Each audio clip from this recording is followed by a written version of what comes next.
Chapter 894. Chongjing, who extorted 7 boxes of marbles in one breath, finally felt proud. There were no marbles on the island. At first, there were, but when Chongjing was 3 years old, he accidentally swallowed a marble and almost died. Chongquan and Chongjing's 7 sisters never allowed him to touch this dangerous thing again. Even when Chongjing grew up, the psychological shadow of these people still didn't disappear. Chongquan angrily said, "Those bastards of the Sword Hut, I've long disliked them. Now they actually dare to bully my son. When the ice and snow melts, see how I deal with them." Chongjing said to his father, "I'm hungry." Chongquan put away his anger and said with a smile, Okay, let's go home and eat." As he spoke, he made an inviting gesture to Xian Pingho and Yiqing. "2 distinguished guests, this way please." The person who saved his son was the benefactor of the Dark Knight sect. He would treat them well. The group of people followed the old sect master back to the Dark Knight sect. The residents on the island were not all disciples of the sect. There were also former fishermen and partners who were married outside. Chongquan was both the sect master and the island master. As the only son, Chongjing should inherit his mantle in the future. Chongjing didn't want to be the island master at all. He looked at the 7 sisters around him. How come he had been gone for 3 years, and none of them became the young island master? Xian Pingho and Yiqing lived in Chongjing's courtyard. The servants went to clean up the house, and the kitchen prepared dinner. Chongquan and Xian Pingho chatted in the flower pavilion. Yiqing asked if he could walk around. Chongquan told him to do as he pleased and to treat this place as his own home. Chongjing was called by the 7 sisters to compete. Yiqing heard the movement in the courtyard and curiously went to watch the battle. He had heard that Chongjing was good at martial arts, but he had never really seen him fight. "Brother, I'll use a sword to compete with you." Chongjing sighed. "Okay." The 2 siblings began to exchange blows in the spacious courtyard. Chongjing's moves were infused with Marquis Xianping's fierce and domineering aura. Compared to 3 years ago, her strength was much stronger.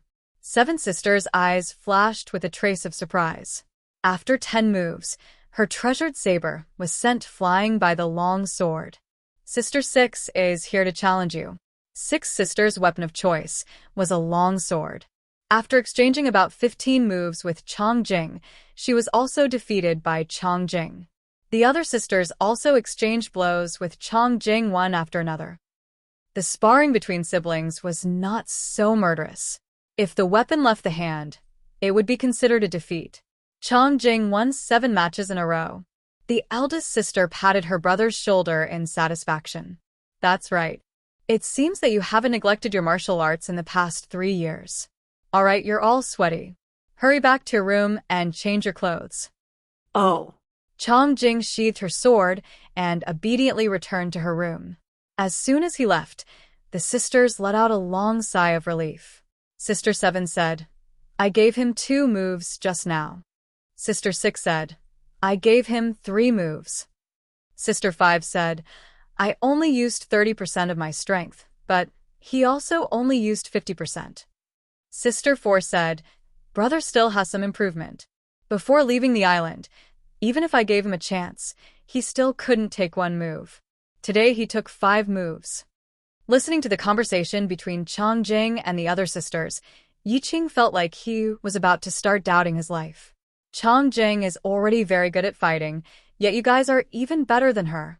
What kind of weirdos are you guys on this island? Yiqing didn't come out aimlessly for a stroll. He brought a mission. Xian Pingho was in charge of making friends with the old sect master, while he was in charge of finding the purple grass. Although the purple grass was only a weed in the back mountain, if they said they were here for it, then wouldn't it be exposed? But where is the back mountain? Just when Yiqing was thinking about whether or not to ask someone, Chongjing's sisters came over. The eldest sister, Chonging, cupped her hands and said, "Hero Yi."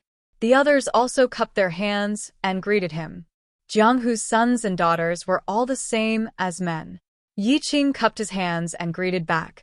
Mississippi Chonging, as the eldest daughter, was looking for a son-in-law, but the servants still called her Mississippi.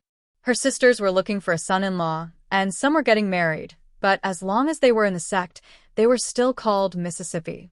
When in Rome, do as the Romans do. Naturally, he didn't nitpick whether or not the title was reasonable.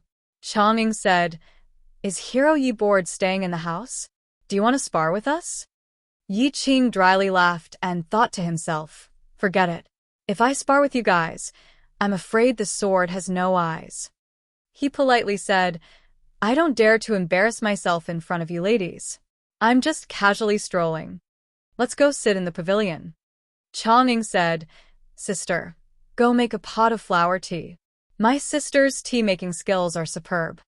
Yi Qing and the Chang family's daughters came to the pavilion. There were very few female disciples in the state teacher's palace, and those who could get close to him were even rarer.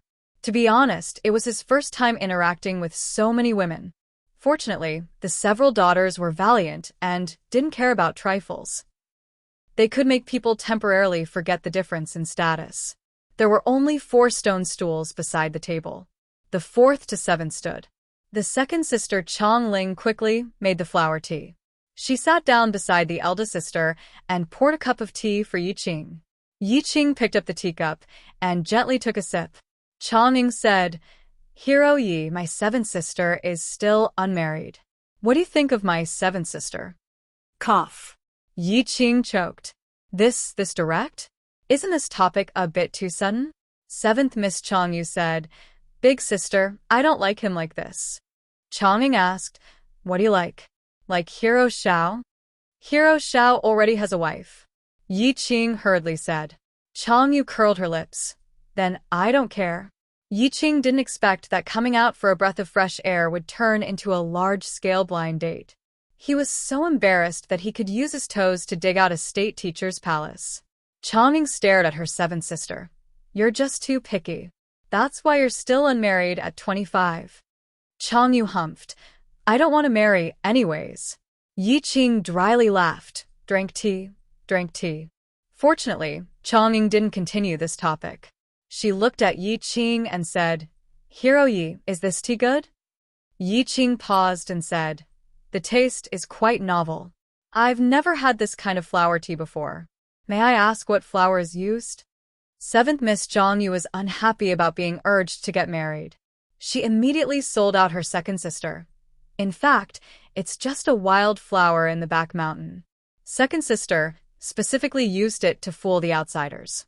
Second sister Chang Ling's hair stood up and wanted to beat her. Eldest sister Chang'ing frowned. "Second sister, you're messing around again. How can you use a wildflower to entertain Hero Yi? Hero Yi is Hero Zhao's friend. Hero Xiao is my brother's savior. The 2 of them are my Dark Knight sex guests." Chang Ling wasn't young anymore, but her cute habit of teasing people didn't change at all. She curled her lips and unwillingly said, "Oh, I made a mistake. I didn't sincerely use a wildflower to fool the guests." 7th Miss Changyu quietly sneered, twisting words and forcing logic. Yi Qing's eyes lit up when he heard about the back mountain. He hurriedly said, No. This flower tea tastes very good. I don't know what kind of wildflower it is. Can I take a look?" When they reach the back mountain, they'll be able to see the purple grass right. When the time comes, they'll pick up a few. Second sister, why aren't you going to pick it? Chang'ing wanted to punish her. She didn't order the youngest Changyu, but instead let her go personally. Chang Ling went with a black face. Not long after, she came back with a basket full of flowers. Looking at the flowers and plants in the basket, Yi Qing's eyes were straight. Aren't these the purple grass they've been searching for? The difference is these purple grass actually bloomed. Purple grass can bloom? Never heard of it. What's wrong, Hero Yi? Chang'ing caught his strange look. Yi Qing came back to his senses and suddenly realized that what he just drank was tea made from purple grass. Then he wouldn't be poisoned, right? Yi Qing calmed down, carefully considered his words, and said, "To be honest, I've seen this kind of purple grass in a book. Its roots are highly toxic, but it doesn't bloom." Chang Ling once again exploded. "What do you mean? You're suspecting me of poisoning you?" The third sister opened her mouth. "It's just diarrhea. How can you say it's highly toxic?" That's a bit too much information. So you guys ate the roots of the purple grass, but the result was diarrhea? Channing thought for a bit and said, if the roots of this kind of grass are accidentally eaten, it's indeed easy to be mildly poisoned. Just diarrhea and poisoned, bam bam bam. Channing ridiculed in her heart, but on the surface she said, but you'll be fine after eating some of its fruits. Yi Qing was startled again. Not only does it bloom, it also bears fruit. As if seeing Yi Qing's doubts, Channing explained, this grass blooms in the cold winter and bears fruit when it's coldest. If it's not cold enough, then it's just a grass all year round. With that said, Yi Qing understood. The purple grass likes the cold, and cold places are best for it to grow. And because the temperature in other places of the 6 countries is not cold enough, it can't bloom and bear fruit. And listening to Changying's words, the roots are poisonous, but its fruit can detoxify. Yi Qing looked at the 7 daughters of the Chang family in disbelief. The roots of this purple grass are highly toxic. Even experts will die if they eat it, but you guys are only mildly poisoned, Changying murmured. Will I die? I don't know if I've died before. Yi Qing, Changying thoughtfully said, maybe it's because we ate a lot of its fruits. Changying nodded. And the fruits of the purple grass are very delicious. Then can you guys give me some of the purple grass? Yi Qing didn't even have time to ask this sentence before his eyes rolled over, and he fell to the ground with a thump. The 7th Miss Changyu asked, huh? Big sister, what's wrong with him? Changying took a deep breath, suppressed her anger, and looked at the 2nd Miss Changling. Second sister, how many times have I said, the wildflowers and weeds in the back mountain are not clean, you need to wash it a few more times. Yi Qing was lying on the ground, vomiting black blood. Is this a matter of washing it a few more times? It's basically poison. You guys aren't even afraid of the purple grass poison. What kind of perverts are you guys? I've already washed it clean. The 2nd Miss Chang felt wronged. Chapter 895. Steaming hot food was quickly placed on the table. Chang Kuan called Marquis Xianping to the side hall to sit. Also waiting in the side hall were Chang Kuan's 6 sons-in-law.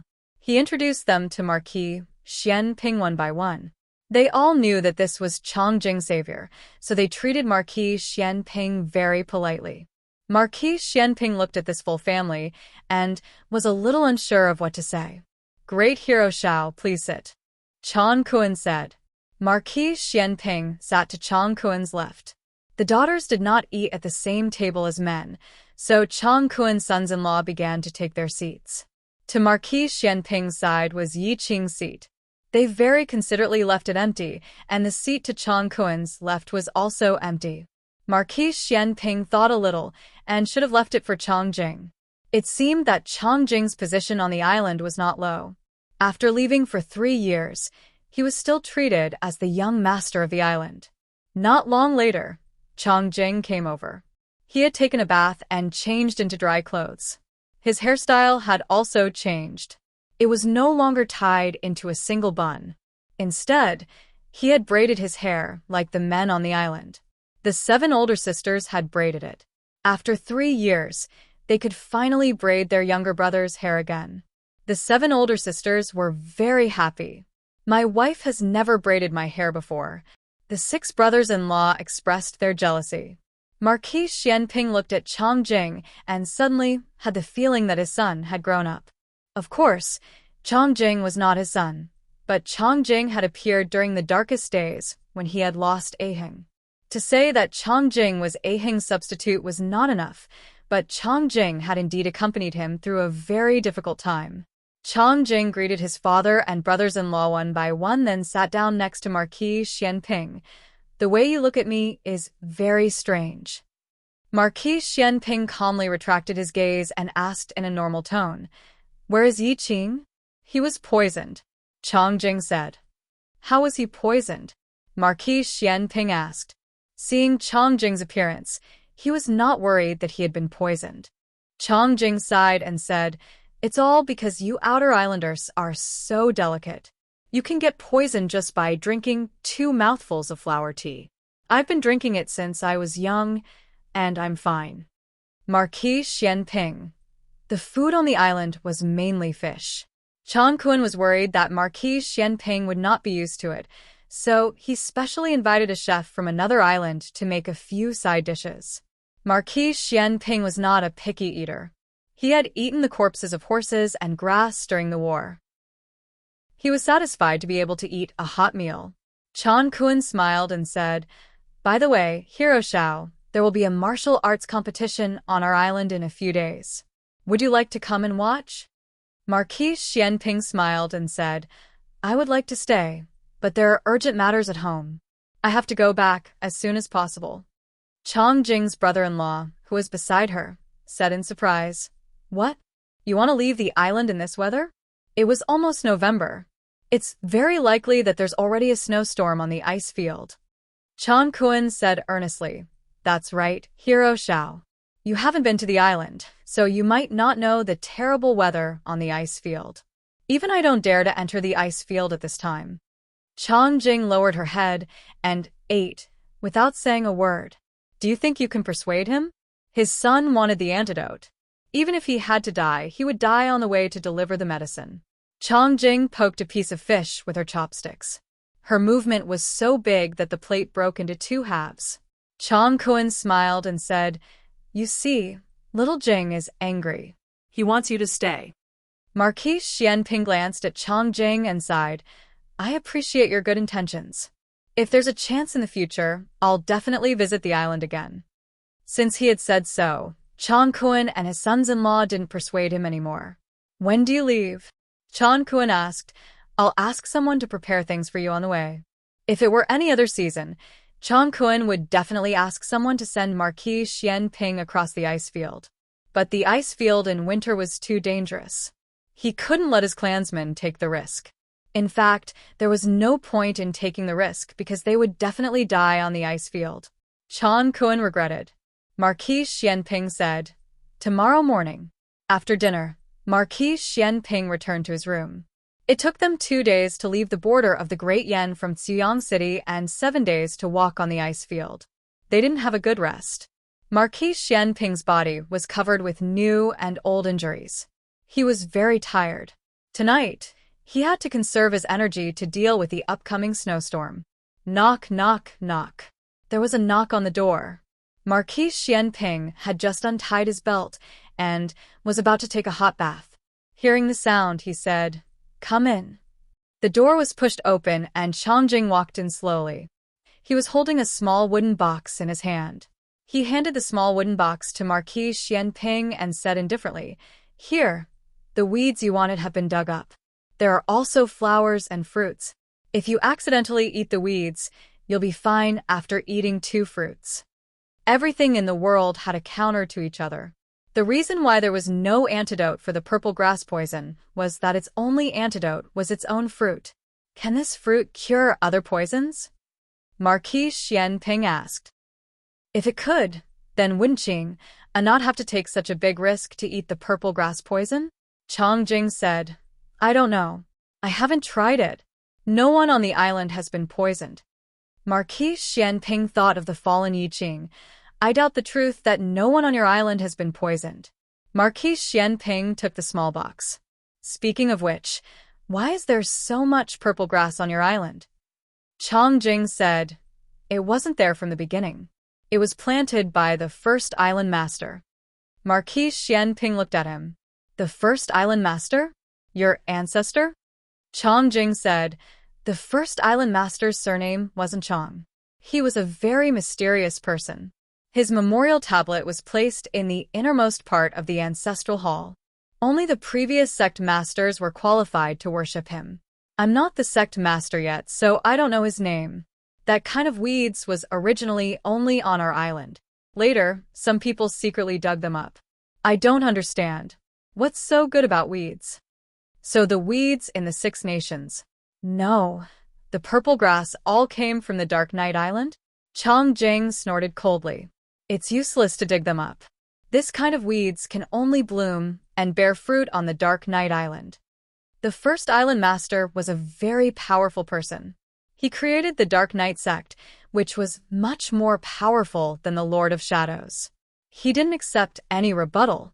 In Pucheng, He always heard the people of the Shadows sect boasting about the First Lord of Shadows. Little Chongjing was a little rebellious.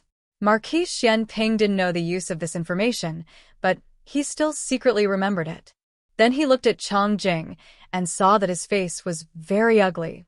He raised his hand and rubbed his head. He said amusedly, "Who are you showing your bitter face to?"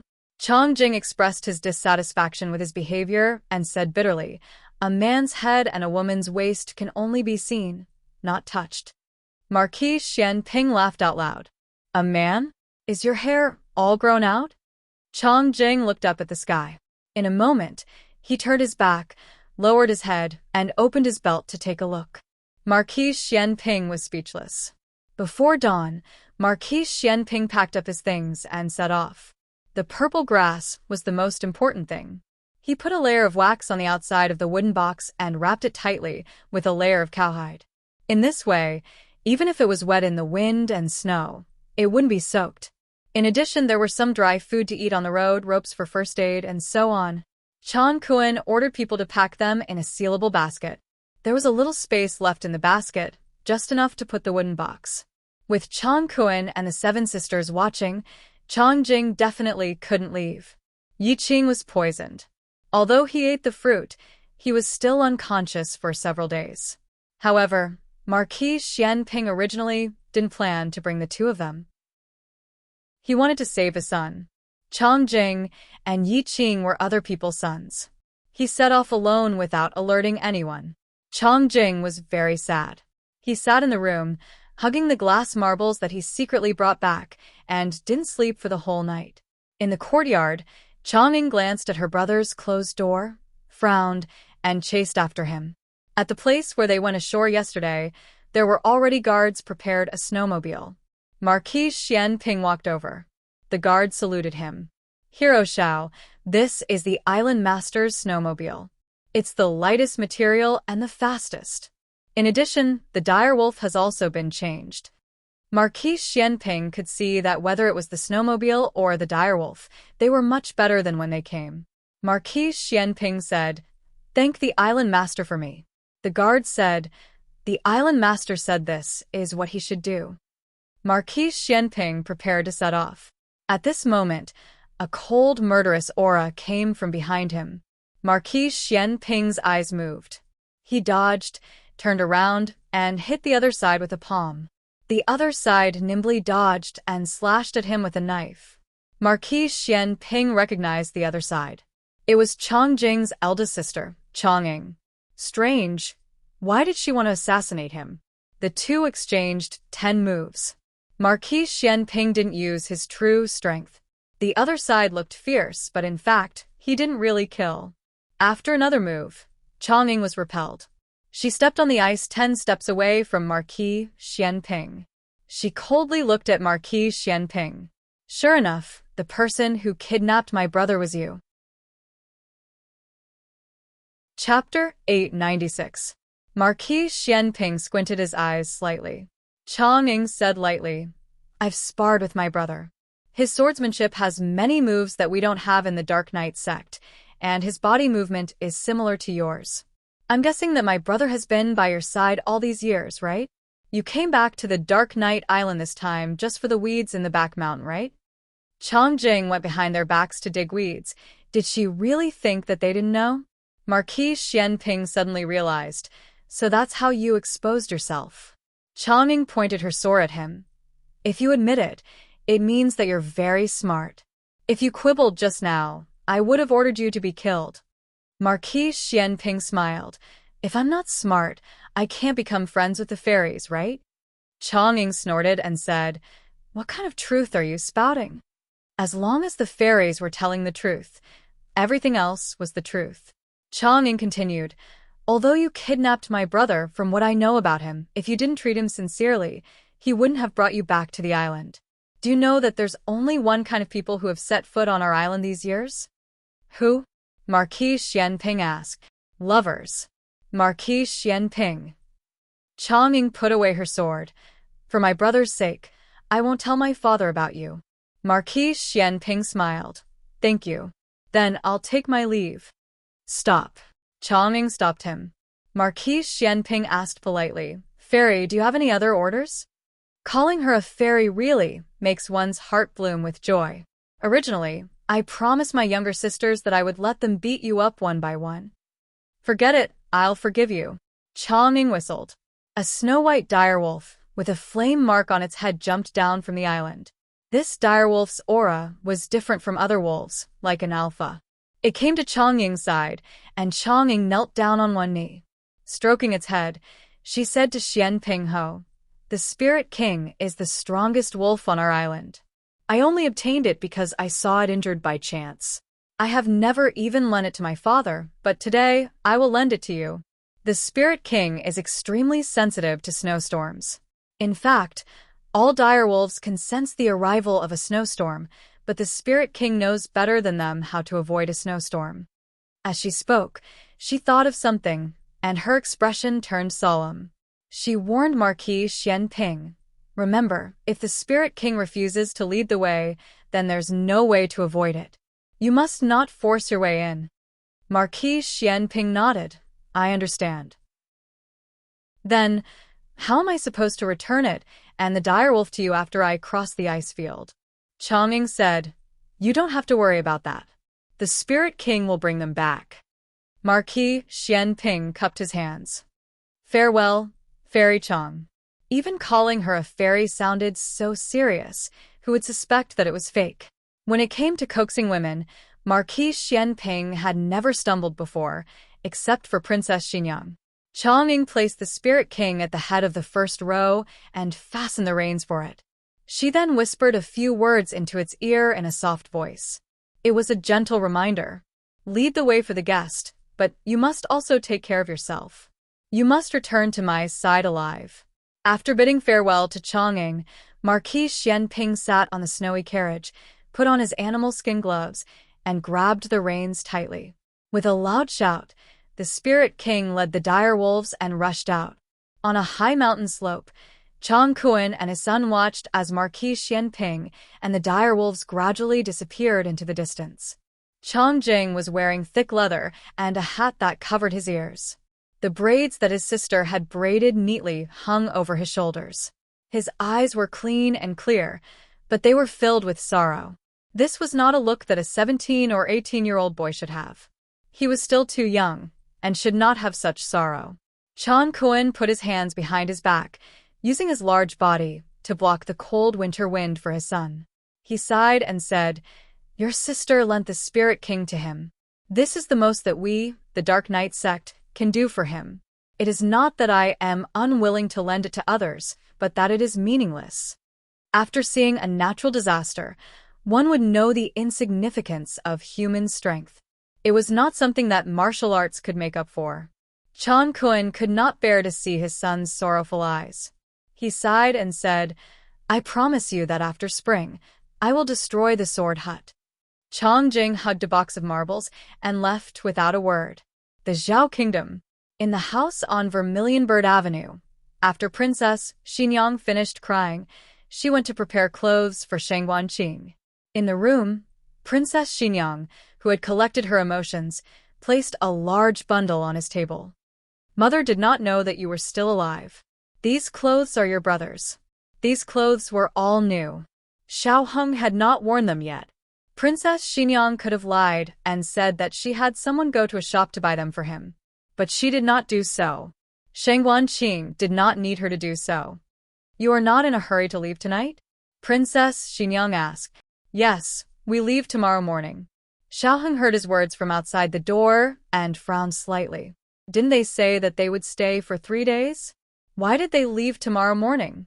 Could it be? Yes, the poison in Shang Wanqing's body had begun to worsen rapidly. The medicine that the Imperial Preceptor Hall had prepared for him was gradually losing its effectiveness. He could not last for 3 days. He could take a large bottle in one go, but the price would be to fall into a coma.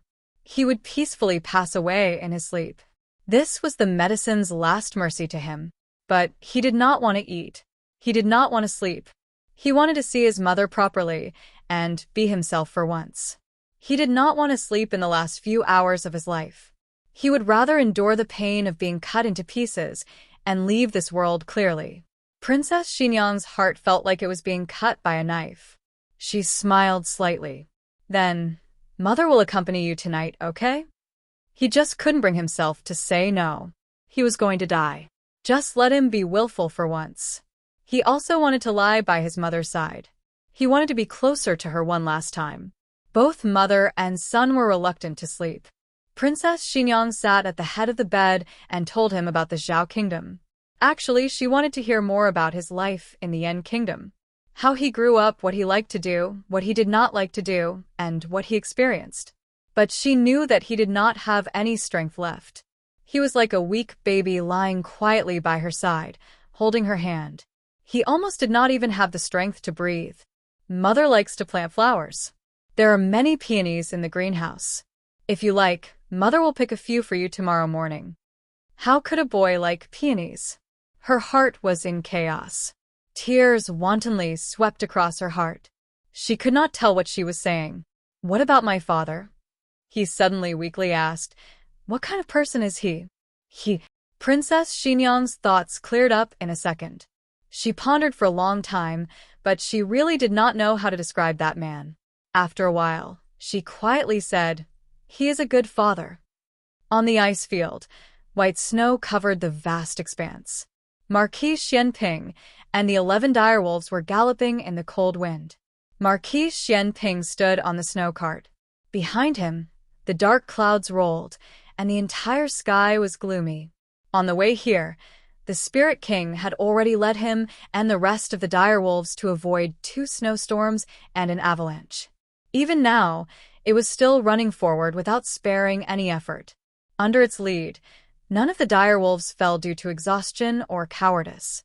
Marquis Xianping had to control the direction and balance of the snow cart, so he could not rest. The lake on the way back had already frozen. He thought that there was no need to go around, but because of the onslaught of the snowstorm, they still had to change course from time to time. They passed through the land and arrived on top of the ice layer of a lake. Marquis Xianping looked at the direwolf in front of him. His brows slightly furrowed as he said, the Spirit King is running so fast. Is there going to be another snowstorm? An ominous premonition rose from the bottom of his heart. He felt that the upcoming snowstorm would not be so simple. He pulled on the reins tightly. A loud rumble came from behind him. Not good. It was an avalanche. The Spirit King. He shouted loudly. The Spirit King seemed to have sensed something. It increased its speed again, and the direwolves also sped up with it. Marquis Xianping turned his head to look. He saw the snow on the snowy mountain collapsing in patches, like a flood of ice and snow sweeping in their direction. The Spirit King suddenly changed course, making a sharp turn to the right.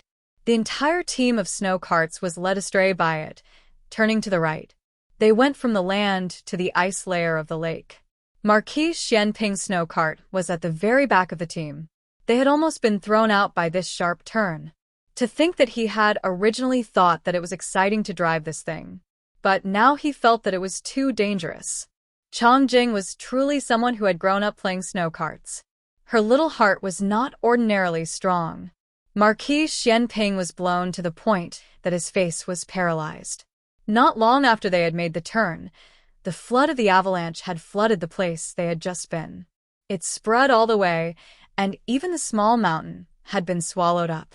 If the Spirit King had not made the sharp turn, the entire snow cart team would have been swallowed up by the avalanche. Marquis Xianping secretly let out a sigh of relief. But before he could finish his sigh of relief, a cracking sound came from the ice layer behind him. Marquis Xianping's eyebrows jumped. Crack, crack, crack, crack. The muffled cracking sound came from under the ice. White cracks extended from the inside of the ice layer. The entire ice layer was like an ice blue amber candy that was about to be smashed by someone. The water temperature under the ice layer was extremely low. After falling in, one would be completely numb. In this world, there was not a single expert that could swim in this low temperature. Crack. Chapter 897. Novels with content that cannot be found online are all here. The corner of Marquis Xianping's mouth twitched. How can we be so unlucky? We just avoided the avalanche, and now this. The Spirit King's speed had already reached its limit, but it had to break through its limit again. Otherwise, its companions and that human would all be buried here. The Spirit King gritted its teeth, facing the wind and galloping. The ice on both sides was the first to break. It was unable to turn onto the shore from either side, so it could only bravely move forward. Boom. The ice under the snowcart finally could not hold on, and completely cracked. Seeing that the snowcart was about to fall into the ice hole, the Spirit King suddenly accelerated. The snowcart whizzed past.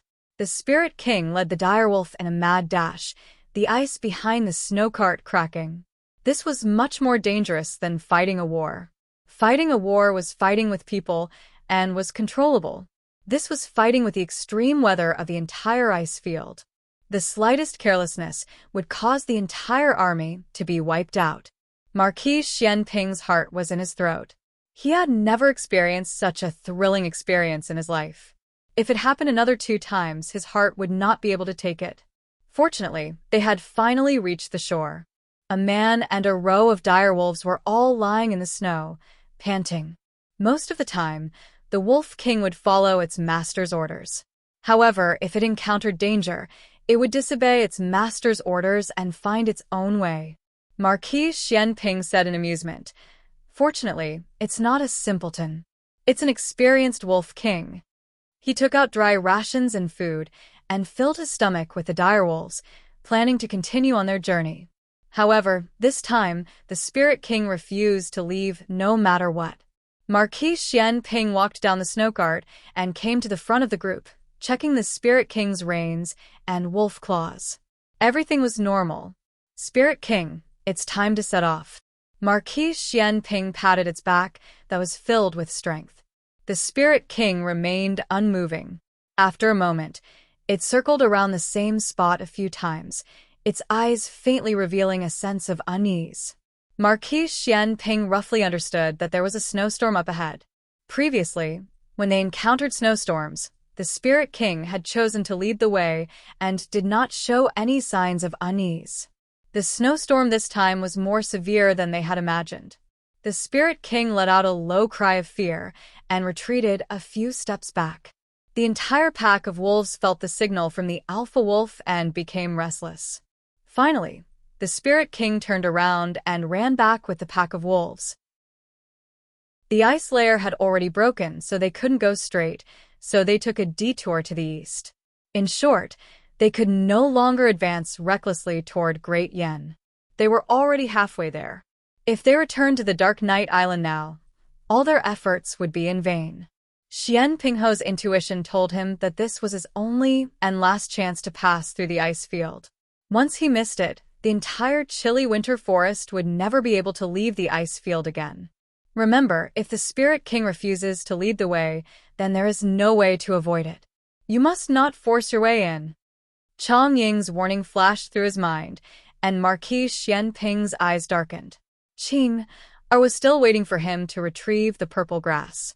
Even if he had to go through a mountain of swords and a sea of flames, even if he had to go through the underworld, he still had to charge through. His gaze landed on the direwolf, and after a moment, he pulled out his long blade. "Go back, direwolf. Your mission is complete. I will walk the rest of the way by myself." He raised his blade and cut off all the reins on the direwolves. There was no need to carry any weight, and the wolves immediately ran far away. The Spirit King stopped in time and turned around to look at Marquis Xianping. The blizzard was coming, and this human would die. He felt the human's kindness, but he had to bring his wolves back alive. Marquis Xianping grabbed the basket on the snow cart and resolutely charged into the coming blizzard.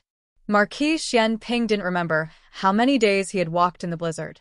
His face had long lost feeling, and he couldn't even close his mouth. His hands and feet were numb from the cold, and his body was extremely stiff. He was like a walking corpse, moving forward step by step.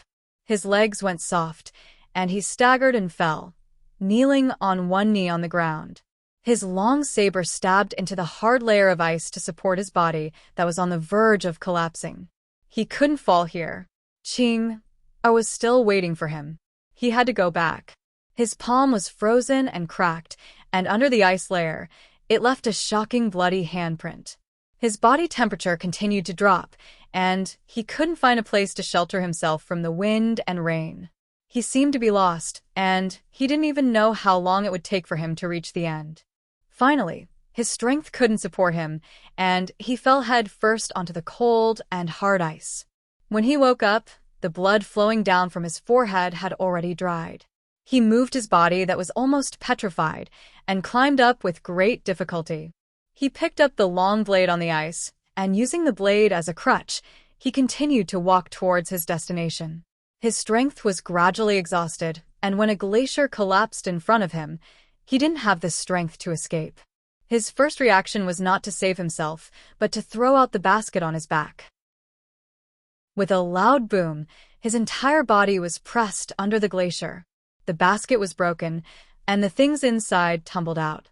The leather covering the small box was also cut open by the sharp ice. A gust of wind blew. Marquis Xianping's expression changed, and his hoarse voice almost couldn't make a sound. Don't. Plop. The leather was blown open by the wind, and the small box fell into the hole in the ice. The small box floated away with the water under the ice.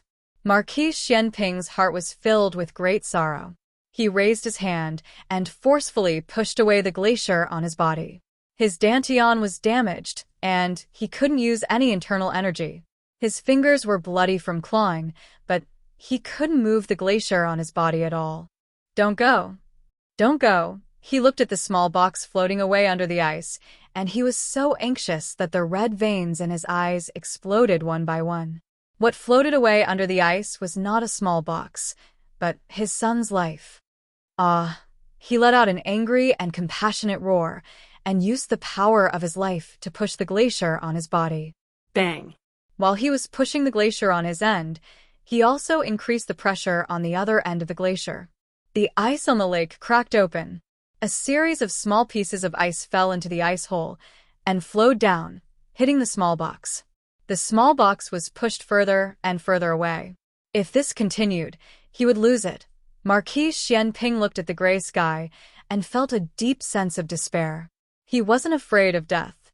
He was only afraid that if he died, no one would be able to bring the purple grass back. Why did he have to do this to him? 20 years ago, he wasn't able to save Qing. Could it be that this time he would also end up in failure? He turned his head to look for the small box under the ice, but suddenly caught a glimpse of a tall figure in the biting cold wind and snow. Was it an illusion? Here, how could there be someone? The other person walked towards him step by step. It was a man wrapped in thick fur, wearing a fox-skin cloak, and the hood of the cloak covered his appearance. There was a long sword at his waist that was emitting a threatening cold aura, which complemented his lonely and cold aura. Beside him was a direwolf that looked like a spirit king. When he got closer, Marquis Xianping finally recognized him. Long Yi. Chapter 898. Novels with connotations that cannot be found on the internet are all available here. Xianping Ho completely did not expect to run into Long Yi here. Long Yi was wearing that mask which he had never taken off since entering the princess mansion. Maybe he had also changed it, merely it was the same every time.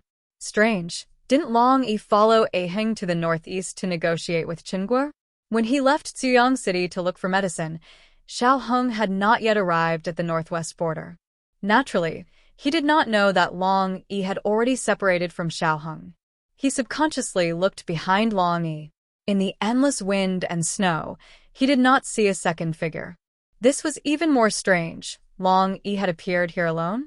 In addition, the feeling Long Yi gave him seemed to be different. Xianping Ho's brain had already been frozen long ago. He could only think so much.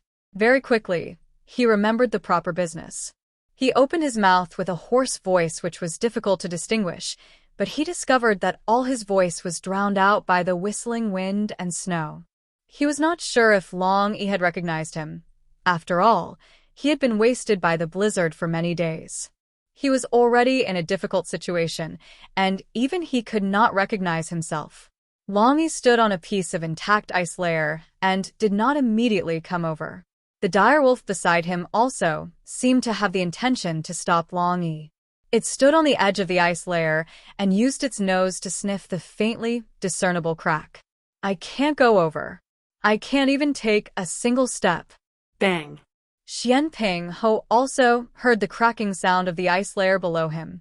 This ice layer was about to be unable to bear the weight of the glacier. Before long, he and this glacier would sink into the ice-cold water. He had already lost all feeling below his waist. He raised his head and gasped for breath, recovering a bit of strength. He no longer struggled and tried to stabilize the ice layer below him. Longy. He finally had the strength to call out, "Why did you come? Are you alone?" Longy answered.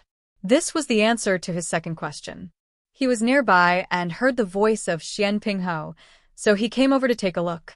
Xianping Ho weakly replied, and in a flash, his eyes trembled. Wait a minute, just now Long spoke? He spoke? Marquis Xianping had seen Empress Dowager Zhuang and Gu Jiao. He had already learned some things about Long Yi from them and knew that he was actually not the shadow dragon guard left behind by the late emperor for Qin Fengwan. He had lost his memory. However, he thought of himself as the dragon shadow guard and became speechless. Long Yi's gaze fell on Marquis Xianping and that glacier, as if he was thinking about how to save Marquis Xianping. He took off the leather glove on his right hand, and his well-defined hand pressed on the sword at his waist. Marquis Xianping understood what he wanted to do. He wanted to split the glacier with his sword and use his qinggong to save him. With Long Yi's ability, he naturally could do it. However, the power of this attack was too great. It would cause the water to surge rapidly, and countless ice shards would rush into the water, washing away the small box completely. He didn't have time to go back and forth to the Dark Night Island. Long Yi, don't worry about me. Go and find that small box. Long Yi's gaze swept around. He saw a small box slowly floating under the layer of ice. The small box was surrounded by red paraffin wax, which was very eye-catching. If he wanted to catch the small box, he had to break the layer of ice, and the layer of ice in this area was already in danger. Once it was broken, Marquis Xianping would be pressed into the water by the glacier, and even Long Yi wouldn't be able to pick him up. There was no hesitation or fear in the eyes of Marquis Xianping.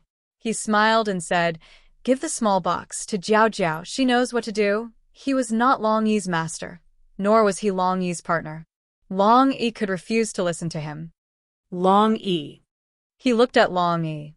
As proud as he was, he had never begged anyone in his life.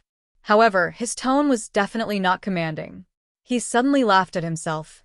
In any case, your master doesn't like me, so it doesn't matter whether I die or not. Inside the box is the medicine for her son, and her son is gone. Your master should be sad. In November, Ziyang City was covered in pure white snow. Several days had passed since Xiao Heng and Shang Guanqing set out. It's the middle of the month. Gu Jiao said. Marquis Xianping set out early in the morning of October 16th. It had been almost a month, and she didn't know whether he had obtained the purple grass or not. Although Shang Guanqing gave up waiting for the antidote, she didn't give up on this side. She was calculating the final deadline in her heart. She looked at the map in her hand and sighed, "If I can't get the antidote tonight, then I really won't be able to catch up." Tonight, Marquis Xianping didn't return. In the morning, Gu Jiao woke up early, as usual. She planned to feed Black Wind King, then go to the wounded barracks to check the wards. Just when she got out of bed, her right leg kicked something. She looked down and saw that it was a small box covered in red wax. There was a layer of thin ice on the wax. Who put it here? I clearly didn't see this box last night. Did someone come in at night? A series of question marks flashed through the mind of Gu Jiao. Gu Jiao picked up the small box, and surprisingly, she saw a familiar charcoal pencil. Long Yi. It was Long Yi. He was the one who put the box here. Gu Jiao carried the small box out of the tent and bumped into teacher, who had come to bring her hot water. "Io." Teacher Hu hurriedly retreated, but unfortunately, he couldn't. Seeing that they were about to bump into each other, Gu Jiao nimbly moved to the side. Teacher Hu staggered a few steps, but in any case, he steadied his body. He looked back at Gu Jiao, who had suddenly rushed out of the tent, and asked with lingering fear, "My lady, do you have something urgent? Did you see a person? This place is full of people, this tall." Gu Jiao gestured, wearing a mask and a long sword at his waist. Teacher Hu shook his head. "No, are you talking about an assassin? He had a mask and a sword, and he was so tall and big. Just thinking about it made people feel afraid." "Forget it, he didn't even wake me up. Presumably, he didn't want to alarm anyone." Gu Jiao lowered her eyes and returned to the tent with the small box. Teacher Hu scratched his head. "Why do I feel that my lady's mood is a little low?" Gu Jiao sat down beside the small table and placed the small box and the charcoal pencil on the carpet on the table. Only then did she notice that there was a piece of paper sealed in a layer of ice at the top of the small box. She broke the layer of ice, carefully took out the paper, and slowly spread it on the table. It was a picture drawn with a charcoal pencil. From the moment Xiaoheng decided to help Long Yi recall his memories, he began to teach Long Yi how to speak and read. However, according to Xiaoheng, Long Yi preferred to draw. In the picture was a man who was pressed under a glacier in a snowstorm. The layer of ice under the man's body cracked, and a small red box floated under the layer of ice in the distance. Near the origin ice was an endless mountain range. That was Great Yan's Biling Pass. Seeing this, Gu Jiao understood everything. The man who was pressed under the glacier was Marquis Xianping. He walked through the harsh origin ice, and when he was about to reach the border of Yan country, he encountered the glacier breaking. Perhaps he himself didn't know that he had already reached the border. He was only 1 li away from the shore. He was the first person to cross the origin ice in the extreme winter weather, and he created an unimaginable miracle. Unfortunately, he gave all the miracles to his son and didn't leave himself a chance to live. Long Yi should have just happened to pass by there, and Marquis Xianping gave up his life.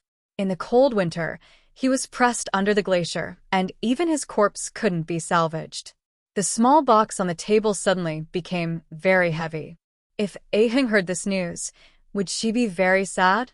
Last time it was a landslide, and this time it was a glacier. Why did she dream of it last time, but not this time? Gu Jiao couldn't figure it out, but no matter what, she couldn't wallow in the emotions brought about by this matter. This was something that Marquis Xianping brought back with his life. She couldn't let Marquis Xianping sacrifice his life in vain. Gu Jiao peeled off the wax on the outside and opened the small box. She found that aside from whole stalks of purple grass, there was also a box of purple flowers and a box of white fruits. Each fruit was about the size of a marble. There was a letter in the top layer of the box. It was a letter personally written by Marquis Xianping. On it, he recorded the information he had learned about the purple grass from Dark Night Island. Purple grass roots were very poisonous, and purple grass flowers were also poisonous, but the toxicity was not as good as the roots. Purple grass fruits could cure the poison of purple grass. But whether or not purple grass fruits had any effect on other poisons, it was unknown. In addition, purple grass fruits were completely non-toxic and had no side effects, unlike purple grass, which was very dangerous. Gu Jiao said, "If it can cure Sheng Guanqing's poison, that would be the best. If it can't, he will still need to take purple grass." She couldn't let go of any opportunity. Gu Jiao hurried to the alchemy room, grabbed a handful of purple grass, and extracted the poison from its roots. Then she boiled it into pills in the stove. She sealed the pills and called Wenren Chong. "I'm going out." Wenren Chong smelled the faint medicinal fragrance on her body and almost understood what was going on. "Are you going to chase His Highness Zhongsun? I'm afraid you won't be able to catch up with him. This morning, the people of the Enying Division sent a pigeon to us. The waterway that His Highness Zhongsun took froze last night." Chapter 899. There are all kinds of novels that can't be found on the internet. This ice is not as thick as the ice on the ice field. It can be passed from above. Gu Jiao frowned. Then we can only go by land. But can we make it in time? Whatever, we have to go whether we can make it in time or not. She paused and said, "Ask someone from the Shadow Division to come here." "Yes," Wenren answered. Most of the members of the Shadow Division went to the Jin Kingdom with Liaochen, so there were not many people left in the camp. The Shadow Guard called by Wenren was Xinyang. He was specially arranged by Liaochen in the camp so that Gu Jiao could contact him. Xinyang bowed to Gu Jiao. "Young Commander."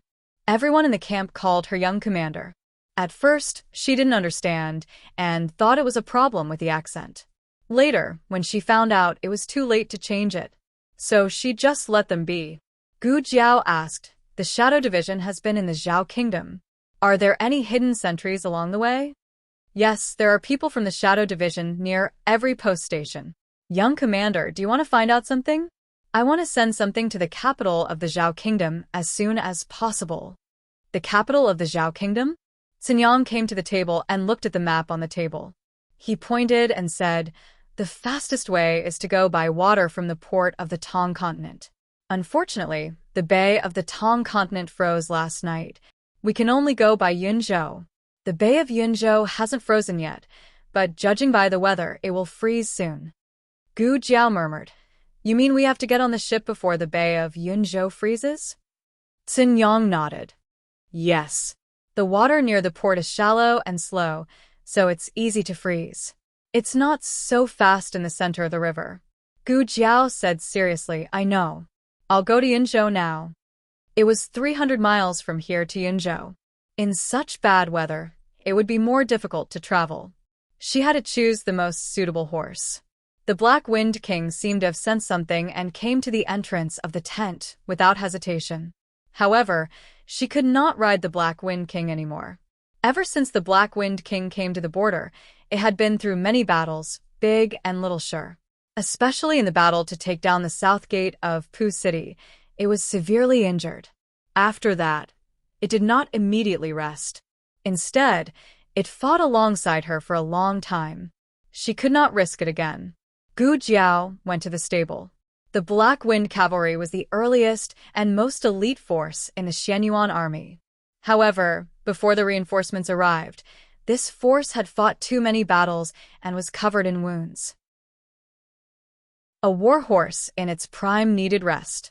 But the moment Gu Jiao walked in, all the war horses immediately went into battle mode.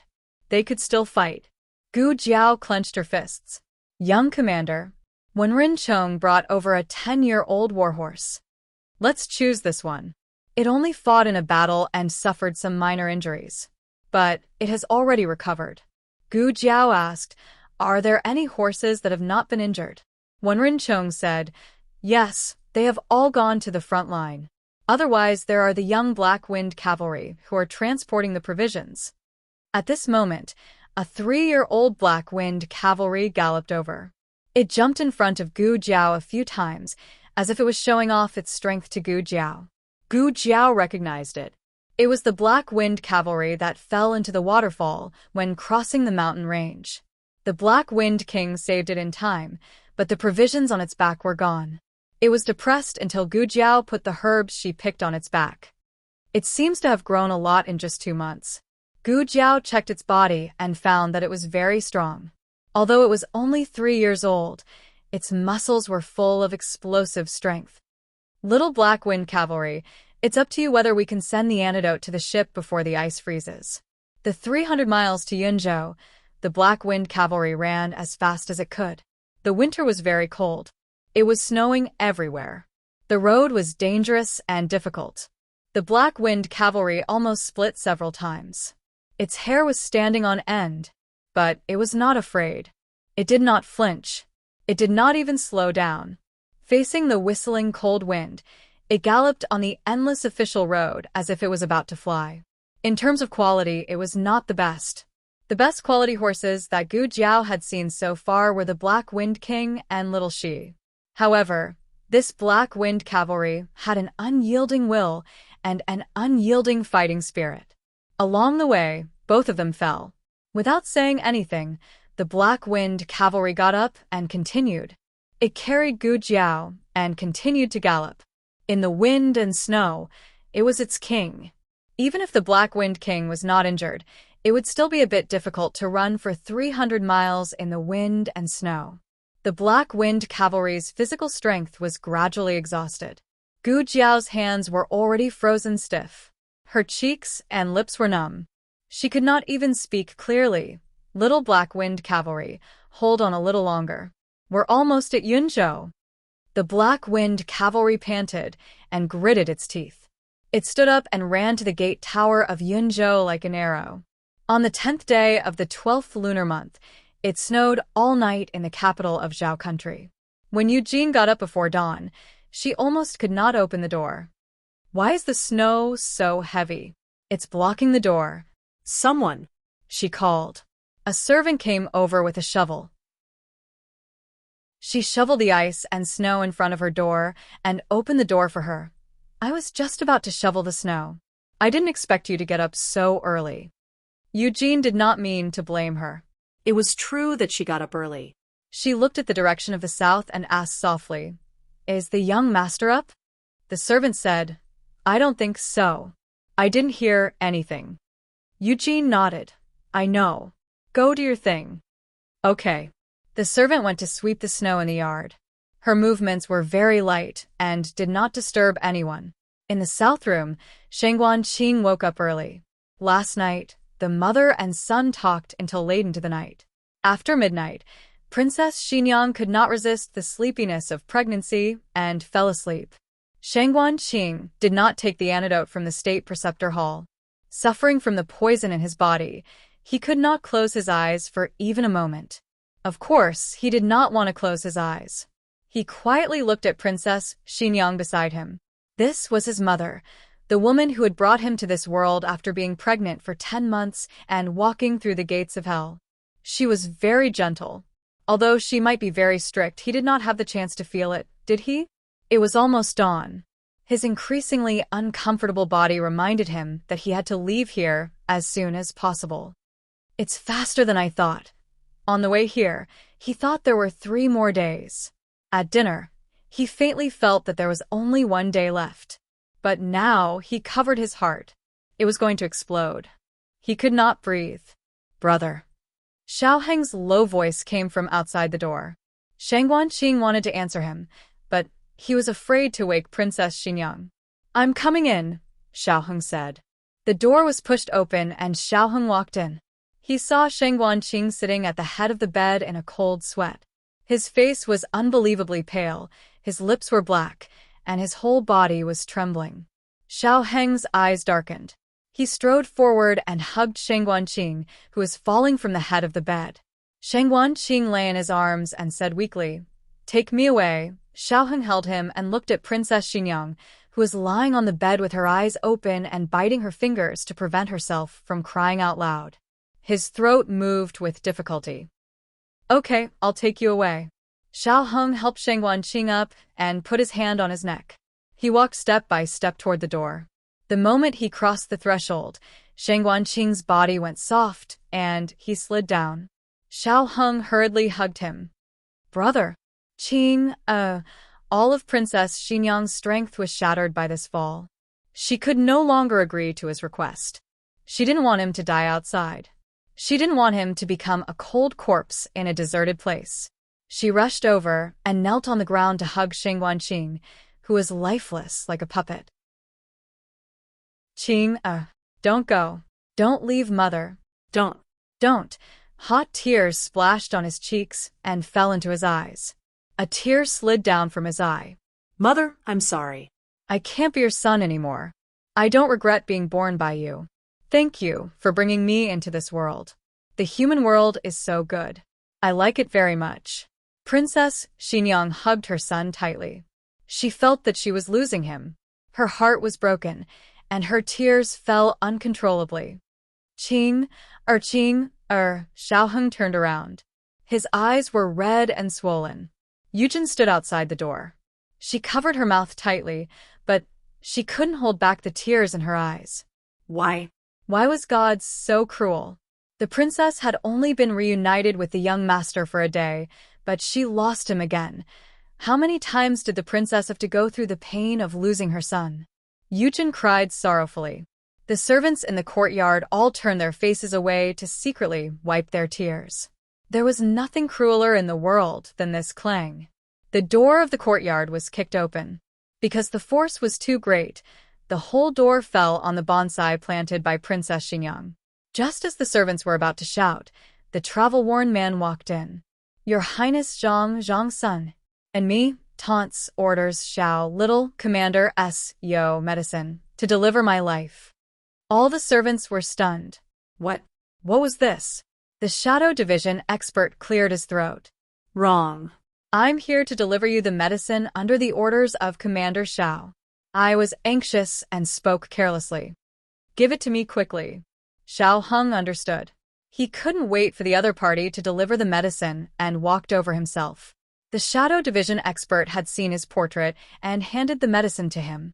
There were a total of 2 bottles of medicine and a note. The note said, feed him the white fruit in the white jade bottle first. If he doesn't get better, feed him the brown pill in the jade bottle. The fruit is purple grass fruit, non-toxic. The brown pill comes from the roots of purple grass, highly toxic. It was Gu Jiao's note. Xiaoheng didn't have any doubts or hesitation. He rushed into the room, pried open his brother's mouth, and fed him the white fruit. Xiaoheng looked serious. He can't eat it. Let me do it. The Shadow Division expert rushed over and slapped Shangguan Qing's chest. The fruit slid smoothly into his stomach. Princess Xingyang looked at the Shadow Division expert in surprise, and then turned to Xiaoheng. She asked in a daze, What did you feed your brother? Xiaoheng replied, Jiao sent someone to deliver medicine. It couldn't be called an antidote because it might not work. If it didn't work, then Shangguan Qing would still have to take the purple grass poison. What, 9 deaths? It should be 10,000 deaths. And who knew what side effects would happen to those who survived? Shangguan Qing, you must get better. When you're well, I'll call you brother as many times as I want. The person in Princess Xingyang's arms didn't respond. Xiaoheng picked up the jade bottle with trembling hands. Next, he could only try the purple grass poison. Hey. Knock, look. The Shadow Division expert pointed at Shangguan Qing's finger. He moved. Both mother and son looked at his fingertip. Although it was very weak, he did move. The Shadow Division expert stared at his face and said, His glabella isn't as black as it used to be. Princess Xingyang looked at Xiaoheng with tears in her eyes. She sobbed and said, I don't understand what he said. Xiaoheng smiled for the first time in a month, as if relieved of a burden. He said that brother's glabella isn't black anymore. This is a sign that the poison in his body is gradually getting better. The purple grass fruit worked. He doesn't have to take the purple grass poison anymore. His emotions were tumbling in his chest. They were even more stormy than when Shangguan Qing was dying. It was endless suppressed sadness, like an iceberg that couldn't be melted under the sun. At this moment, the iceberg cracked, and joy spurted out from the ground like lava. His 5 viscera and 6 bowels were burning. He fell on the ground and raised his hand to wipe his red eyes, not knowing whether to laugh or cry. The glabella stopped moving after it had faded to a certain extent. What's going on? Princess Xingyang's eyes were red, like a frightened child. And why hasn't Xing woken up yet? Not so fast. The Shadow Division expert said, The poison is too deep. It needs to be removed slowly. Do you have many fruits? Xiaoheng looked at the big bottle full of fruits. Yes. The Shadow Division expert said, That's enough. If I feed him this every day, Zong will wake up. Xiaoheng carried Shangguan Qing back to the bed. If he doesn't wake up, I'll need more purple grass poison, he thought. An hour later, Shangguan Qing's breathing was smoother than before. His face was still pale, but his brows, which had been tightly knitted because of the pain, had relaxed a lot. This meant that his discomfort had been greatly alleviated. Xiaoheng guessed that he was still unconscious, not because the poison in his body hadn't been removed, but because he had been tortured by the poison for too long and hadn't been able to sleep well. Now that he wasn't feeling so bad anymore, he fell asleep peacefully. Xiaoheng said to Princess Xingyang, who was sitting by the bed with difficulty, Mother, don't worry. This fruit is very effective. Brother will definitely recover. Yes. Princess Xingyang nodded with tears in her eyes. She could feel that Qing was returning to her side. The joy of regaining what she had lost was indescribable. She had already lost Qing once. If she lost him a second time, she knew that she wouldn't be able to live. Her throat was hoarse from crying, and her eyes were swollen. She was in a terrible state. It was inevitable that she would be rude to receive a guest like this. She said to Xiao Heng, "Go thank that expert on behalf of Mother." Just now, Mother only cared about being sad and neglected his injuries. His face seems to have been disfigured. In a while, the imperial physician will come and take a look at him. Okay. His mother was really meticulous. She was so sad, but her observation skills weren't affected. She just couldn't react at that time. When she calmed down, she could sense that something was wrong. This was a very rare and valuable ability. The master of the Shadow Division was waiting in the corridor. He had to go back to report in a while and needed to know Shengguan Qing's specific condition. Xiao Heng went out of the room and saluted him. "Thank you very much for today. I haven't asked your name yet." The master of the Shadow Division scratched his head. "I'm sorry for breaking your door," Xiao Heng smiled. "It's okay. You're injured. Go to the flower hall first.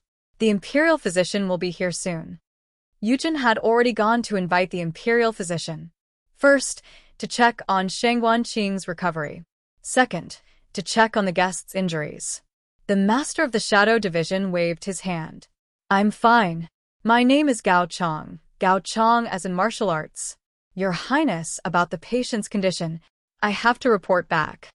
Gu Jiao didn't say who he was delivering the medicine to. The people of the Shadow Division were only responsible for carrying out the task and wouldn't ask about it. He said seriously, "You called him brother." "I didn't hear it." Xiao Heng smiled. It didn't matter if he heard it. After going through so many things, he suddenly felt that it didn't matter whether he hid the identity of the two brothers or not. He said, "Why don't you wait for the imperial physician to come first?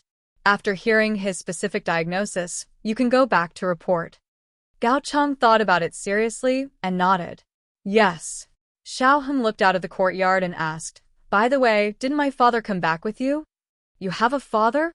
Gao Chong thought that the eldest grandson of the Yan dynasty had a father. He hadn't heard of it for so many years. He answered, "Not at all. I came here alone. Before me, there was also a person who brought you here. I didn't see you, father." Strange, the antidote is such an important thing. Why would he ask someone else to do it? The more Xiao Heng thought about it, the stranger he felt. It wasn't that the people of the Shadow Division were unreliable, but this didn't conform to his father's temperament. Inside the room, Princess Xingyang was wiping the sweat on Shengguan Qing's forehead with a handkerchief. When she heard this, her movements paused. Gao Chong suddenly slapped himself on the forehead. "Ah, "I remember. Thank you for reminding me. Otherwise, I would have forgotten. There was also a letter that came with you." He took out a letter from his bosom and handed it to Xiao Heng. Xiao Heng originally thought that it was a letter from Gu Jiao, but when he opened it, he found that it was Long Yi's handwriting. Long Yi used a charcoal pen to draw a glacier. Under the glacier was a man whose hands were full of blood and whose bones were visible. Xiao Heng's heart was suddenly grasped by a big hand. What happened? Princess Xingyang walked out. Xiao Heng stealthily hid the drawing behind his back. Looking at his haggard mother who was about to give birth, he clenched his fists and endured. Nothing. Princess Xingyang looked at Gao Chong. Gao Chong didn't understand and honestly said, "Oh, it's the person who went to Origin Ice to look for you medicine. He died and can't come back." Princess Xingyang's expression stiffened. Chapter 900. "What did you say? Who died?" she asked calmly. Gao Chong was about to speak when he suddenly noticed that the atmosphere was not right. He scratched his head in a daze. Did I say something wrong? What do you think?" Xiao Heng knew that with his mother's intelligence, there was an 80% chance that he wouldn't be able to hide it anymore. He looked at his mother's bulging belly that could give birth at any time and was really worried that it would affect the fetus. He said earnestly, "I haven't figured it out yet. I'll deal with it. Mother, go inside and rest for a while. I'll tell you after I've sorted it out." Princess Xinyang sternly said, "No, I'm fine. You guys go ahead." This, Gao Chang scratched his head, leaned close to Xiao Heng and whispered, "Should I say it or not?" Xiao Heng let out a long sigh. "You say it." At this point, there was no point in keeping his mouth shut any longer. "Oh," Gao Chang said, then asked embarrassedly, "What do I want to say?" Who died? Princess Xinyang reminded him. Gao Chang suddenly realized, yes, for his talking about General Xiao is dead. "Where did you hear the news?" Xiao Heng asked. Although he already had long ease painting, Xiao Heng still prayed that there would be a trace of a miracle. Perhaps there was a mistake. That person might not be his father. Gao Chang explained the ins and outs of the matter. Marquis Xianping sneaked into the Yen country. He didn't have a proper Yen country travel permit. In order to avoid unnecessary disputes and misunderstandings, Marquis Xianping, Tang Yueshan, and the old Marquis used the identity of the Crown Princess's aide. Among them, Marquis Xianping was also appointed as a general by Shengguan Yan. His sudden disappearance naturally made some people suspicious. Shengguan Yan announced that he went to look for medicine for His Highness Ghost King in Ghost Mountain. The Ghost Army was an army formed by the people. They protected many local people from the Jin Army. Everyone was very friendly to the leader of the Ghost Army. Hearing that he was looking for medicine for him, everyone was looking forward to General Zhao's early return. Who would have thought that after a month, there was still no news of General Zhao's safe return? Instead, the junior commander of the Black Wind Cavalry sent the masters of the Shadow Division to the ice field to salvage the corpses. It was said that General Xiao had successfully brought the medicine back from the other side of the ice field and handed it to his companions. However, he did not manage to leave the ice field alive. Hearing this, both mother and son fell silent. No one had expected such an outcome. A living person had suddenly disappeared from their lives. No one dared to believe that this was true. Gao Chang asked, "That person just now, His Highness, the fourth Ghost King, right?" As he spoke, he glanced at the mother and son and hurriedly said, "I didn't ask anything. Don't ask anything." Xiao Heng felt as if his heart was being gripped tightly by a big hand. He wanted Shengguan Qing to live, but he didn't want his father to sacrifice his life for this. In the past, the father and son did not know how to get along with each other. When they finally understood, they did not have the chance anymore. He clenched his fists and his eyes turned red. Why did it turn out like this?" Gao Chang panicked. I don't know why it turned out like this. If I had known, I wouldn't have said so much. Was it too late to regret now? Why did he feel that he had made a big mistake? Would his master punish him when he returned? He would lose his monthly allowance for this month again. Then. Gao Chang felt that he had to disappear immediately. Otherwise, he might not be able to leave alive. At this moment, the craftsman who repaired the door came over. His eyes lit up. "I'll repair the door that I broke. I'll fix it myself." After running 2 steps, he turned back and said resentfully, "Young, my condolences." The feeling of losing his father was not much better than losing his brother. Xiao Heng controlled his tears and did not let them fall. He had lost his father. Unlike his angry words in the past, this time, he had really lost his father. When Eugene invited the imperial physician over, Gao Chang was helping the craftsman repair the courtyard door that he had kicked down. Xiao Heng was no longer there. Eugene sensitively sensed that the atmosphere in the residence was not right. She wanted to ask what had happened, but the servants all avoided her gaze. She looked at Gao Chang. This time, Gao Chang did not dare to speak carelessly.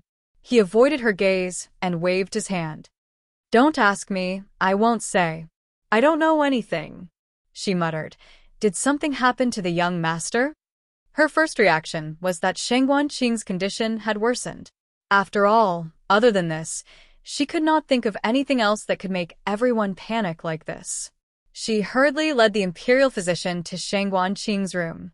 The furnishings in the room had not changed, but the moment she stepped in, the atmosphere inside was so heavy that it was suffocating. Eugene frowned and unconsciously tightened her grip on the handkerchief in her hand. She stepped over the threshold and walked towards Shangguanqing's bed. Princess. Princess Xinyang sat on the stool in front of the bed with her back facing the door. Her back was as straight as ever, but her back looked somewhat sorrowful. Could it be that something had really happened to the young master? Imperial physician. She turned around and urged the imperial physician. The imperial physician carried his medicine box and stepped over the threshold. He arrived behind Princess Xinyang and first bowed to her. This lowly official greets the princess. Princess Xinyang responded indifferently after a long while. Take Qing's pulse. Eugene looked worriedly at the expressionless princess and moved to the side to make it easier for the imperial physician to take his pulse. The imperial physician carefully examined Shangguanqing and bowed. Princess, the young master seems to have been poisoned. But from his pulse, his life is not in danger for the time being. If his life was not in danger, then the antidote had taken effect. Why did the princess still look unhappy?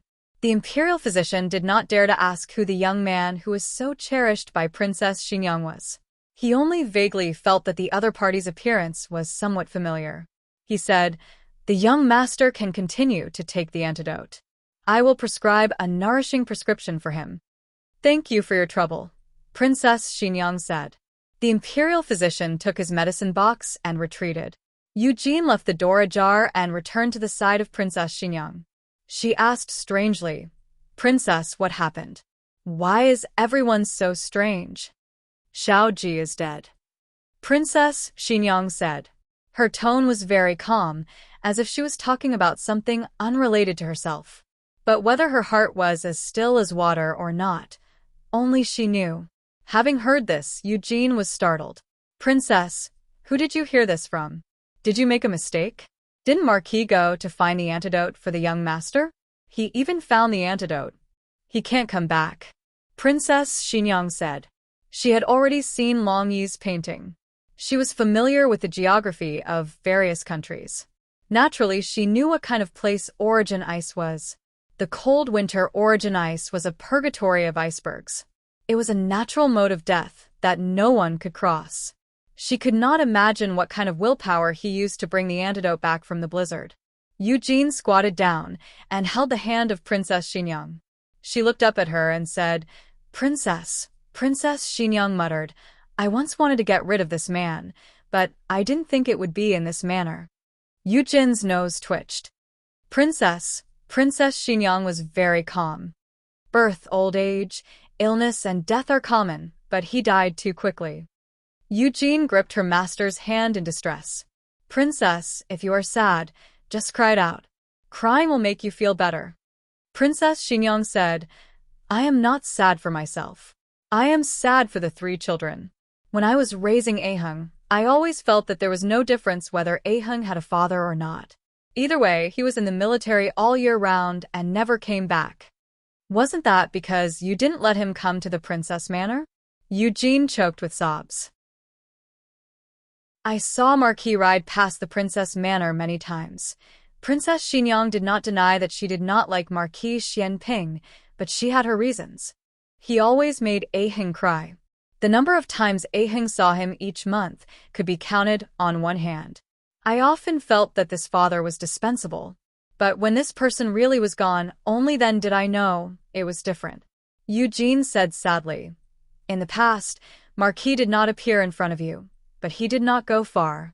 He was always secretly protecting you and the young Marquis.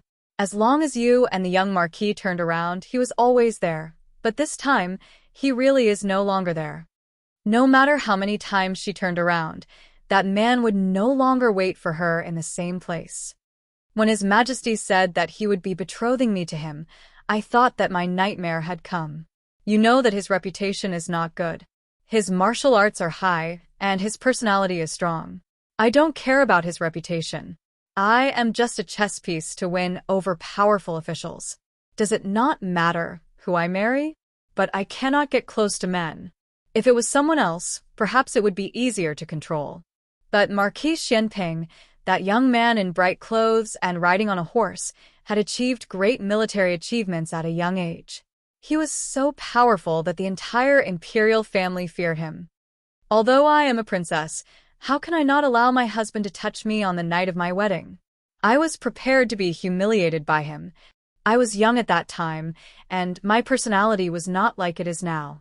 I even had the impulsiveness of a young man. Because of this, I even thought that if I really could not take the humiliation, I would just kill myself. The dagger that was pressed against his chest was originally prepared for herself.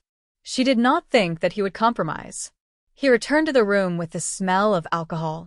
He walked unsteadily, but once the door was closed, he was completely sober. He softly said to her, "I'm not drunk, don't be afraid." She tightly gripped the dagger in her wide sleeve. He picked up the jade ruby on the table and lifted her veil. She clearly remembered his eyes at that time. They were filled with the purity and beauty of a young man. It did not seem to have anything to do with the rumored romantic and unruly. He was wearing a bright red wedding robe. His face was as delicate as jade, with the shyness and joy of a newlywed. He bent down and smiled at her. But what greeted him was a cold dagger that almost pierced his chest.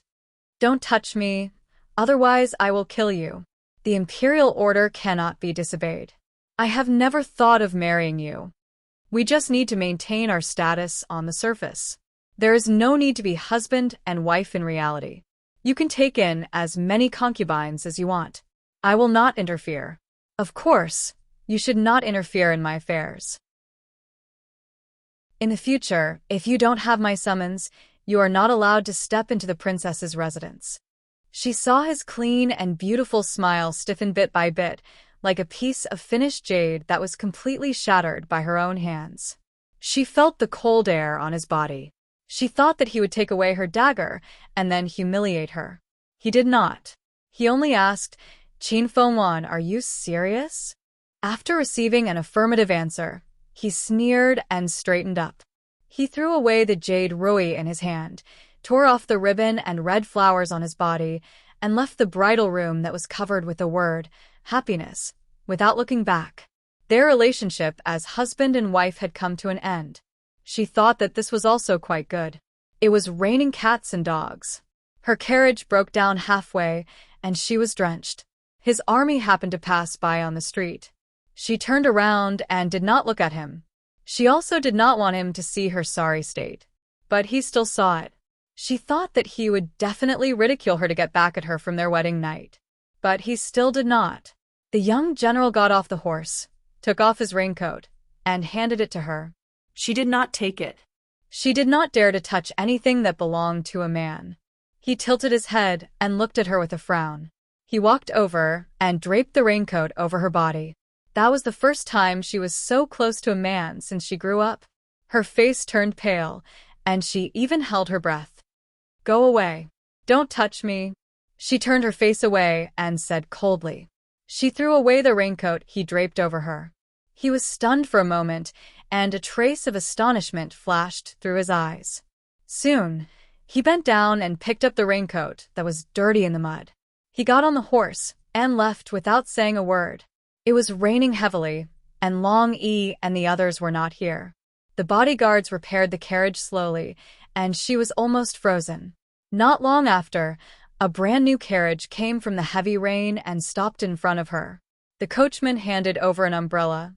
"Madam, just now a young master asked us to pick you up." She always tried her best to avoid this man, but she always couldn't avoid bumping into him. Moreover, it was always in one of the few moments when she was in a sorry state. She took Xiaoheng to buy refreshments on the street. For year-old Xiaoheng got into trouble, so she acted like a spoiled child and asked Long Yi to take him away to take refuge. She took Eugene and walked on the crowded street. Because of the Triennial Lantern Festival, people from all over the country gathered in the capital city. She and Eugene were separated. She was pushed to the side and knocked over an old lady's stall. The old lady cried and shouted for her to compensate, but all the money was with Eugene. The old lady hugged her leg, and all the people around her cried. She stood there at a loss of what to do. She didn't know that her hair bun and clothing were already in a mess. Xiao Lang, who is she? Upstairs, in soft fragrance pavilion, a gorgeously dressed woman was nestled up to him, calmly watching her make a fool of herself. My wife, he said. The woman was startled. She then covered her face with a fan and laughed. Is she that princess that you left in the cold in your residence? She doesn't seem to be much. She lowered her head and found that her clothing was a bit messy. She looked at the crowd rushing toward her. Seeing the malicious gazes of those men, she suddenly fell ill. Suddenly, a cloak tightly covered her. Someone pulled her hand and brought her out of the crowd. There were some things that one would not notice if one did not think about it carefully. Only after carefully thinking about it did one realize that they were not completely unrelated. She had seen his appearance when he practiced swordsmanship.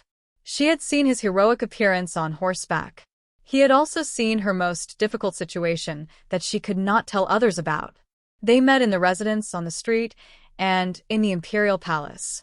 But they were strangers, ignoring each other. Princess Xianyang faintly said, "After King Liang died, my illness seemed to have gotten better." Eugene was shocked with tears in her eyes. "Princess," she held her stomach and stood up. "A Heng is going to prepare for the funeral. You should also go prepare." Yes. Eugene wiped her tears and sadly retreated. The princess was too pitiful. She had become a widow at such a young age. What about the young duke? What about the young master? And what about the child that was about to be born? Eugene returned to the Marquis Manor to prepare for her Marquis funeral. The gate to the courtyard was repaired, and Gao Chang bid her farewell.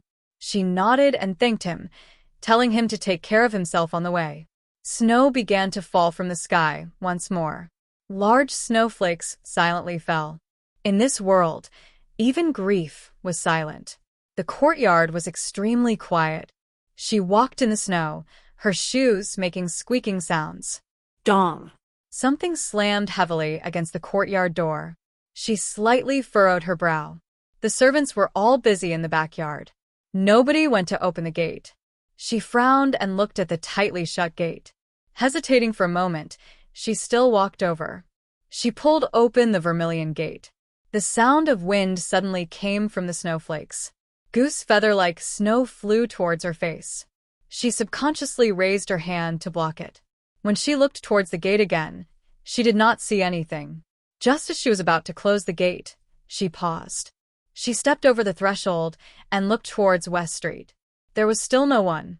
Just then, a low laugh came from behind her. She turned around in a daze. In the midst of the snowstorm, a tall, travel-worn man was leaning lazily against the cold wall behind him with his arms crossed. His slender legs stepped on the snow in a cool manner. His body was covered in dried blood. His face was pale, and his breathing was weak. He tilted his head to look at her. His pale and handsome face was against the snow, and his bloodless lips pulled into an unruly smile. "Qin Fengwan, you look really ugly when you cry." Chapter 901. The light reflected off the snow illuminated the cold winter night. Behind him, there was a sudden warmth of reunion in the wind and snow. Princess Xinyang stared at him in a daze, momentarily forgetting to speak, until he chuckled again and said, "What? Are you so happy to see me that you can't speak?" Princess Xinyang restrained her surprise and frowned seriously, refuting his previous words. "I didn't cry." She had cried in the morning, but that was for She thought Qing was going to die. When she heard that he wouldn't come back, she didn't shed a single tear. Marquis Xianping raised his eyebrows and pointed at her heart, saying, "You cried in your heart. I heard it." Princess Xinyang's face darkened. She was finally sure that the person in front of her was real. He wasn't a ghost that couldn't disperse, nor was he someone's substitute. He was him, guaranteed to be the real deal. Marquis Xianping, Xiaoji. Princess Xinyang turned her face away and whispered, "He's still asking for a beating." She shouldn't have felt sad for him. If the child didn't have a father, then so be it. Who would want such an indecent father? The baby in her belly moved. Princess Xinyang calmly tightened her cloak around herself. "Didn't you?" Princess Xinyang wanted to say, "Didn't you die?" But when the words reached her lips, she felt that it wasn't very auspicious to talk about death on New Year's Eve, so she changed her words. "Didn't you fall into the ice lake? How did you come back so quickly? You even know about this." Marquise Xianping looked at her meaningfully. "You specially sent people to the border of Yen Kingdom to inquire about me?" Princess Xinyang's fists suddenly felt itchy. Marquise Xianping was frantically probing the edge of death.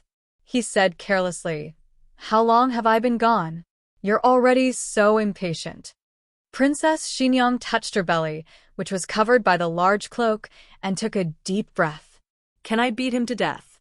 Honestly speaking, what happened that day was indeed dangerous. Half of his body was crushed under the collapsed glacier. The ice layer under his body could not withstand the pressure and cracked little by little. The small box fell into the ice hole and was taken away by the turbulent water. He told Long Yi that the thing in the small box could save Qin Fengwan's son's life. He didn't say which son it was, but Long Yi most likely thought that it was Xiaoheng. He believed that Long Yi would choose Xiaoheng, but he seemed to have forgotten that only children make choices. Long Yi was a lord, moreover. His strength was beyond everyone's imagination. Under his command, the dire wolf beside him jumped into the ice hole. After that, the dire wolf chased after the small case, and Long Yi split open the glacier. It was not easy to accomplish this. First of all, that ice-field wolf had to withstand the sword chi of Long Yi. Secondly, that ice-field wolf had to deal with many dangers underwater. It was a dire wolf that was even more powerful than the spirit king of the Dark Night Island. She really didn't know where Long Yi had obtained it. At that time, he was seriously injured. After falling into the water, he quickly fainted. When he woke up, he was no longer in Origin Ice, but lying on a merchant ship heading to Zhao country. Long Yi was gone, and the small box was also gone. But he didn't panic. He believed that Long Yi had smoothly handed that thing to Gu Jiao. As for the matter of Long Yi drawing, he knew nothing about it. "You mean, Long Yi knew you were fine, but deliberately said you were dead?" Princess Xinyang expressed her disbelief. Long Yi was not so naughty. Marquise Xianping's situation was not good. His injuries were not good, and after getting off the ship, he madly rushed back. He was not sure whether the antidote was effective on his son or not. He prepared for the worst. If it was not effective, then no matter what, he had to rush back to see his son for the last time. "Qin Fengwan, is Qing all right?" he asked with his usual tone, trying his best to hide his weakness.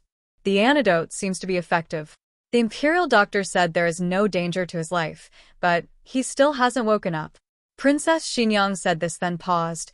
"If you are worried, you can go in and take a look yourself." Marquise Xianping smiled. "Okay, you go in first.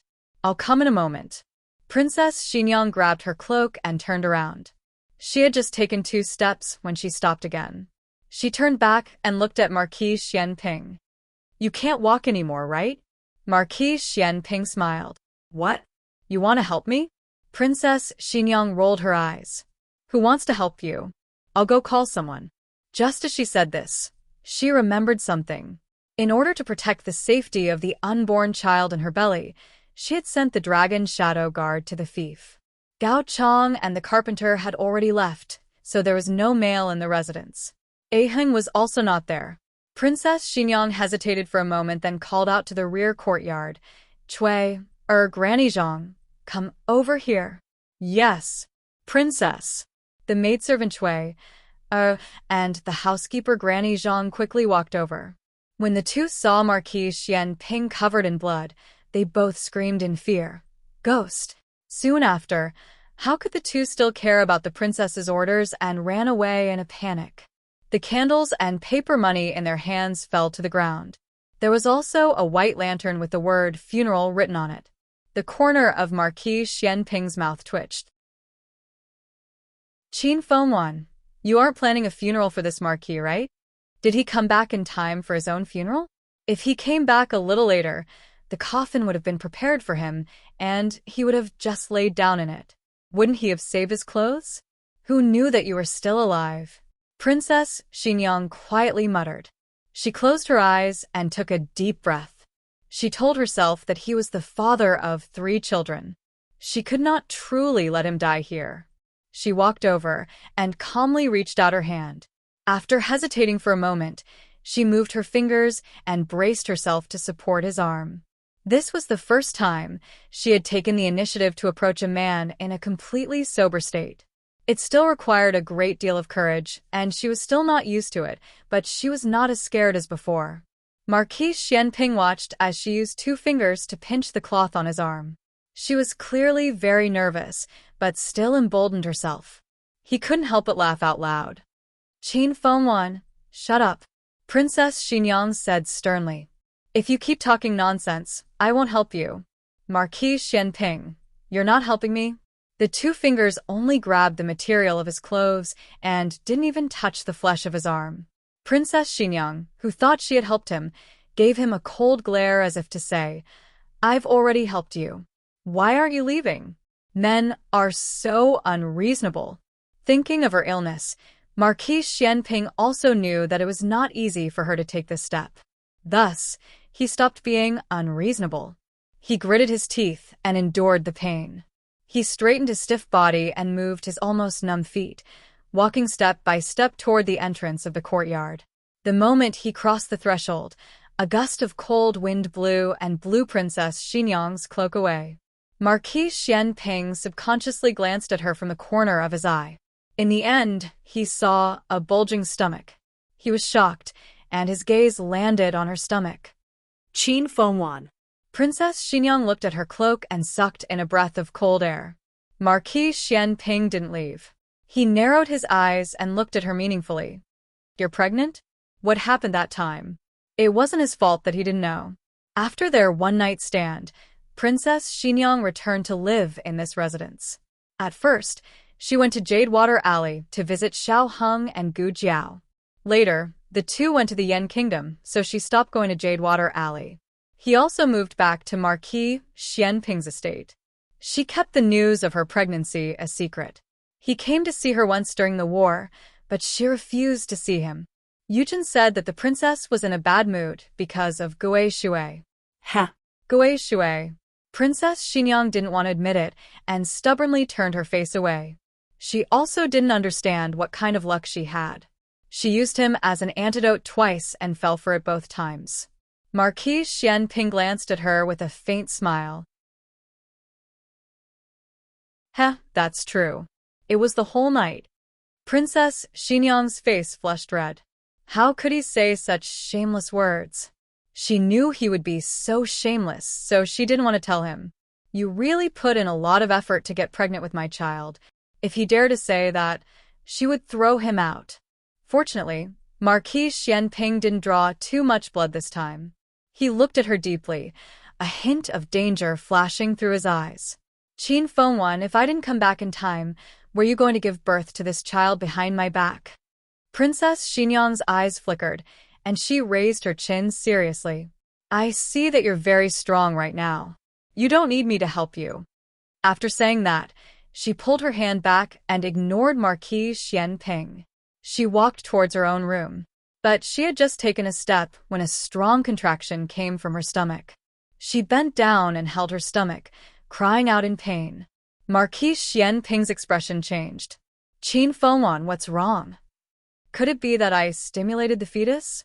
Princess Xinyang had given birth before, so she wasn't unfamiliar with this feeling. She raised her hand and tightly grabbed his arm. I think I'm going to give birth.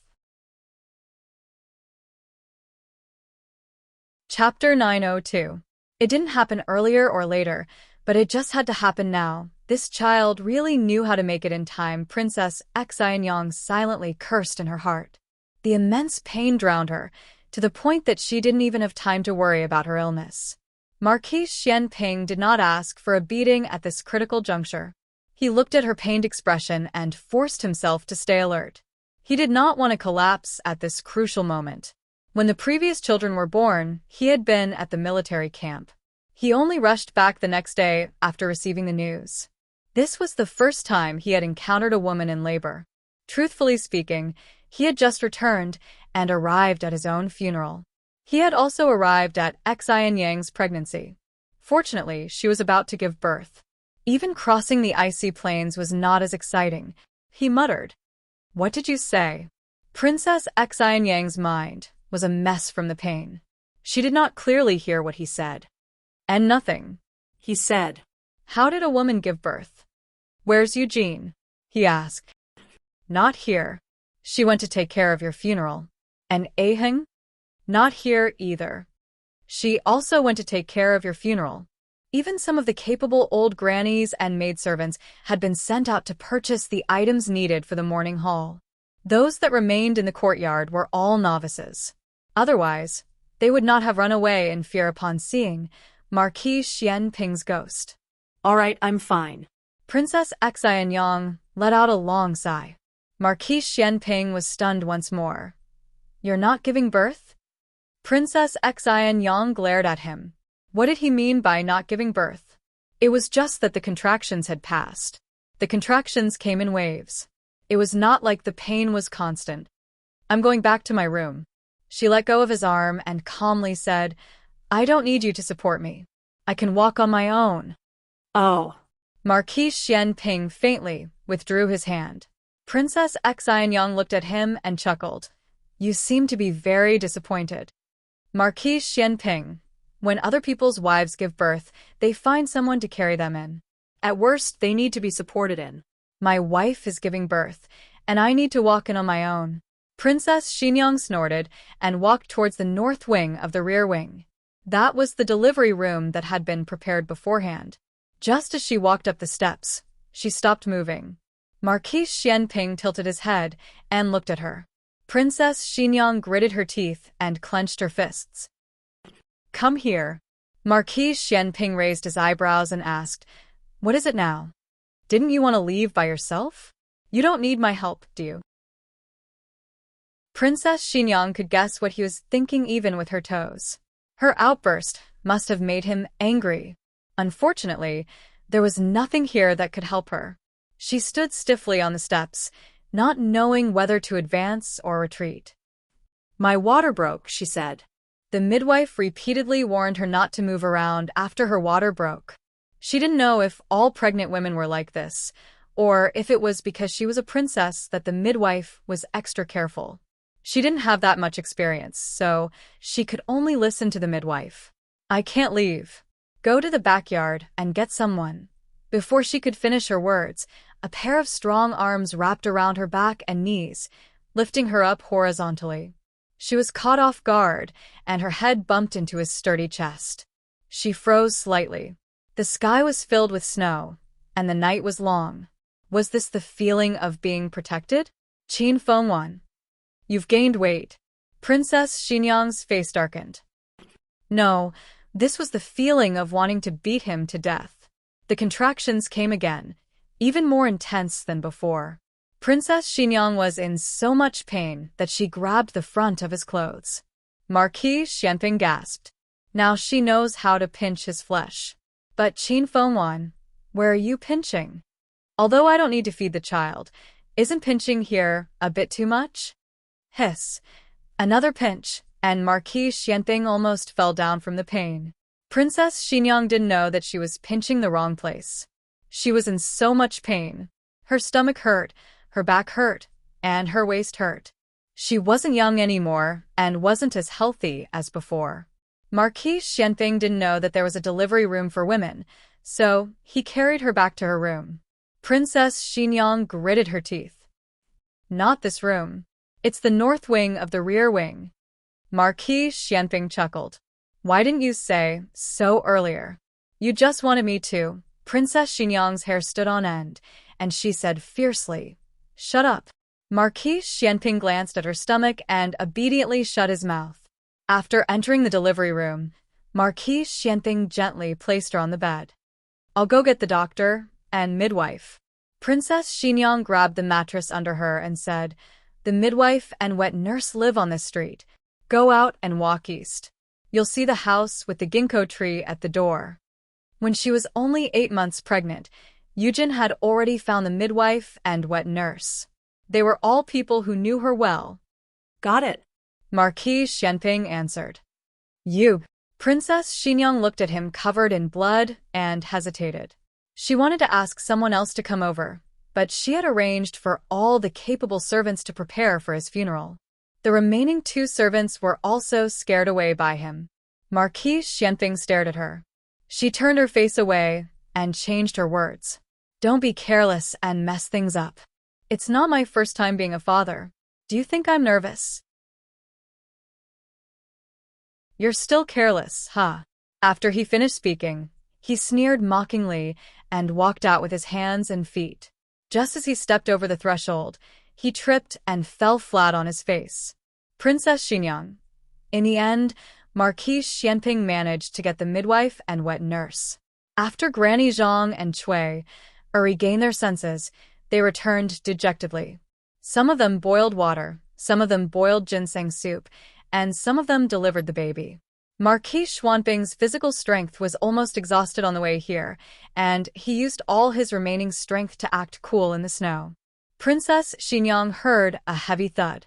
It was the sound of him falling against the door, due to his lack of physical strength. But later, he forced himself up and leaned against the wall as if nothing had happened. He thought that after seeing Qin Fengwan and his son, he could fall down. But now, a new little life was about to arrive.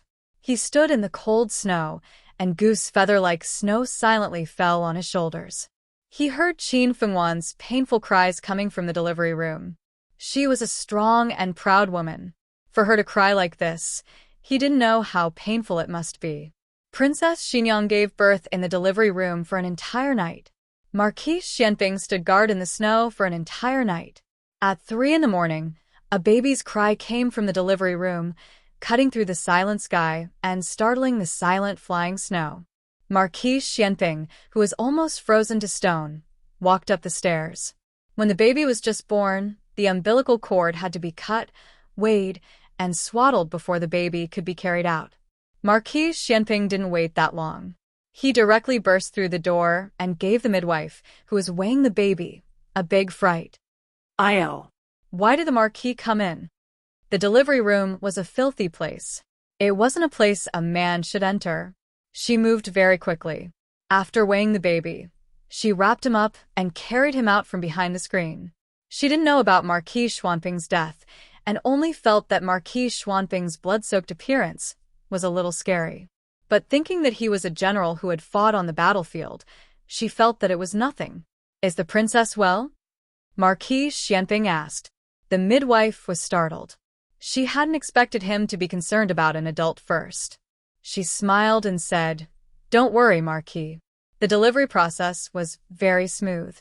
The princess is just a little tired. Everything else is fine." As she spoke, she smiled and handed the baby to Marquis Xianping. "Congratulations, Marquis. It's a daughter." "A daughter?" Marquis Xianping was stunned. He had too many sons. He had thought that this baby would also be a boy. Marquis Xianping suddenly didn't know what to do. He was even more nervous than the first time he saw Shang Guanqing. Crying so loudly. "Is it a girl?"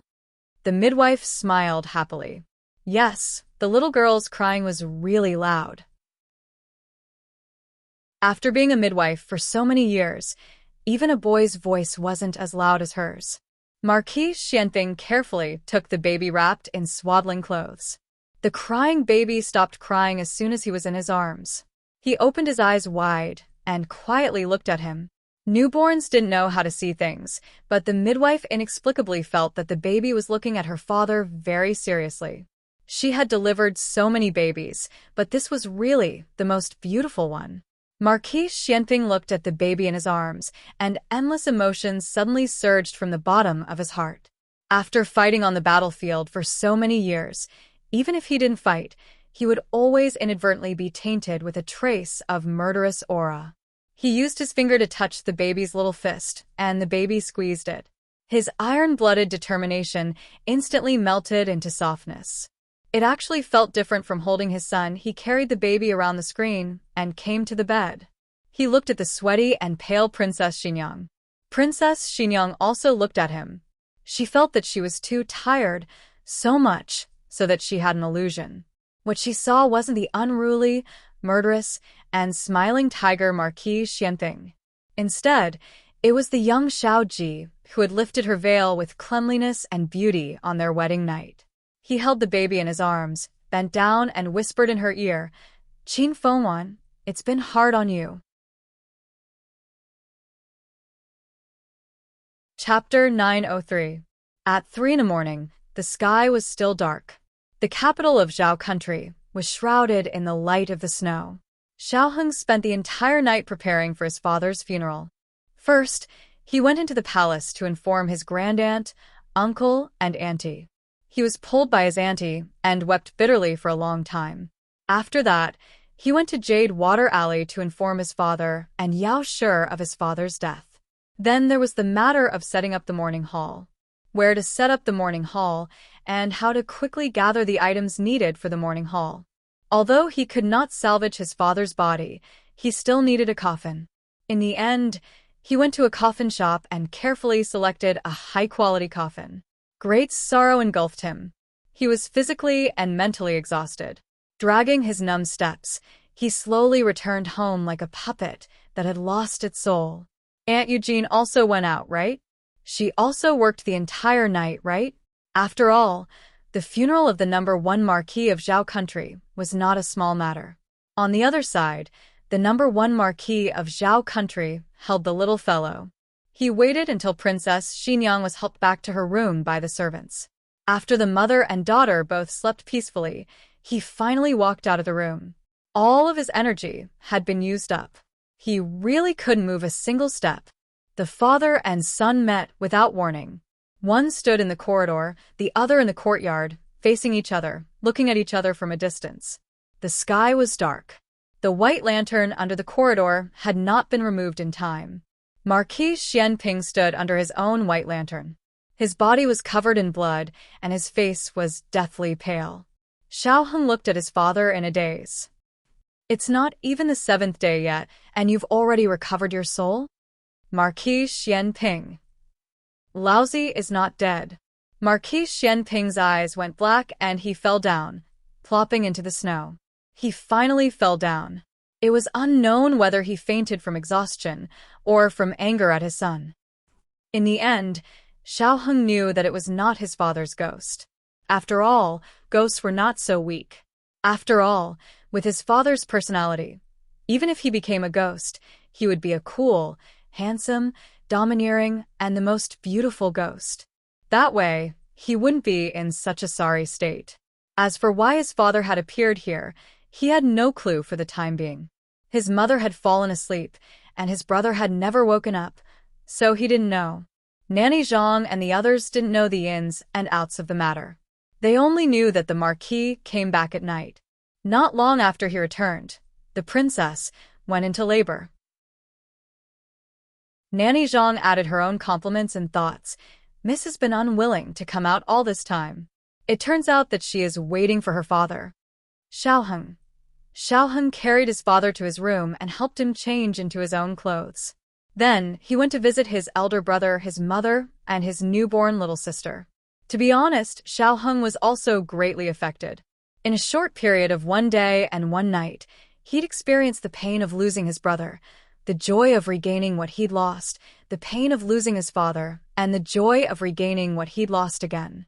His mood rose and fell greatly, and it almost caused him to collapse. More importantly, his mother was in labor, just as he was about to attend his father's funeral. In other words, the moment he returned, he had a father and a younger sister. Is there such a huge difference? He looked at the baby girl sleeping soundly in the swaddling clothes and held his head with both hands, suddenly doubting life. In the 12th lunar month at the border, the war between the 5 kingdoms against the state of Jin intensified.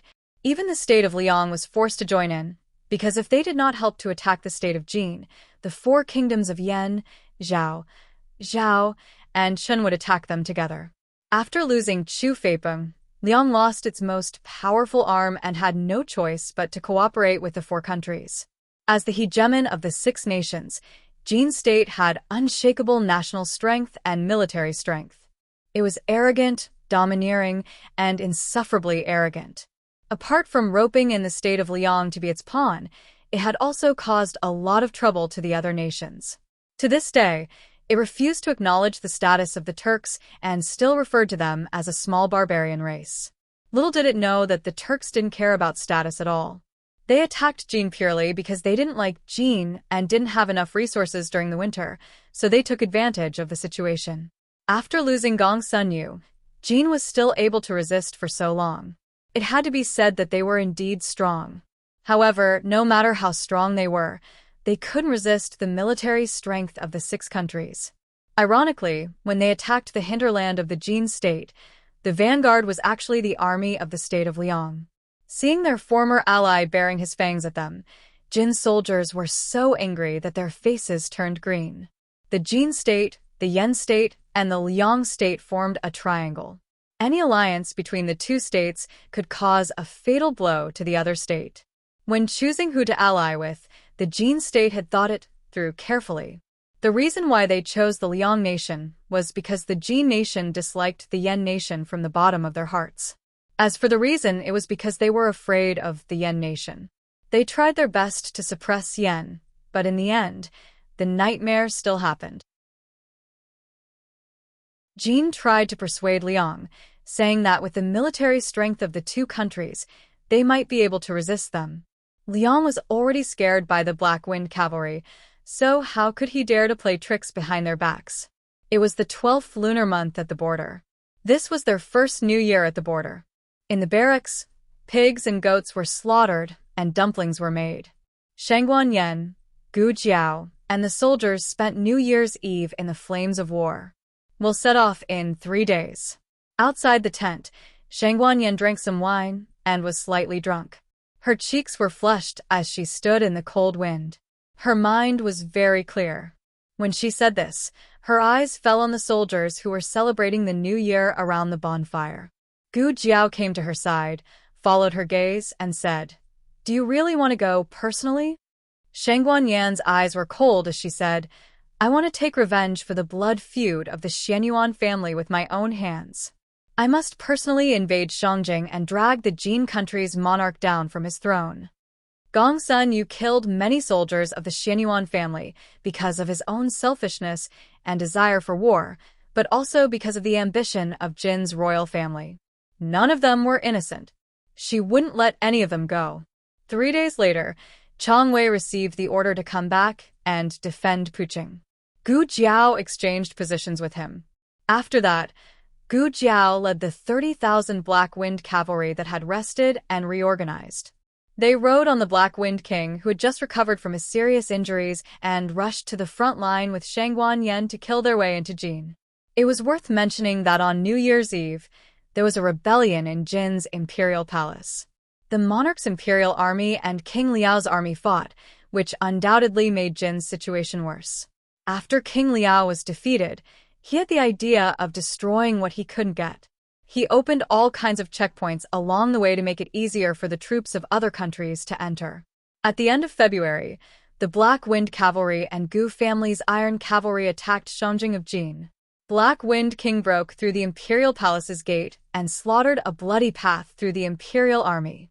Shangguan Yan held a long sword and chopped down with her saber, splashing the enemy's blood all over her body. She killed all the way to the throne room. Their movements were so fast that the ministers in the morning court had no time to evacuate. The gate was tightly shut. Outside the room, there were sounds of fighting, weapons clashing, and screams.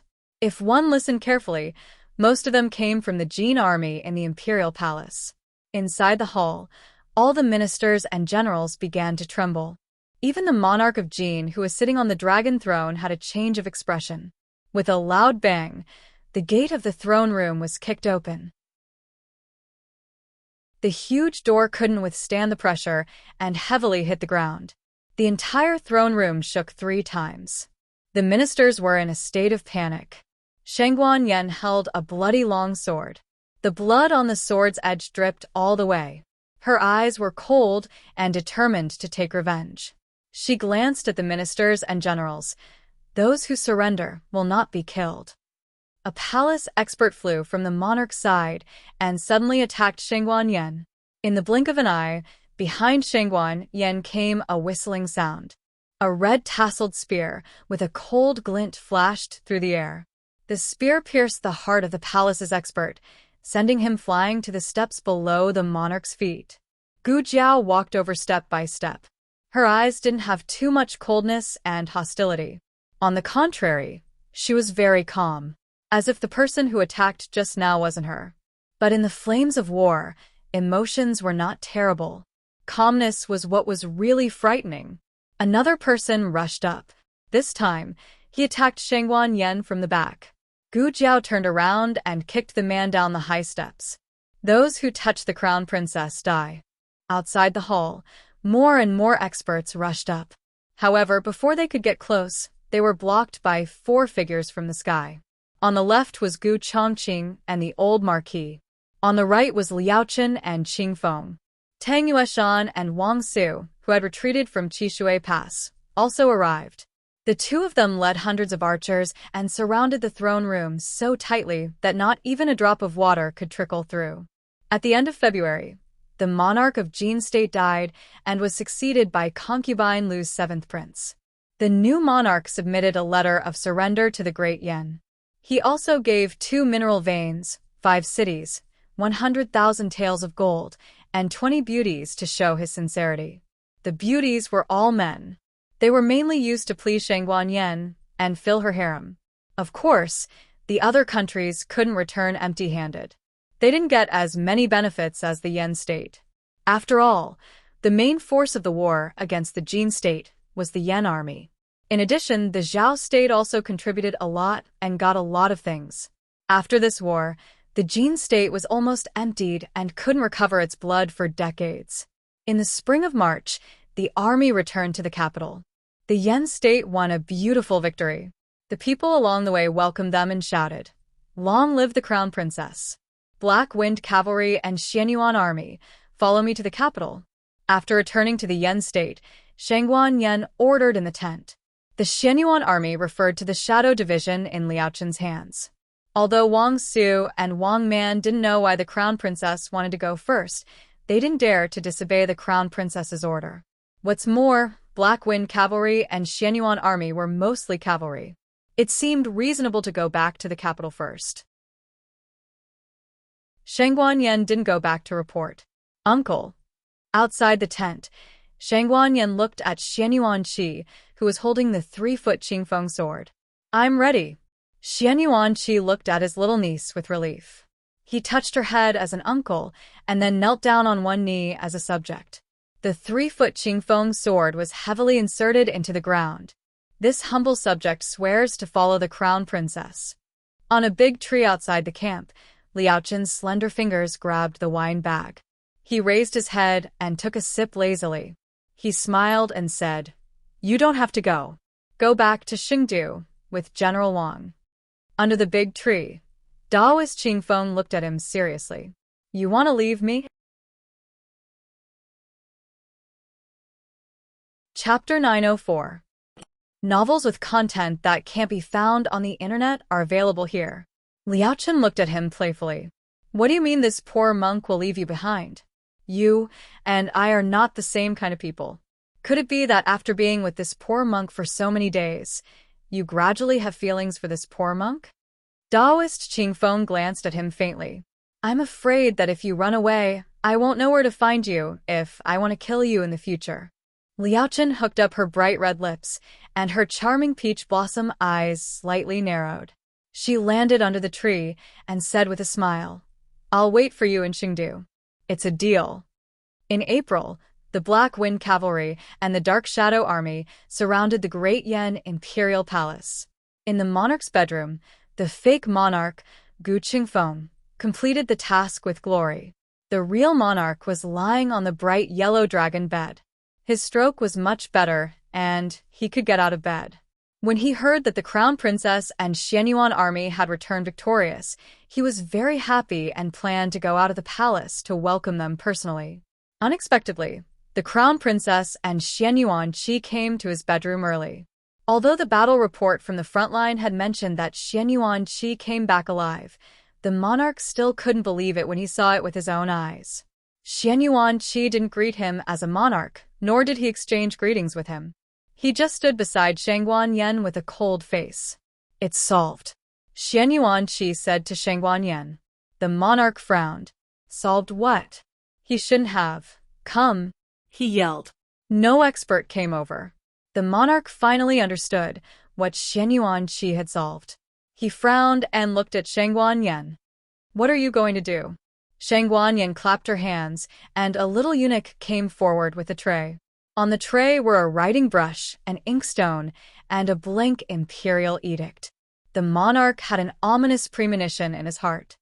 Shangguan Yen, are you going to usurp the throne? Shangguan Yan's father-daughter relationship had been exhausted during the years in the imperial mausoleum.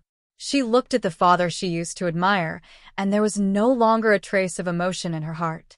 Imperial father, what are you talking about? I am the crown princess that you personally conferred. After you die, the throne will be mine. How can I usurp the throne? Father, you are already old, and you haven't recovered from your stroke, so you feel that you are powerless to govern the court. For the sake of Great Yan's rivers and mountains, you have decided to make me the emperor, and you will be an idle retired emperor in this palace. The Kim trembled with anger. How dare you? I am your father. Aren't you afraid of being punished by the heavens for threatening me like this? Shangguan Yan's face sank. Imperial mother died. The Xianyuan clan was exterminated. I was publicly whipped in the throne room, and my martial arts were crippled. Even my 2 sons experienced life and death situations several times. I have already suffered the wrath of the heavens. What am I afraid of? This was the first time that Shangguan Yen was so angry in front of the monarch. More than 10 years ago, when the Xianyuan clan was annihilated, she was still young and inexperienced. Now, the monarch really realized that his daughter had grown up. She had become so unfamiliar, not at all like the person in his memory. I loved you so much in vain. I really loved you. Among so many imperial heirs, he loved her the most. Shangguan Yan's mood calmed down little by little. She no longer quarreled with him, but very coldly said, "The person you love the most is yourself. Rest assured and be the retired emperor. The rivers and mountains of Great Yen have nothing to do with you." The monarch coldly said, "What if I don't make a decree?" Shangguan Yen sneered, "If you die, I will inherit the throne, and it will be a matter of course." The monarch suddenly froze. "From the beginning, you have planned all this, haven't you? You said that you are willing to restore the identity of the crown princess, and as the crown princess, you will go to war on behalf of me. Just for this day, right?" "Yes," Shangguan Yen admitted without hesitation. The monarch clenched his fists. "I didn't say that I won't give you the throne. Why are you so anxious?" Shangguan Yen excitedly said, "Do I have to hold everyone's life and death in your hands? Who is the one who established me and crippled me? As long as you are on the throne, the Xianyuan family will not be able to be rehabilitated. My son will not be able to openly walk in front of others. Qing is like this. Aheng is also like this." The monarch opened his mouth. Shangguan Yen sarcastically said, "Have you thought about repenting? I don't believe it. Yen, come to Father Emperor." "Father Emperor." The 3-year-old crown princess hopped and jumped over to him. "Did you go climb a tree again? Why are you so dirty?" "There was a small bird. It fell from its nest, so I wanted to put it back up." Yen really is a kind-hearted child. I am. The crown princess nodded seriously. "Father Emperor, you are injured. Does your finger hurt a lot? Yen will blow on it for you." Huff, huff, huff. The little girl who was reluctant to hurt a small bird, The little girl who would be nervous for a long time when his finger was injured, at some unknown time, had a vicious heart that wanted to kill the monarch and kill her father. The monarch stared blankly at the departing Shang Guanyan, not daring to believe that this was his daughter. Shang Guanyan stopped in front of the threshold and slightly turned her head. Looking at the shiny floor, she calmly said, "It was you who lost me." After Gu Jiao returned to Xingdu, she hid her achievements and reputation and gave the job of receiving the support of the people to Lu Chen. She herself returned to the Duke's manor. Seeing her, Manager Zheng was moved to tears. "Young master, young man, you finally came back." Gu Jiao dismounted and handed him the red-tasseled spear. Manager Zheng was immediately pressed to the ground. "Young master, the spear is a bit heavy. Where is my adoptive father?" Gu Jiao asked. Manager Zheng waved his hand to the servants, and 2 servants came forward. Working together, they carried the red-tasseled spear away. Only then did he stand up and say to Gu Jiao, "The Duke went to the Imperial Tutors' Hall." After successfully sending his great-aunt and others into the Zhao country, and Guogong returned home with Wang Su. He stayed in Xingdu, while Wang Su went to the border. "Oh." Gu Jiao nodded. "Just in time, I'm also going to the Imperial Tutors' Hall." In the purple bamboo forest, Guogong was sitting in a wheelchair, playing chess with the Imperial Tutor.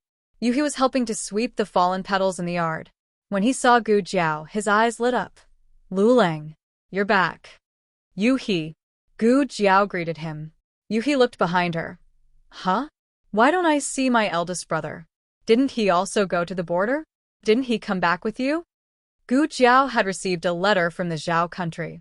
The letter talked about the recent situation in Bai Shui Alley and Zhuke Street, and also about Marquis Xianping's experience on the island. She hesitated for a moment and didn't tell he about Yi Qing's poisoning. She only said, "Your eldest brother is a guest on the Dark Night Island." "That's right. It's so strange. The Dark Night Island is frozen until February at most. It's already April. Why hasn't Yi Qing come back yet? Could it be that he's too handsome and was left on the island to be the husband of the fortress? The Dark Night Island of the Dark Night sect? My brother went there." Yuhi was shocked. Gu Jiao smiled, patted him on the shoulder, and went to the corridor. She opened the curtain and entered the room. The 2 people in the room had already heard her voice and were waiting for her to come. She left in August, and now it's already April. They haven't seen each other for more than half a year, and she has changed a lot. She's a little taller and her facial features have grown a lot. She fought all day, was exposed to the sun and rain, and was tempered by the wind and sand. Her originally white skin turned into a light wheat color, which made her more heroic. At the border, many girls secretly admired the commander of the Black Wind Cavalry. "Father, Imperial Tutor." She happily greeted the 2 of them, and Guogong looked at her and couldn't move his eyes away. Even if she came back safely, but thinking of what she went through at the border, he couldn't help but feel distressed. "Come here, let me take a look." And Guogong waved at Gu Jiao. "Huh." Gu Jiao was slightly surprised. And Guogong smiled. "I'm recovering very well. I can talk and I can also lift my arms." He said it casually, but in order to give her a surprise, he almost desperately tried to recover for the past 8 months. The process was painful and torturous, but compared to her hard work, his was not worth mentioning. Gu Jiao came to his side, squatted down, and looked up at him. "You look good."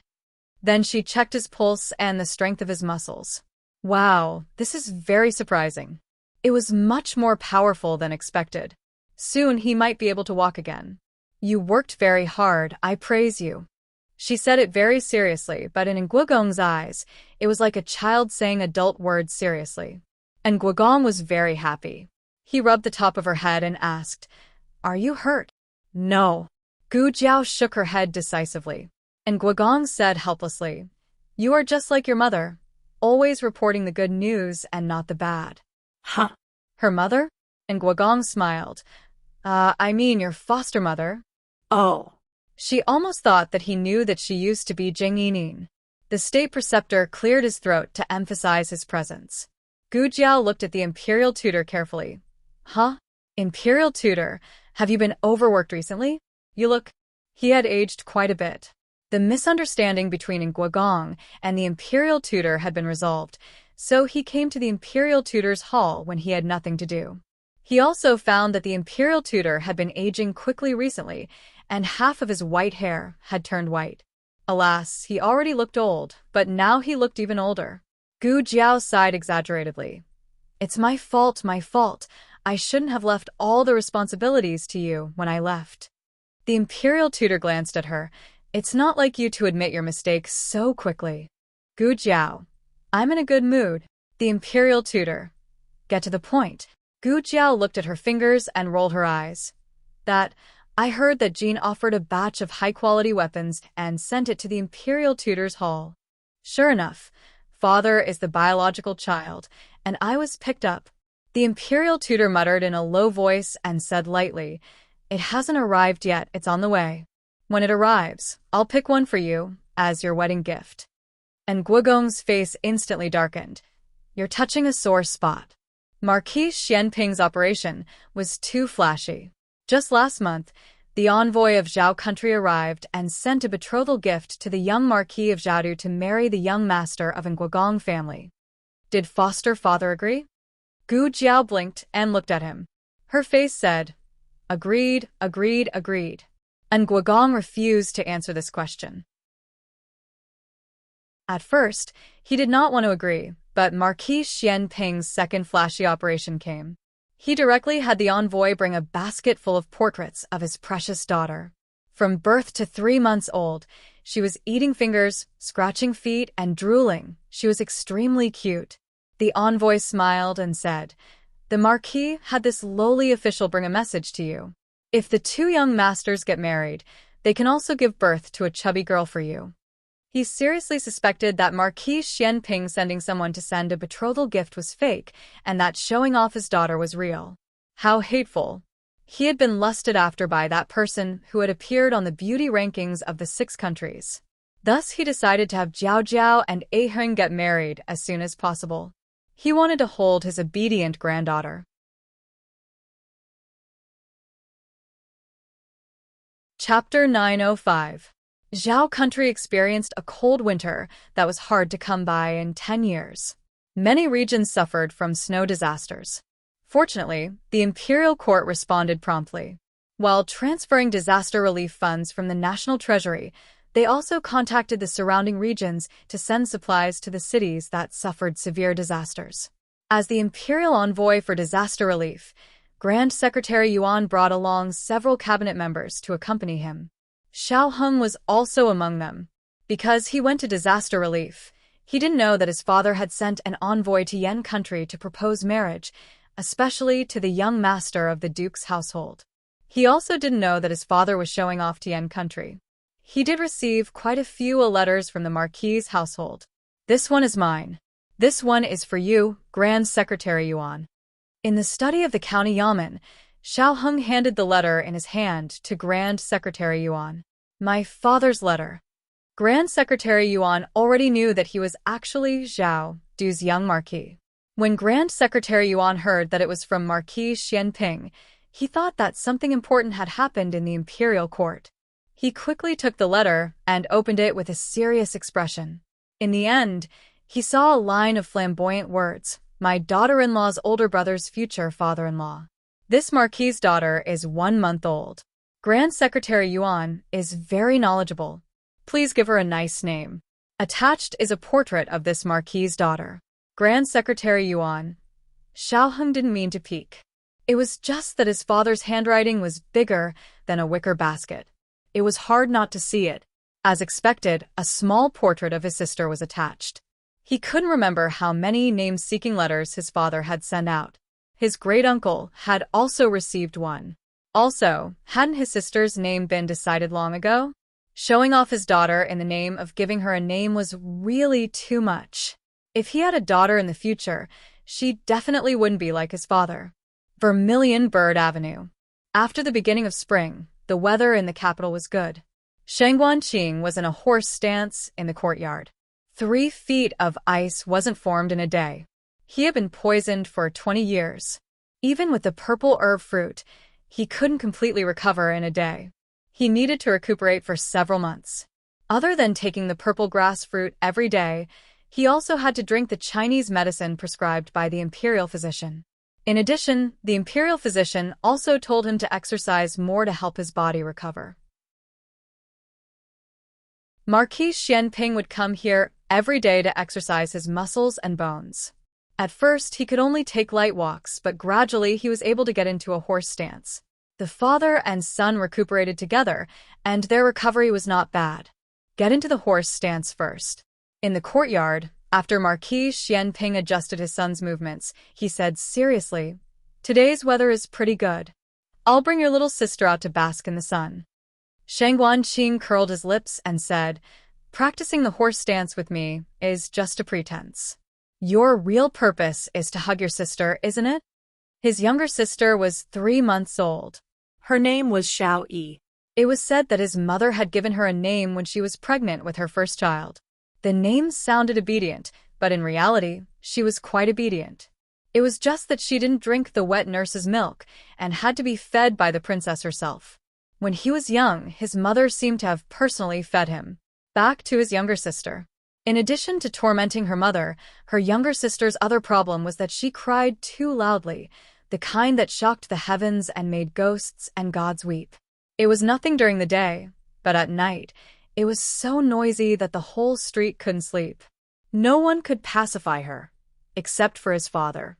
His father came to see him every afternoon, had dinner with him, and coaxed his younger sister to sleep at night before leaving. As his younger sister grew older and slept later and later, his father also left later and later. Princess Xinyang went out. Inside the room, Eugene was watching over little Xiao Yi, who was sleeping soundly. Little Xiao Yi was prettier than other newborns when she was born. After the first month of confinement, she became much chubbier and more delicate and adorable. Marquis. Eugene bowed to Marquis Xianping. Marquis Xianping nodded and responded. He came to the cradle and looked at the sleeping little fellow inside. The corners of his lips unconsciously curled up slightly. Eugene glanced at him discreetly and thought, Marquis is different from before. Marquis Xianping raised his eyebrows. She looks so good. She must have taken after me. Eugene's face darkened. She took back her words. The Marquis was still the Marquis. Not long after, the sound of horse hooves came from outside the door. Princess Xinyang's carriage had returned. She had just gone to the imperial palace to discuss the marriage between Xiao Heng and Gu Jiao with Empress Dowager Zhuang and Empress Xiao. Regarding the matter of the wedding, the two women of high status did not have any objections. In fact, they were in full agreement. In Empress Dowager Zhuang's heart, Aheng, that stinky brat, owed her Jiao Jiao a grand wedding. Princess Xinyang also thought so. Back when they were in the countryside, the two did not officially get married. Her son was unconscious and became someone else's husband when he opened his eyes. There was no ceremony, and there was no consummation. What sort of marriage was this? In addition, he had used someone else's identity at that time. Now that he had recovered his identity as Xiao Heng, the marriage between Xiao Luling and Gu Jiao's mother could no longer be counted. Of course, she also had her own selfish motives. She wanted to witness her son's wedding. The letter of engagement had already been sent to by Shui Ali. Today, her main goal was to finalize the details of the betrothal gifts and the date of the wedding with Empress Dowager Zhuang and Empress Xiao. Princess, you've returned. Eugene welcomed her with a smile. Raising her hand, she helped her hang up her cloak. Did the discussion go smoothly? It went quite smoothly. Princess Xinyang said. Master Marquis has come. Eugene quietly said. Princess Xinyang turned her head to look.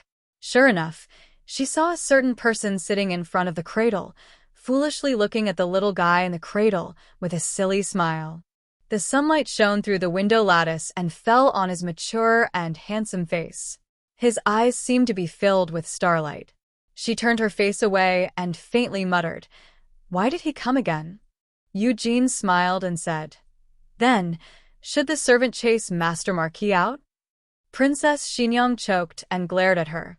If you chase him out, when the little one cries, will you coax him? Eugene covered her face and could not help but laugh. Ha! Princess Xinyang sighed. Eugene keenly sensed that something was off with Princess Xinyang and asked, "What is it, Princess? Did something happen?" Princess Xinyang frowned and asked strangely, "When I came out of the harem, I happened to run into the court. They came to me one by one to give me a name. Did I ask them for a name?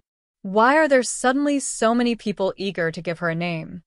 Marquis Xian Ping shook the cradle as if nothing had happened, his face calm. On the other side, Shangguan Yan left a blank imperial edict for the monarch to abdicate. The monarch's heart was burning with anger, so naturally, he was unwilling to give in easily. The experts around him were dealt with by Xian Yuanqi, but he still had a large number of imperial guards and soldiers from the rearguard commandery. He pretended to write the imperial edict and took the opportunity to press the mechanism beside the desk.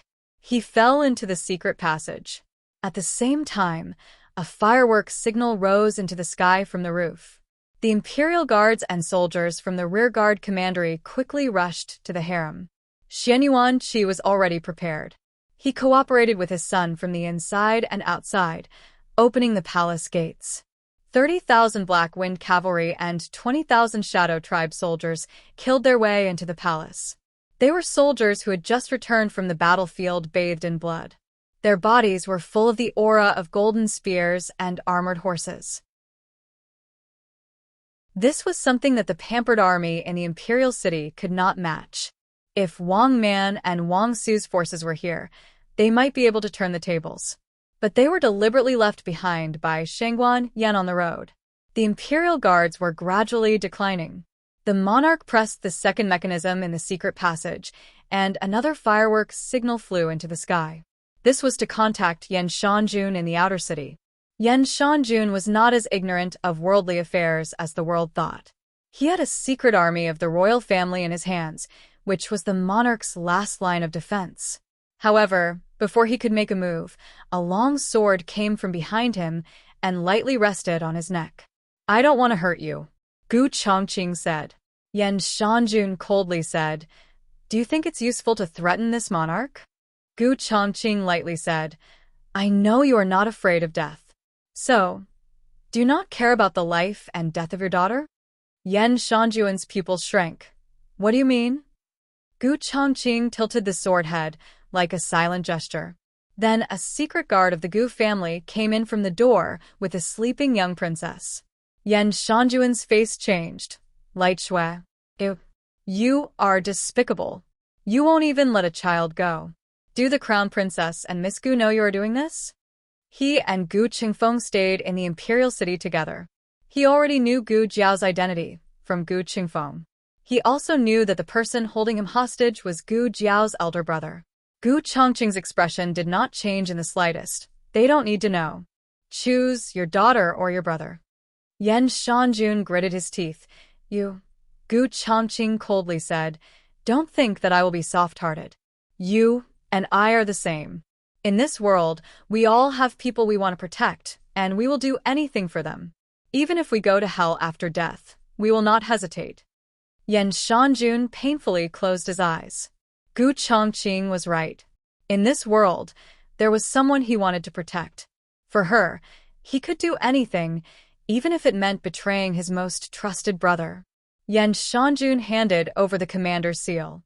After leaving Yan Shanjuan's residence, the secret guard of the Gu family tore off the human skin mask on his face and said with a smile, "Big brother, you acted too well just now. Even I almost believed you. I was afraid that if Yan Shanjun didn't agree, you would really kill the young princess." Gu Chongqing sternly said, "I wasn't acting." Gu Qingfeng was stunned. Gu Chongqing glanced at him and laughed. "Idiot."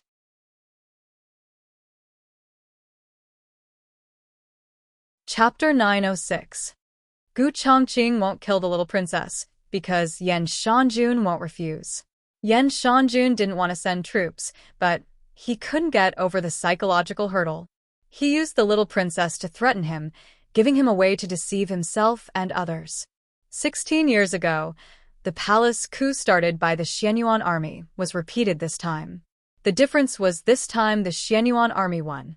Under the service of the eunuch and the eunuch, the monarch drafted an imperial edict to abdicate and confer a new monarch with a dark face. Great Yan's first empress was born, and her reign was named Yong'an. After Yong, an emperor, succeeded the throne, the first thing he did was to rehabilitate the Xianyuan family.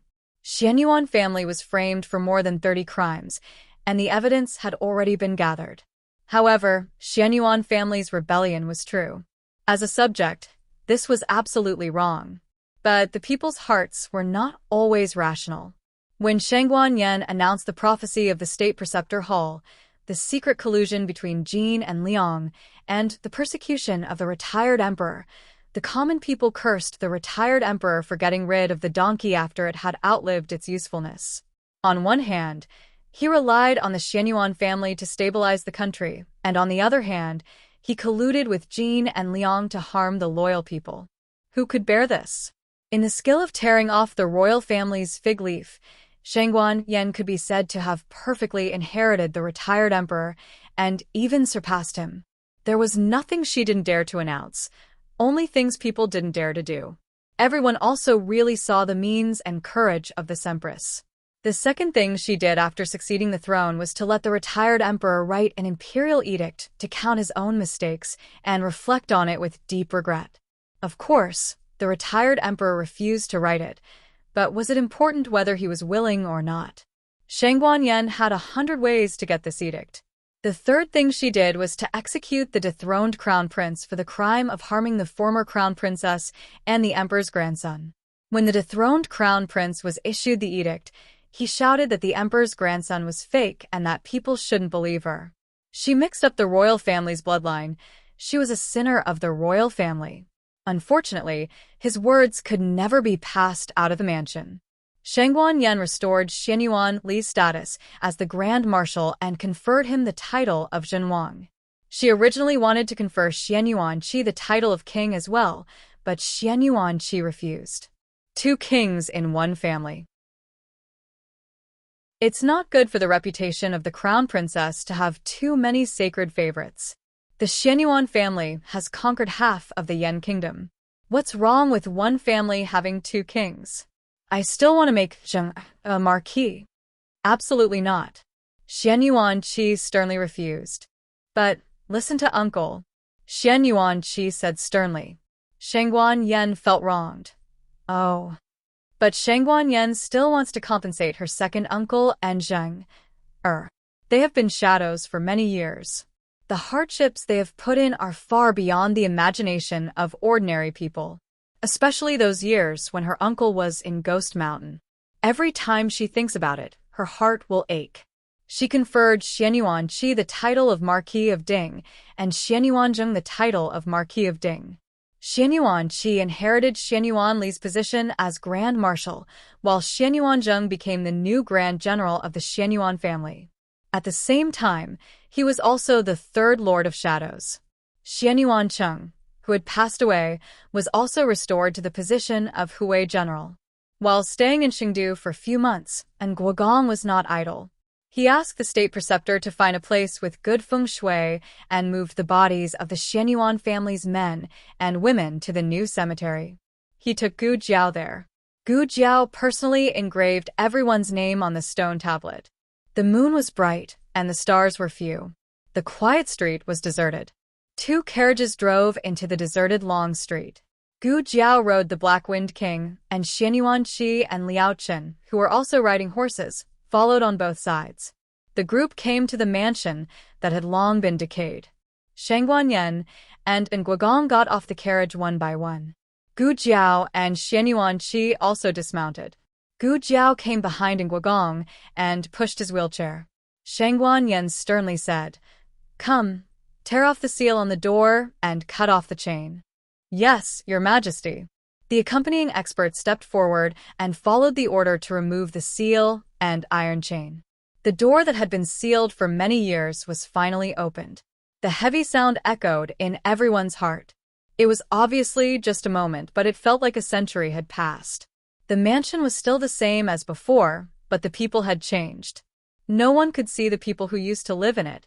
The barren weeds were simply cleaned up by Liao Chen, but it was still difficult to hide the desolation. Xian Yuanqi walked up the steps with heavy steps and looked at the quiet and dilapidated courtyard. His eyes suddenly turned red. "Big brother, I'm back." Liao Chen had already quietly come to the mansion. He had already felt sad. However, at this moment, when he returned with his father, he found that the sadness was nothing at all. At this moment, he truly experienced the sorrow of having his family destroyed. It was the sorrow from his father. Shangguan Yan's eyes flashed with tears. She sniffed and said to Gu Jiao and Nguagong, "Let's go in." The servants laid wooden planks on the steps, and Gu Jiao pushed the wheelchair up. The Black Wind King also followed in. The last time he played in this courtyard, he was just a carefree foal. Now he had grown old. Shangguan Yan introduced to Gu Jiao, "This is the martial arts field. In the past, my two uncles often competed here. My cousins also practiced martial arts here. Over there is first uncle's courtyard, and to the east is second uncle's courtyard. Behind the pavilion is first cousin's courtyard, and to the north is second cousin's, third cousin's, fourth cousin's, and fifth cousin's courtyard." She introduced in detail. Gu Jiao listened carefully. She felt familiar with this mansion. She heard from Nguagong that when Jing Yinin was a child, her grandfather often stole her away. Xian Yuanzi often woke up and found that her daughter was gone. Then she went back to her mother's house with a dark face to ask for her daughter. "Do you want to go to sixth cousin's courtyard?" Shangguan Yan asked. "Okay." Gu Jiao nodded. A group of people went to Xian Yuansun's courtyard together. Looking at the courtyard full of weeds, Shangguan Yan smiled bitterly. Sixth cousin always said that he was the most useless, but he didn't know that he was the only one who escaped from the clutches of so many people. He left the last trace of first uncle's bloodline. He did a great thing. By the way, how did Xian Yuansun escape? Gu Jiao asked Liao Chen. The two didn't talk about Xian Yuansun in detail. Liao Chen said, "It was Han Ci. At that time, all the men of the Xian Yuan family went to war. Sixth cousin stayed in Xingdu because of his poor health. The Han family came to kill him. Han Ci pretended to kill him and sent him out of Xingdu without telling the Han family." Gu Jiao suddenly understood. "No wonder you let Han Ci go." Liao Chen said, "Sixth cousin owed him his life, so I returned it to him. I don't want sixth cousin to owe him anything." "Then what happened?" Gu Jiao asked. Liao Chen recalled the past and couldn't help but be a little melancholy. "I once secretly returned to the Yan kingdom. First, I wanted to inquire about my father. Second, I also wanted to go back to the Xian Yuan family. I also went to the vanguard camp and saw the newborn Ayu. However, no one found me at that time, except for sixth cousin. I told sixth cousin my identity and gave him a token of the Shadow Division. After sixth cousin escaped from the Han family, he contacted the masters of the Shadow Division near Xingdu. They escorted him all the way to the Zhao country. He lived near my temple. A few years later, he met a woman and married her. Unfortunately, his body was too weak and he carried the blood feud of the Xian Yuan family. His condition deteriorated. Not long after Jing Kong was born, he died. Not long after, I found the infant Jing Kong at the gate of the temple. I knew it was sixth cousin's child. I had a bad feeling and hurried to find sixth cousin, but she was gone. I looked for her for a long time, but couldn't find her. Later, I found her shoes by the riverbank. I think she must have jumped into the lake to commit suicide." Hearing this, everyone fell silent. They felt sad for Xian Yuansun and his wife. And the poor child. Xian Yuanqi said, "I want to go to the Zhao country and see sixth cousin's child." Gu Jiao looked at Liao Chen and said, "When I guessed that you and Jing Kong were related to the Xian Yuan family, I suspected that he was your son. Later, I went back to the master's hall and looked at the portrait of Xian Yuan Sunday. I found that the two of them were more alike." Liao Chen said mockingly, I'm a monk." How could he have broken his sexual abstinence? Gu Jiao nodded and said, Yes, a monk who has broken his abstinence from killing, drinking, and meat. Was he still far from breaking his sexual abstinence? Liaochen. Xian Yuanqi looked at his son. After a few months of training at the border, he was already able to communicate well with others. He said earnestly, Zheng you're not young anymore. In the past, you carried the blood feud of the Xianyuan family, and your life and death were unknown, so you couldn't start a family. Now that everything has been settled, you should consider your marriage. Do you have a girl in mind? If you do, I'll propose marriage for you. Father doesn't care about her family background. As long as she's from a decent family, pure, kind-hearted, and good-looking, it's fine. Liaochen put his hand to his forehead. How did this topic get sidetracked? Weren't they talking about sixth cousin and Jing Kong's background? Why are they urging me to get married? Isn't it better to be a monk? Liaochen sighed and said, Father, I don't have a girl in mind, and I don't plan to get married. Jing Kong is enough for the Xianyuan family. I'll leave the inheritance to that boy. I just want to be free and unfettered. Besides, I'm already so old. People around my age already have children. If I marry an unmarried girl, it'll be like raising a daughter. You still have such high expectations. Xian Yuanqi had been away from the world for too long. He didn't know the average standard of men in Qing City. He thought about his son's situation and felt that what his son said made sense. He gritted his teeth and lowered his standards. Then, as long as it's a person. Liaochen.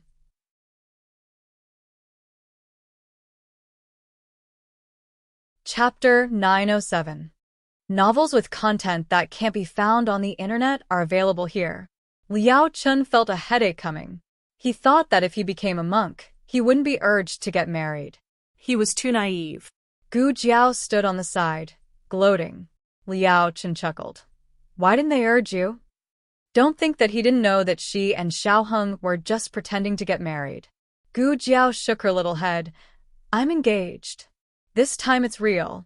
Liao Chen's knee was hit by an arrow. He secretly clenched his fists. When he returned to Zhao country, he will urge Shengguan Qing to marry. And little Jing Kong. What's wrong with being 6 years old? Urge marriage, start from a child. After coming out of the mansion, Shengguan Yan asked the eunuch to pass her order to call the Ministry of Works to repair the Xianyuan family's mansion, so that when Xian Yuanqi and Liao Chen return from their visit to Jing Kong, they can live in the renovated mansion. When getting on the carriage, Shengguan Yan looked at Gu Jiao. Jiao, do you want to go to the palace with me? Dukin. Jiao wants to go back to the mansion with me. Shengguan Yan. She is my daughter-in-law. Dukin. She is my daughter.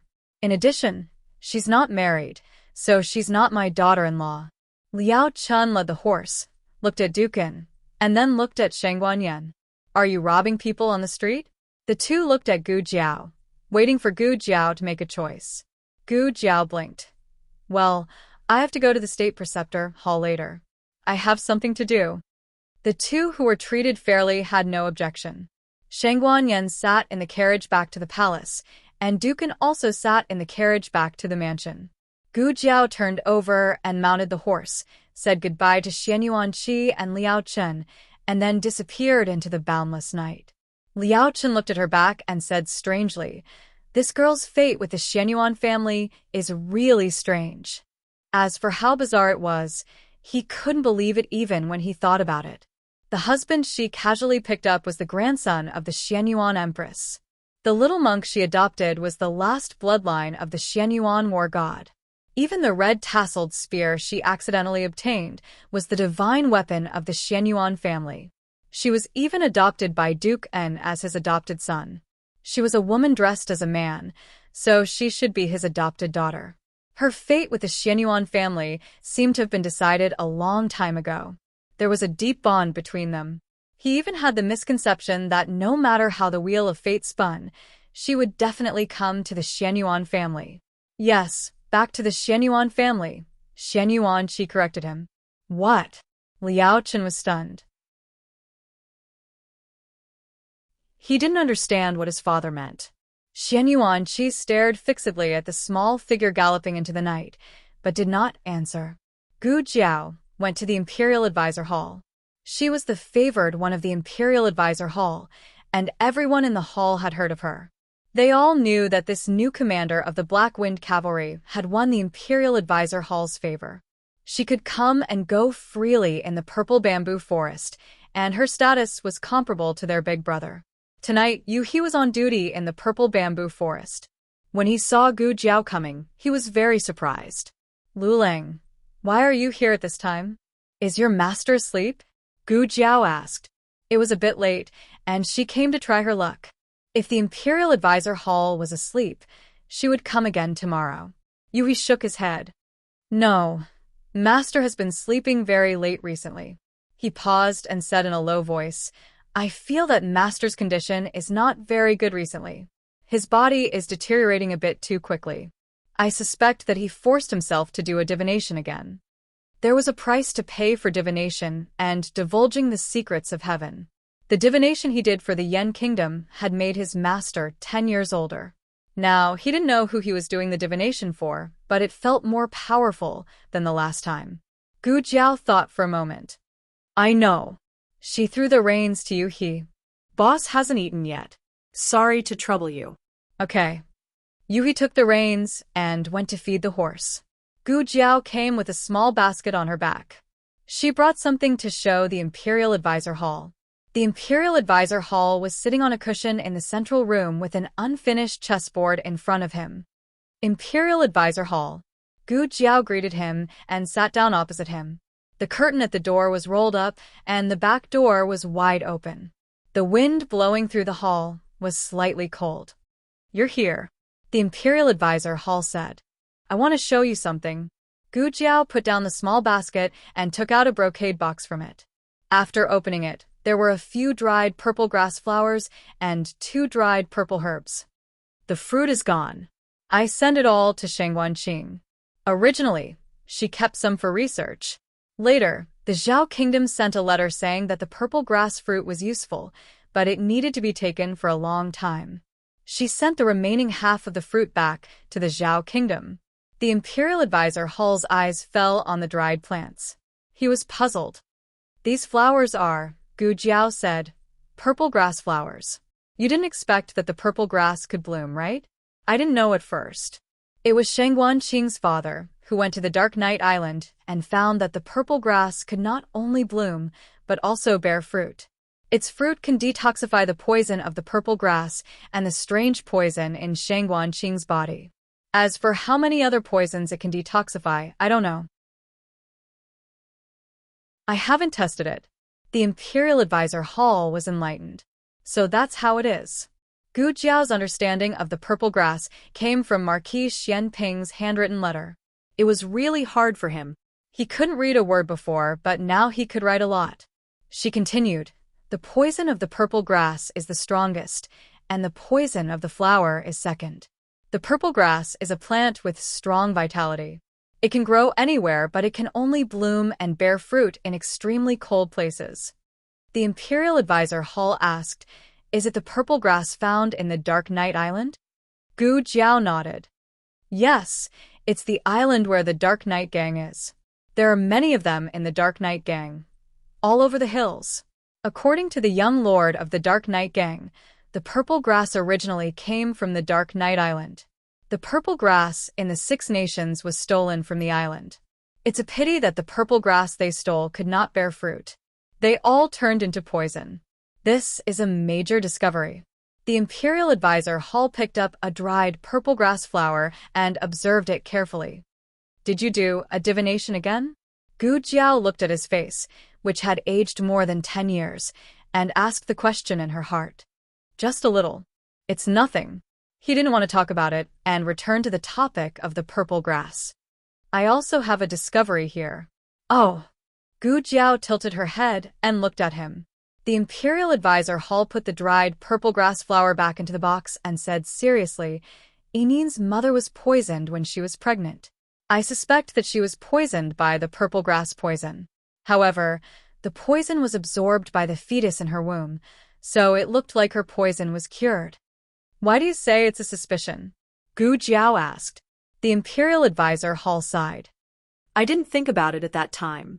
The purple grass poison is different from other poisons. The symptoms of poisoning are very complicated and full of changes. It's also difficult to diagnose from the pulse. Gu Jiao asked, "Why do you think it's the purple grass poison now?" The Imperial Advisor Hall said, "I heard from Duke and about Enin's childhood. Combined with my research on the purple grass poison, I came up with this guess. Enin absorbed the purple grass poison in Xian Yuanzi's body. After she was born, she had been fighting against the poison, so her body was very weak for the first 2 years. After the purple grass poison merged with her body, she had a talent for martial arts. Even Mu Qingchen, who was 3 years older than her and had been practicing martial arts since childhood, couldn't beat her. In addition, I have another suspicion. Your body was once poisoned by the purple grass poison." Me? Gu Jiao lowered her head to look at herself. The Imperial Advisor Hall said, "The second Lord of Shadows heard about the purple grass in the state of Zhao and set off there. I don't know why they wanted the purple grass. I only know that the purple grass appeared in the vicinity of Qingchuan village, where you were born." Xianyuan Zheng concealed his identity there for many years, but he couldn't find the purple grass whereabouts. Was the information wrong, or was the purple grass eaten by someone? Although he was asking questions, his tone was clearly leaning towards the latter guess. Gu Jiao also felt that the latter was more likely. She didn't have any evidence, so it was just her intuition. Then, did the Marchioness eat it, or did the original owner eat it? The Imperial Advisor Hall shook his head. There's no way to know. But no matter who ate it, I think it was a mistake. Gu Jiao asked, "What about Xianyuanzi? How did she get poisoned by the purple grass poison? Was it also a mistake?" The Imperial Advisor Hall shook his head again. "It was the Han family who poisoned her. The purple grass poison isn't a medicine. On the contrary, it's a poison without an antidote. Very few people can survive it, let alone Xianyuanzi, who is just a pregnant woman. The Han family's original intention was to kill both her and her child to attack Xianyuanli," Gu Jiao continued. "But they didn't expect to go for wool and come home shorn. Instead, I used Jing Yinin's body to transmigrate. It's so strange. Why did both Gu Jiao's mother and Jing Yinin get poisoned by the purple grass poison? Could it be that my transmigration has something to do with the purple grass poison?" The State Preceptor looked at the purple grass flower in the box and said, "What we saw was the shape of the purple grass flower, but maybe the purple grass flower contains dark matter that we can't see. Maybe it was this dark matter that brought you here from another time and space." Gu Jiao frowned. "Does this happen to other people?" The Imperial Advisor Hall said, "As far as I know, no." Gu Jiao fell into deep thought. Suddenly, she thought of something and hurriedly took out the medicine box from the basket on her back. "What are you doing?" The Imperial Advisor Hall looked at her and asked. Gu Jiao opened the medicine box. "You can't put anything in this box. If you do, it will disappear into another dimension." The Imperial Advisor Hall understood what she was going to do. He didn't stop her because he also wanted to know the result. Gu Jiao picked up a dried purple grass flower and gently put it in. Then she closed the lid with a click. She waited quietly for a while and then opened the lid. The two people's eyes fell on the medicine box and their expressions changed.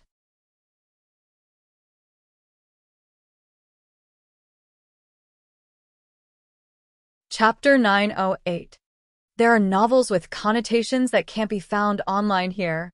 The purple grass is still there. What does this mean? It means that the purple grass came from the small medicine box.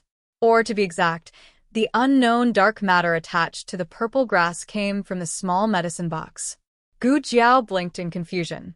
But didn't Chongjing say that the purple grass on the island was planted by the first island owner? What the hell is going on? State Preceptor thought for a moment and said, "If you want to know the answer, I'm afraid you can only go to the Dark Night Island. This is not urgent. Didn't Yi Qing stay on the island? Maybe when he comes back, he can bring back some useful information." Gu Jiao nodded. That's the only way. Her wedding was imminent. She couldn't leave the groom at this time and go to the Dark Night Island alone. Gu Jiao suddenly said, Speaking of this, I forgot to ask adoptive father, has the wedding date been set? It's set. State preceptor said, October 18th, an auspicious day. Isn't that my 18th birthday? Gu Jiao tilted her head and squinted at him. You calculated an auspicious day? The state preceptor nonchalantly placed another chess piece on the board. The imperial astronomer calculated it. Gu Jiao, there is no imperial astronomer in the Yen kingdom. State preceptor, now there is. Gu Jiao, state preceptor said, there are only a few months left. Besides, you are not waiting in the Yen kingdom. The people of Duke Angua's mansion have already gone to the Zhao kingdom. The houses should be ready. A few days ago, Duke Angua played chess with me. He said that the wedding team is ready and can leave at any time. Adoptive father is so considerate. Gu Jiao was very happy. She held her chin with one hand and leaned her elbow on the small table. She looked at him calmly. Is your transmigration also related to the purple grass poison? State preceptor said without hesitation, no, my situation is different from yours. Gu Jiao was disappointed. Oh. The state preceptor looked at the night scene in the forest and said to Gu Jiao, it's getting late. You should go back. Oh. Gu Jiao stood up. It's indeed quite late. I'll go back first. Yes. The state preceptor replied. Under the moonlight, Gu Jiao took out a mask and led Black Wind King out of the purple bamboo forest. When you see your big brother, you have to cover your face. This time, the Gu army also withdrew from the border. However, their route back to the Zhao kingdom did not pass through Xingdu of the Yen kingdom. They went through Tsangzhou. Only the old duke, Gu Chongqing, and Tang Yueshan secretly came to Xingdu. The three of them stayed in the public house. Gu Qingfeng had an ulterior motive in showing off his exclusive room to them, indicating that he was among the first batch to stay there. The three of them looked down on him. Gu Chongqing took a hot bath in the public house. After changing into dry clothes, he went to the state preceptor's hall. Gu Chongqing could not let the world know what he was going to do. He waited for his sister to come out before going to the state preceptor. State preceptor. He greeted politely. I haven't seen you for a long time. How are you? You don't look well. Are you too tired these days? He knew more or less about what happened in Xingdu. His brother Gu Qingfeng was only responsible for playing the role of a healthy monarch. The state preceptor was in charge of all the affairs in the imperial court. His Majesty has ascended the throne. I'll be relaxed in the future. His words were tantamount to admitting that his weakness was caused by excessive fatigue. He looked at Gu Chongqing. How are you? Are you recovering well? Gu Chongqing said seriously. I'm recovering well. After becoming a death warrior, I feel that my skills are better than before. A death warrior's life is shorter than ordinary people, but I don't regret it. The state preceptor laughed dryly. As long as you're happy. Gu Chongqing looked at the state preceptor solemnly. There are actually two reasons for my late-night visit. First, to thank you. Second, I've finished the medicine you gave me to hide my aura. The state preceptor smiled slightly. I'll get it for you. After saying that, he got up and went to the study to get a bottle of pills and handed it to Gu Chongqing. Gu Chongqing took it in his hand and thought of something. He asked strangely, I have a question that I've always wanted to ask you. Go ahead. Why does the medicine I took in the state preceptor's palace smell different from the medicine you asked me to take to the border? The color is also different. The state preceptor put on a fake smile and thought, because the first time I gave you the ebony pill, and the second time I gave you the all-nourishment pill. The state preceptor asked, have you had a nosebleed recently? Gu Chongqing said, yes. I'll give you another bottle of medicine. Don't worry, the effect is the same. The state preceptor went to the study without changing his expression and decisively changed a bottle of lotus fire pill. Gu Chongqing left the consultation fee and took the pills back to the public house. Dukin ordered that the wedding procession would set off in 3 days. The public house was busy counting the young master's dowry overnight. As for why the young master wants to marry a man, we don't know, and we don't dare to ask. Marquis Xianping probably didn't expect that Dukin would dare to marry Gu Jiao as the young master, so he was a little naughty. In the public house's phone courtyard, it was a different scene. The old Duke, Gu Qingfeng, and Tang Yueshan all lived in the public house. Naturally, they would have heard about the marriage between Xiao Heng and Gu Jiao. Gu Qingfeng had known about Xiao Heng's true identity long ago. The old Duke and Tang Yueshan knew about it later, before they entered the Yan Kingdom. The old Duke was very angry. What are you angry about? Tang Yueshan didn't mind the drama. Are you angry that she didn't want to go back to the Marquis's mansion and came to the public house to be a young master? Or are you angry that old Xiao didn't go to the Marquis's mansion to send the engagement letter and betrothal gifts here? Since he followed Marquis Xianping, Tang Yueshan had not only learned to be indecent, but also learned to poke the heart. His poke was accurate, and the old Duke was very angry. Tang Yueshan gloated. You can't blame her and old Xiao. You didn't recognize her in the first place. Now she doesn't recognize you. Isn't it human nature? Gu Qingfeng pursed his lips. Recognize what? That girl wasn't Gu Jiao's mother at all. The old Duke didn't think about not recognizing Gu Jiao, but he didn't value a granddaughter that much. He valued his little brother, but who would have thought that little brother was Gu Jiao? That girl still didn't know that he already knew that she was Gu Jiao. She always wore a mask in front of him and called him little brother. He was really angry, but he couldn't say anything. Otherwise, it would be awkward. What's wrong with you? Gu Chongqing stepped into the room. The atmosphere in the room was too strange. His brother was dejected, his grandfather looked very cold, and only Tang Yueshan looked gloating. The old Duke and Gu Qingfeng didn't want to talk. Tang Yueshan said with a smile, What else can it be? You're angry about that girl's marriage. You say, she has 3 brothers, but she didn't marry from the Marquis's mansion. Who carried her on the sedan chair? Gu Qingfeng said without thinking, Of course it's me. Gu Chongqing quickly changed the topic. He frowned. I'm the eldest brother. I should carry her on the sedan chair. Gu Qingfeng chuckled. Big brother, are you already engaged? According to the customs of the Zhao Kingdom, you can't carry your sister on the sedan chair. I almost forgot about this. Gu Chongqing clenched his fist. You can't either. You broke the family rules. You have to reflect on your mistakes behind closed doors. Gu Qingfeng raised his eyebrows. What family rules did I break? Gu Chongqing turned to the old Duke. Grandfather, he is the #1 thief in the capital, Fei Shuang. Gu Qingfeng's body trembled. Damn. My brother sold me out just like that. He just carried that girl on the sedan chair. Did he have to do that? Don't blame me for what you did. Gu Qingfeng glared. He stood on tiptoe and looked Gu Chongqing in the eyes. He pointed at his nose and said fiercely, Your Zikao poison has expired. You didn't become a man of sacrifice at all. Gu Chongqing sucked in a cold breath. His eyes widened in disbelief, and something in his mind collapsed with a bang. Tang Yueshan couldn't help laughing. Gu Chongqing had become so powerful because he thought he had become a man of sacrifice. No wonder he had been secretly taking medicine recently. The 3 brothers of the Gu family were famous for their harmony. It was rare to see them fall out with each other. Okay, you guys continue. I'm happy to watch the show. The brothers then remembered that Tang Yueshan was still in the room. How they fought was their own business.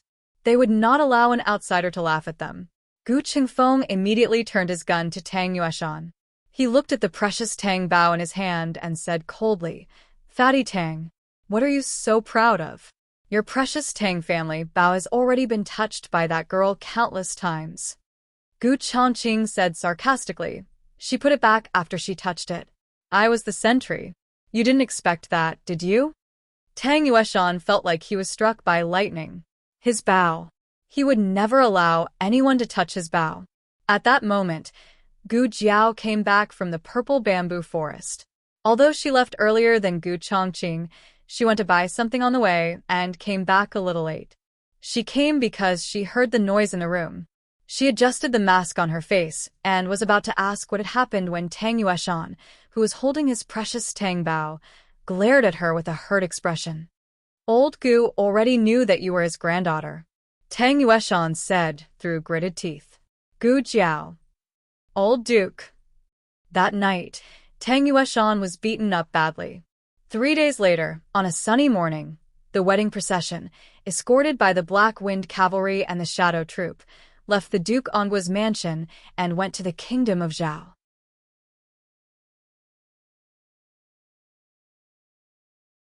Chapter 909. Imperial Palace, Imperial Study. The newly ascended Empress was busy with state affairs. Shang Guanyin sat in a chair and looked at the mountain of memorials in front of her. She felt a headache coming on. Being a monarch is so tiring. I suddenly regret it. Shang Guanyin gritted her teeth and picked up a memorial. The emperor of a generation had a court of ministers. The original favorite of the imperial study was Zhang Dequan, but now Zhang Dequan followed the retired emperor to Tai Palace. Shang Guanyin promoted a chamberlain named Wu Cixi. Wu Cixi came in with a bowl of boiled lotus seed soup and came to Shang Guanyan's side with a smile. "Your Majesty, you've been approving memorials for an hour. Take a rest." Shang Guanyin put the writing brush on the holder and tiredly leaned on the back of the chair. "I've been approving memorials for an hour, but I haven't approved many memorials." Wu Cixi smiled. "Your Majesty has approved a lot of memorials. Moreover, you have just ascended the throne, and all the civil and military officials are counting on you. You must take care of your dragon body." Shang Guanyin looked at the lotus seed soup he handed over. Wu Cixi understood and moved the memorials in front of her away and carefully put the lotus seed soup in her hand. Shang Guanyin scooped a spoonful and was about to drink when she thought of something and asked, "Has the wedding procession set off?" "They set off," Wu Cixi said. "They should have left Chengdu by now." Shang Guanyin sighed. Wu Cixi smiled and wanted to say something but stopped. Shang Guanyin noticed his strangeness and asked, "Is there anything else?" Wu Cixi smiled embarrassedly. "The 20 young masters from Jin country are still arranged in Chuxiu Palace. I don't know how your Majesty plans to settle them." "I haven't settled them yet," Shang Guanyin whispered. Jin country could send anything, but they sent 20 handsome men. Why does she want to fill the harem? Her son is already so big. She sternly said, "Among these people, maybe they are all spies from Jin country. You arrange it yourself, just don't let them starve to death." Yes. Wu Cixi smiled. He felt sorry for them. Those men were really very handsome. Since the crown princess had become the empress, it was reasonable for her to expand her harem. "Your Majesty, Yan Shanjun requests an audience." A young eunuch's report came from outside the door. Shang Guanyin put down the spoon. "Serve." Wu Cixi looked at the door and cleared his throat, raising his voice. "Summon the Yan Mountain Monarch for an audience." Shang Guanyin silently glanced at him. Wu Cixi turned around and smiled embarrassedly. This is the first time for the servant as well. Now that he could announce his arrival, he could have some fun. Yan Shanjun entered the imperial study and cupped his hands in greeting. "Your Majesty."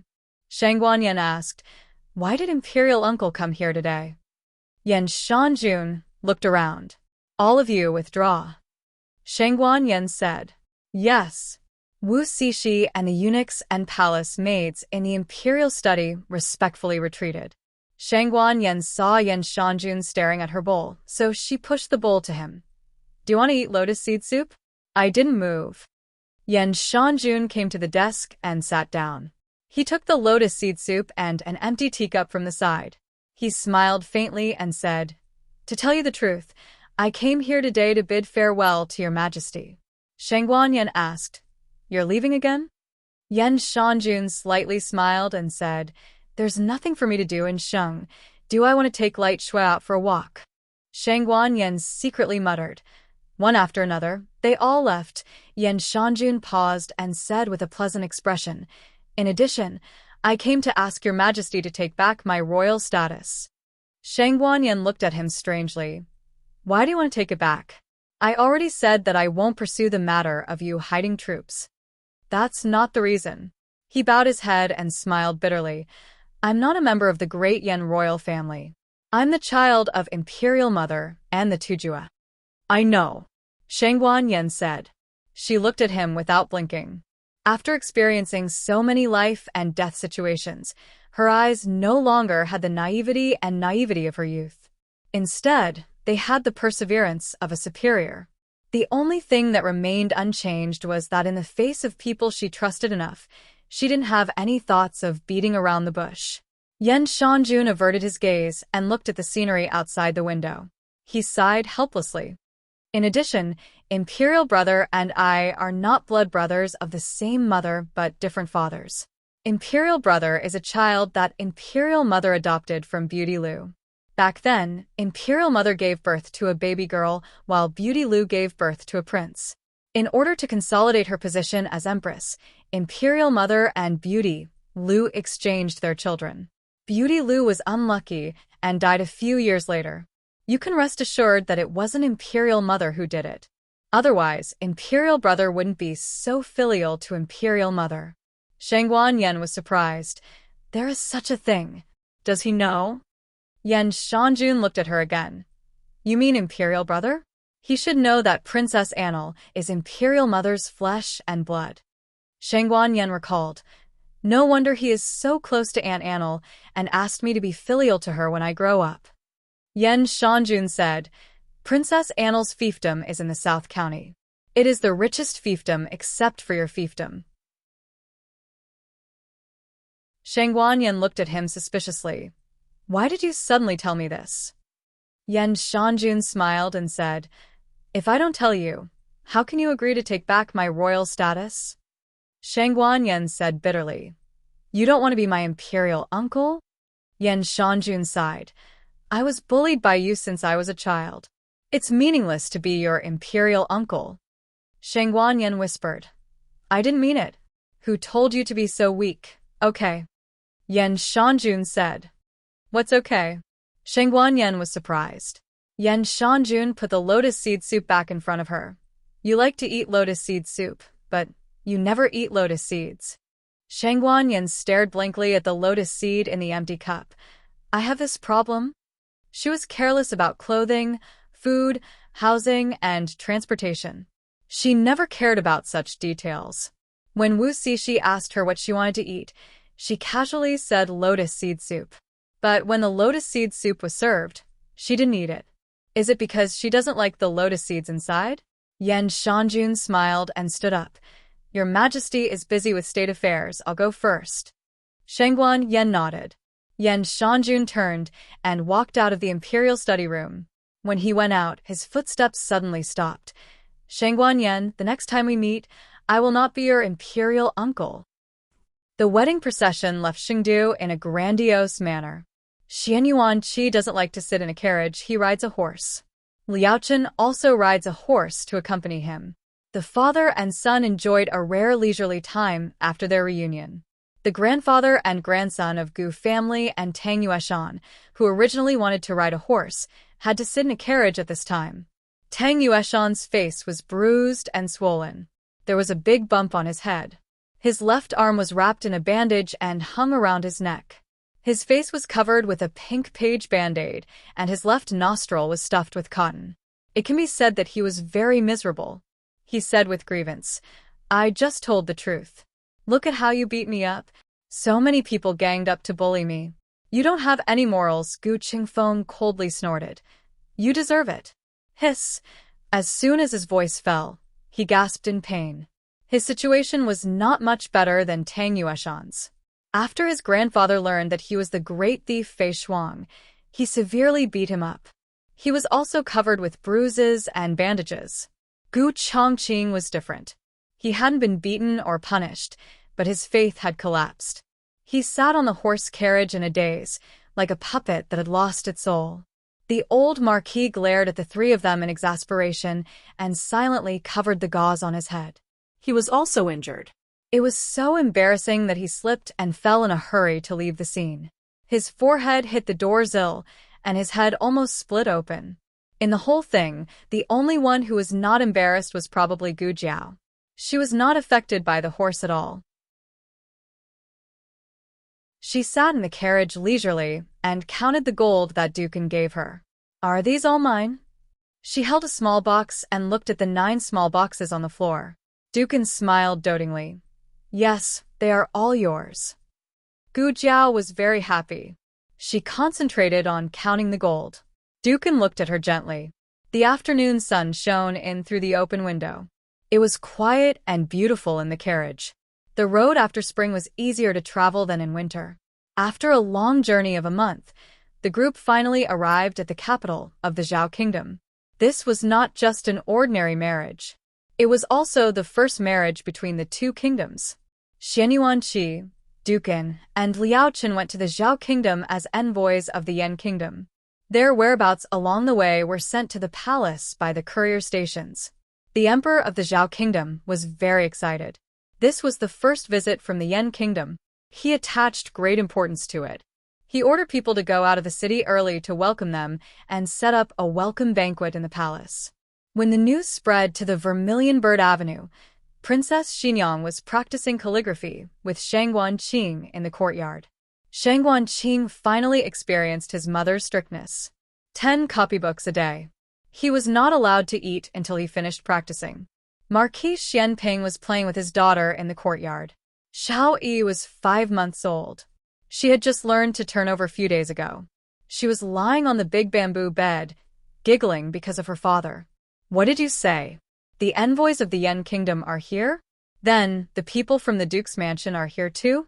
Princess Xinyang looked at the guard who reported to her at the door.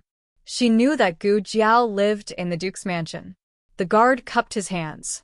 Princess, Duke En and the young master of the Duke's mansion are here. Tenli Hongzhuang is also here. Princess Xinyang was stunned. What young master? Tenli Hongzhuang? The guard had just heard the news from the courier station. He glanced at the nonchalant Marquis Xianping and braced himself to say, it said that the Marquis sent people to propose marriage to the young master of the Duke's mansion. The Duke agreed to the marriage and brought his son to marry the young master. Now the whole capital is saying that the young master is going to marry a man. Princess Xinyang looked at Marquis Xianping and snapped the brush in her hand. Xiao Ji.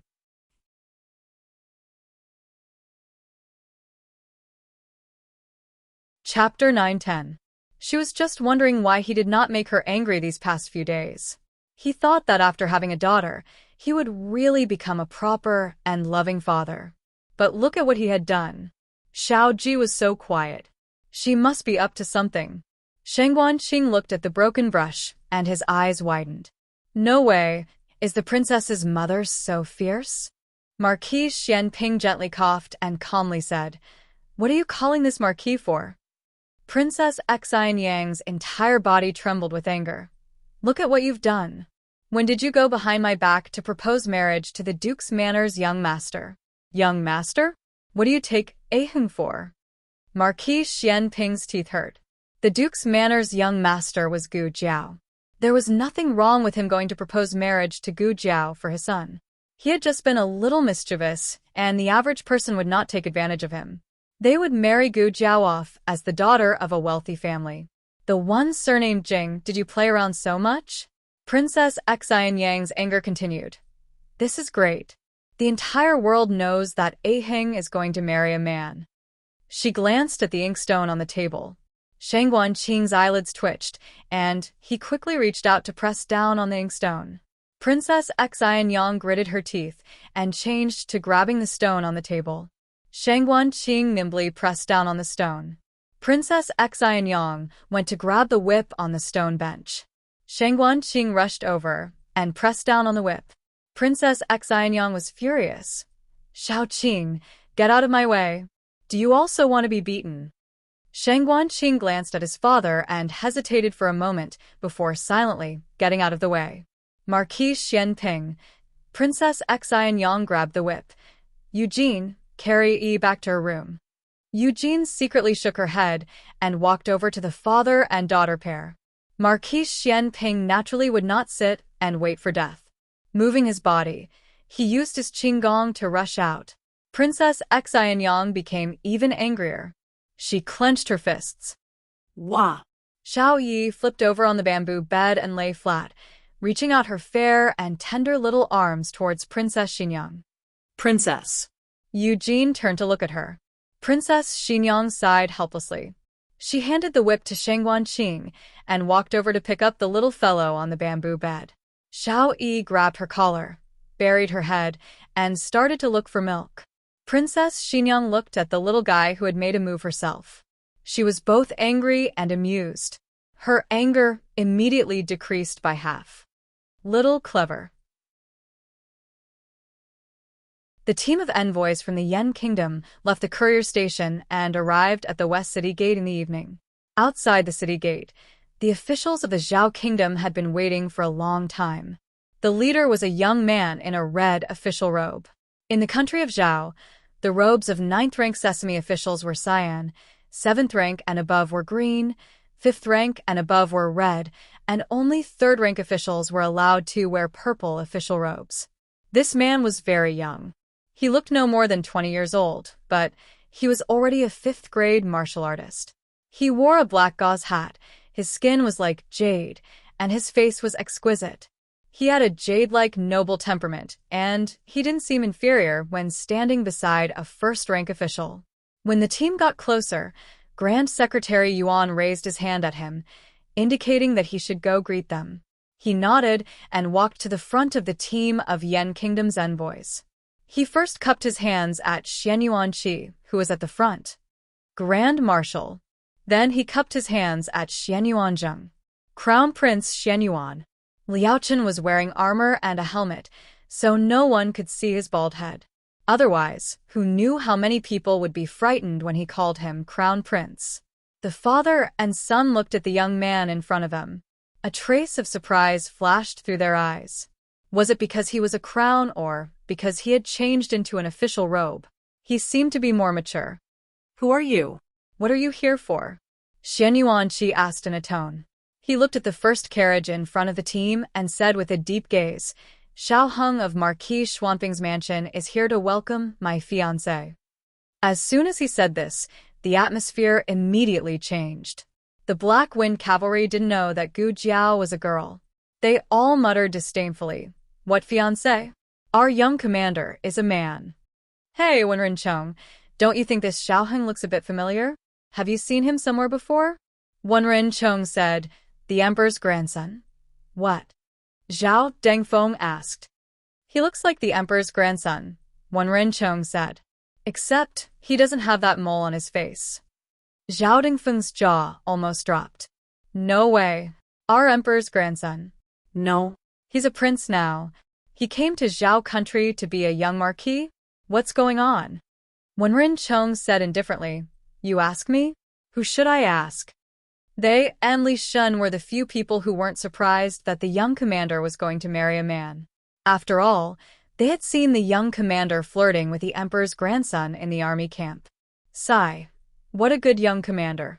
He could get any woman he wanted, but he just had to like men. The carriage's curtains were tightly shut. They could only hear the youth's clear and bright voice from inside the carriage. Who is your fiancé?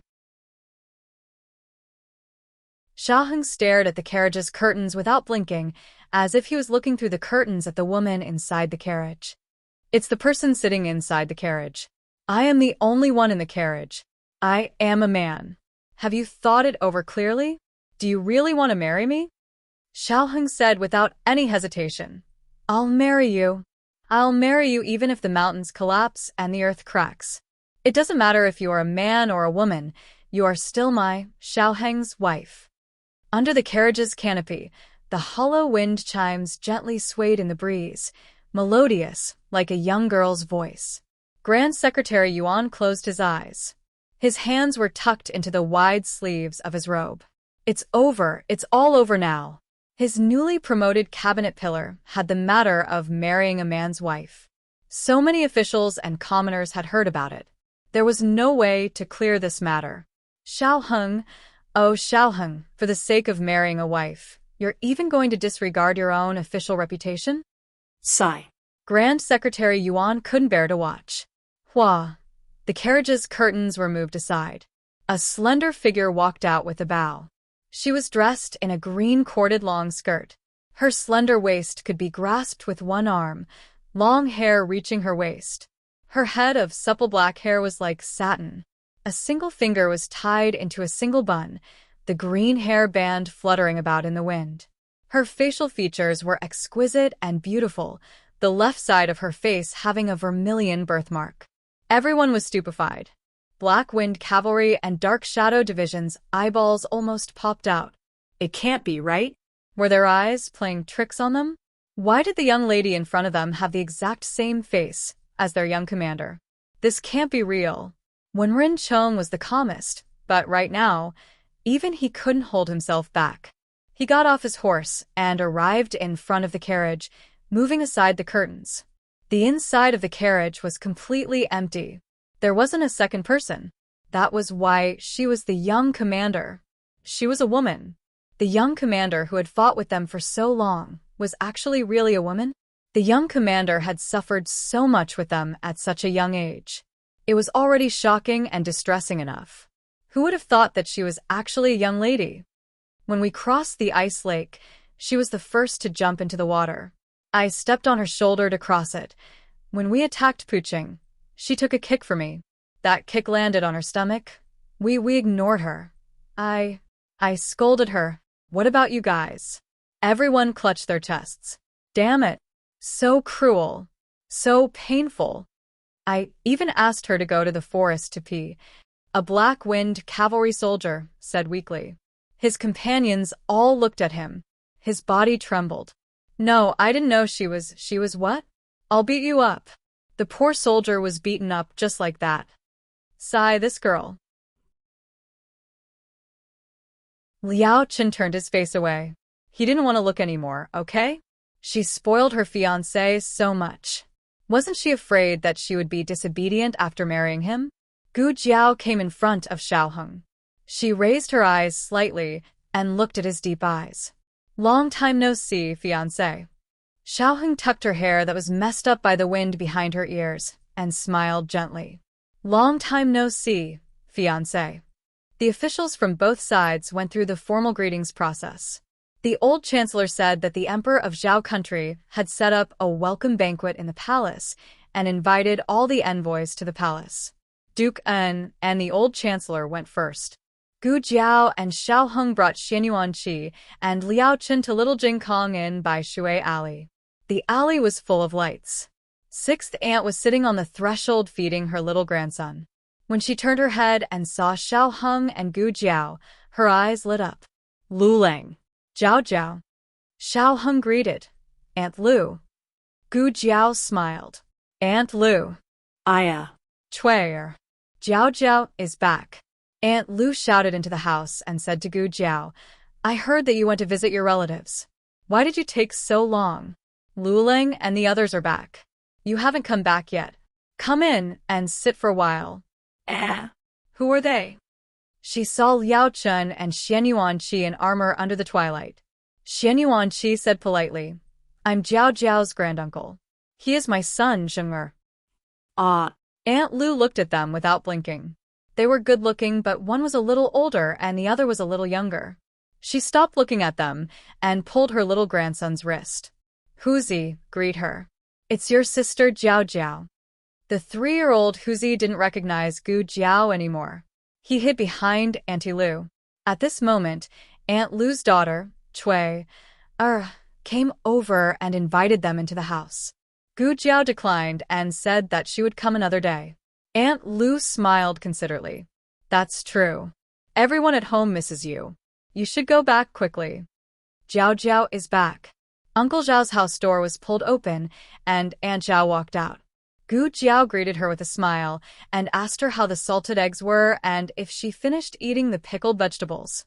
Xianyuan Qi looked at Gu Jiao with a hint of surprise in his eyes. She was able to get along with people. She was so lively.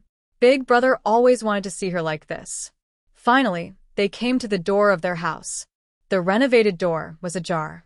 At this time, the men at home should have come back from school. Gu Jiao deliberately didn't say anything and knocked on the door. Very young footsteps came from the yard. Then Gu Xiaobao, who had just learned how to walk, peeked out from the crack of the door.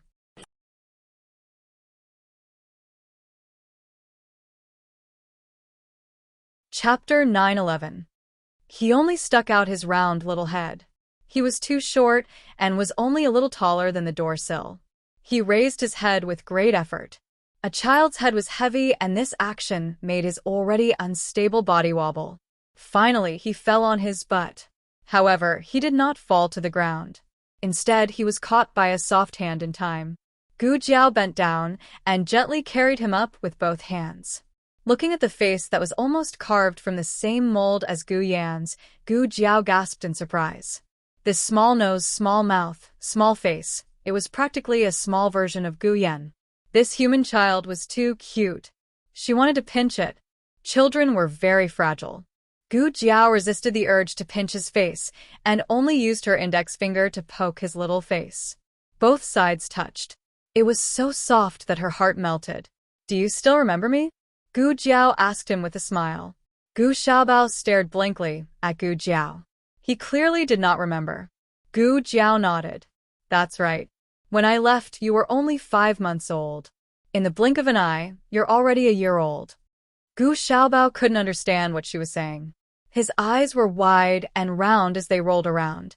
Gu Jiao turned and said to Xianyuan Qi and Liaochen, "My younger brother, Gu Xiaobao." Io. At the end of the corridor, Granny Zhou's son was carrying a few bags of rice home. One of the bags fell down. "I'll go take a look," Xiaoheng said to Gu Jiao. "Okay." Gu Jiao nodded. "Xiaobao, Xiaobao." Yao Shi's voice came from the corridor. Gu Xiaobao heard his mother's voice and twisted his little body, wanting to get down from Gu Jiao's arms. Gu Jiao was worried that he would fall in a hurry, so she simply carried him and pushed open the door to the courtyard. Yao Shi immediately saw her daughter, who had returned home. She was wearing a long green dress, and her figure was elegant. Her skin was a bit darker than before, and her facial features had developed. There was a bit more of a valiant and heroic aura between her brows, making her even more beautiful than before. In Yao Shi's eyes, her daughter would always be the most beautiful. She looked at her daughter, whom she had not seen for more than a year, and was so excited that the tip of her nose suddenly turned sour. "Mother, mother." Gu Xiaobao reached his hand out to her. She turned around and wiped her reddened eyes. Smiling, she walked towards Gu Jiao and took Gu Xiaobao in her arms. "When did you come back?" She was referring to when they would arrive at Jade Water Alley. She had more or less learned about what had happened to Gu Jiao in the Yan Kingdom from Xiaoheng and Gu Yan. She also knew that she would return to the capital with the Yan Kingdom's envoy today. But she heard that there was a banquet in the palace and thought that Gu Jiao would enter the palace first and return home after the banquet. Gu Jiao said, "We just arrived." I knocked on the door, and Xiaobao came out. Yao Shi looked at her son in amusement. "Normally, you would be too lazy to go out. What happened today? Did you know that older sister is back? Did you especially open the door for older sister? Did you call older sister?" Gu Xiaobao dove into Yao Shi's embrace. Yao Shi could not hold back and laughed. She said to Gu Jiao, "He's shy." Gu Jiao poked his little, but that was sticking up. Gu Xiaobao's little face was still buried in Yao Shi's embrace. He raised his little hand and reached behind his little butt, clumsily trying to pry away Gu Jiao's fingers. Gu Jiao laughed loudly. "That's right, I brought 2 guests over." After poking enough, Gu Jiao invited Xianyuan Qi and Liaochen into the courtyard. She said to Yao Shi, "Yan Kingdom's Grand Marshal Xianyuan, Jing Kong's granduncle. This is his son, Crown Prince Xianyuan, Jing Kong's uncle." After saying that, she introduced Yao Shi to the two. "This is," she paused. Yao Shi glanced at her, and her eyelashes trembled slightly. She said to the two in a gentle voice, "I am Jiao Jiao's mother, Madame Gu." The father and son cupped their hands and greeted her. As they spoke, the Xianyuan family's carriage arrived. The servants carried a few boxes from the carriage. They were the gifts for their visit.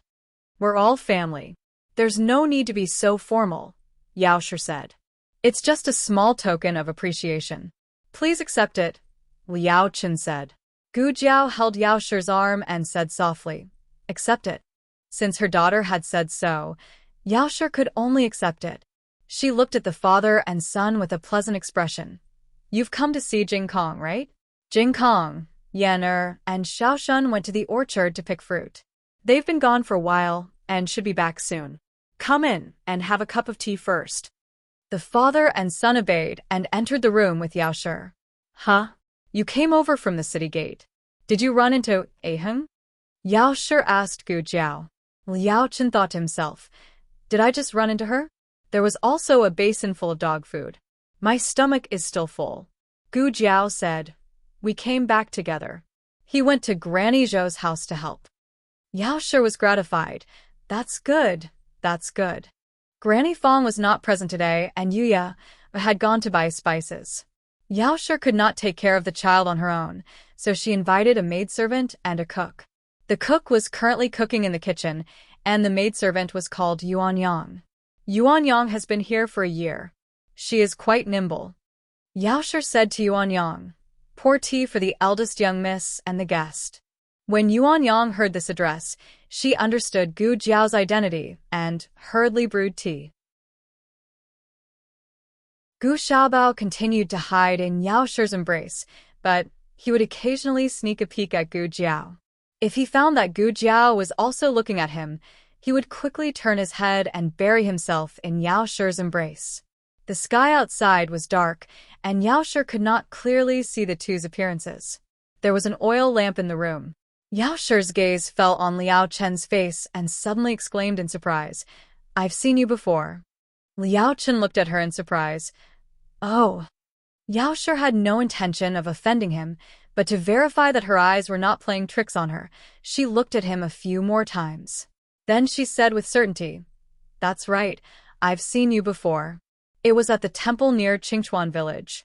You were a monk in the temple. I remember, the abbot called you junior martial brother. Liao Chen switched to monk mode in a second and performed a Buddhist salute with one hand. He calmly said, Ba, so benefactor Yao has seen this poor monk before. Yao Shi was shocked. She did not understand what was going on. Was he the heir of Yan, or a monk in a temple? After Xiao Heng and Gu Yan returned home, they told Yao Shi about their experiences in Yan, but most of it revolved around Gu Jiao.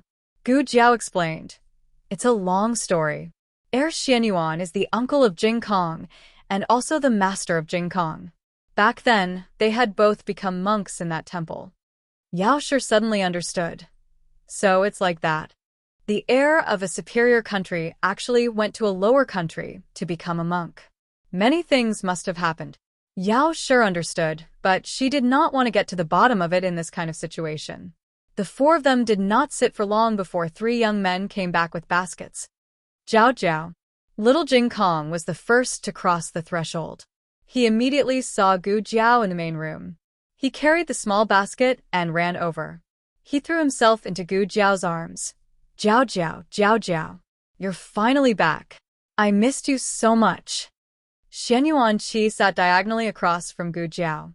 When little Jing Kong shouted Jiao Jiao for the first time, he looked over at him. Was this little sixth child? His voice was crisp and pleasant to the ears. Xianyuan Qi was like a withered tree that was suddenly rejuvenated. His eyes were shining as he stared at little Jing Kong. Little Jing Kong only had eyes for Gu Jiao. He did not notice him and did not notice Liao Chen, who was beside him. Liao Chen's mouth twitched. Little stinky monk, I've been your master for so long. You can't even see me? Jiao Jiao, did you miss me? Little Jing Kong said coquettishly. I missed you, Gu Jiao said. Only then did little Jing Kong raise his head in satisfaction. He greeted Yao Shi and Gu Xiaobao, benefactor Yao Xiaobao. At this moment, Gu Xiaoshun and Gu Yan also entered the room. Older sister. Older sister. The two of them called out at the same time. They did not expect to see Gu Jiao at home. The two of them pinched each other. It was painful. They were not dreaming. Jiao Jiao was really back. Unlike the little monk, they noticed the guests in the room. Yao Shi smiled and introduced them. This is Jing Kong's great-uncle, Marshal Xianyuan. The other one is the son of the marshal. You can call him Crown Prince Xianyuan. The two of them had never seen Liao Chen in the country of Yan, let alone Xianyuan Qi, who was at the border. However, they knew the Xianyuan family. Even the marshal of the Xianyuan family was in their house. The two of them looked at Xianyuan Qi, who was sitting there like a small mountain. They could feel the invincible aura of an army. Gu Yan, wow. Gu Shaoshan, wow. Gu Xiaobao repeated, wow. Jing Kong, your master is here. Gu Jiao reminded little Jing Kong, who was lying in his arms and did not want to get up. My master didn't come. Little Jing Kong pouted and said without turning his head, he's so lazy. How can he come? As soon as he finished speaking, a slender hand reached over and lifted him up. The voice said dangerously, who are you calling lazy? Gu Xiaobao, lazy. Little Jing Kong looked at Liaochen and rolled his eyes. Xiaobao is lazy. Gu Xiaobao. Xiaobao is lazy. After repeating, he waved his hand and emphasized seriously, Xiaobao is not lazy.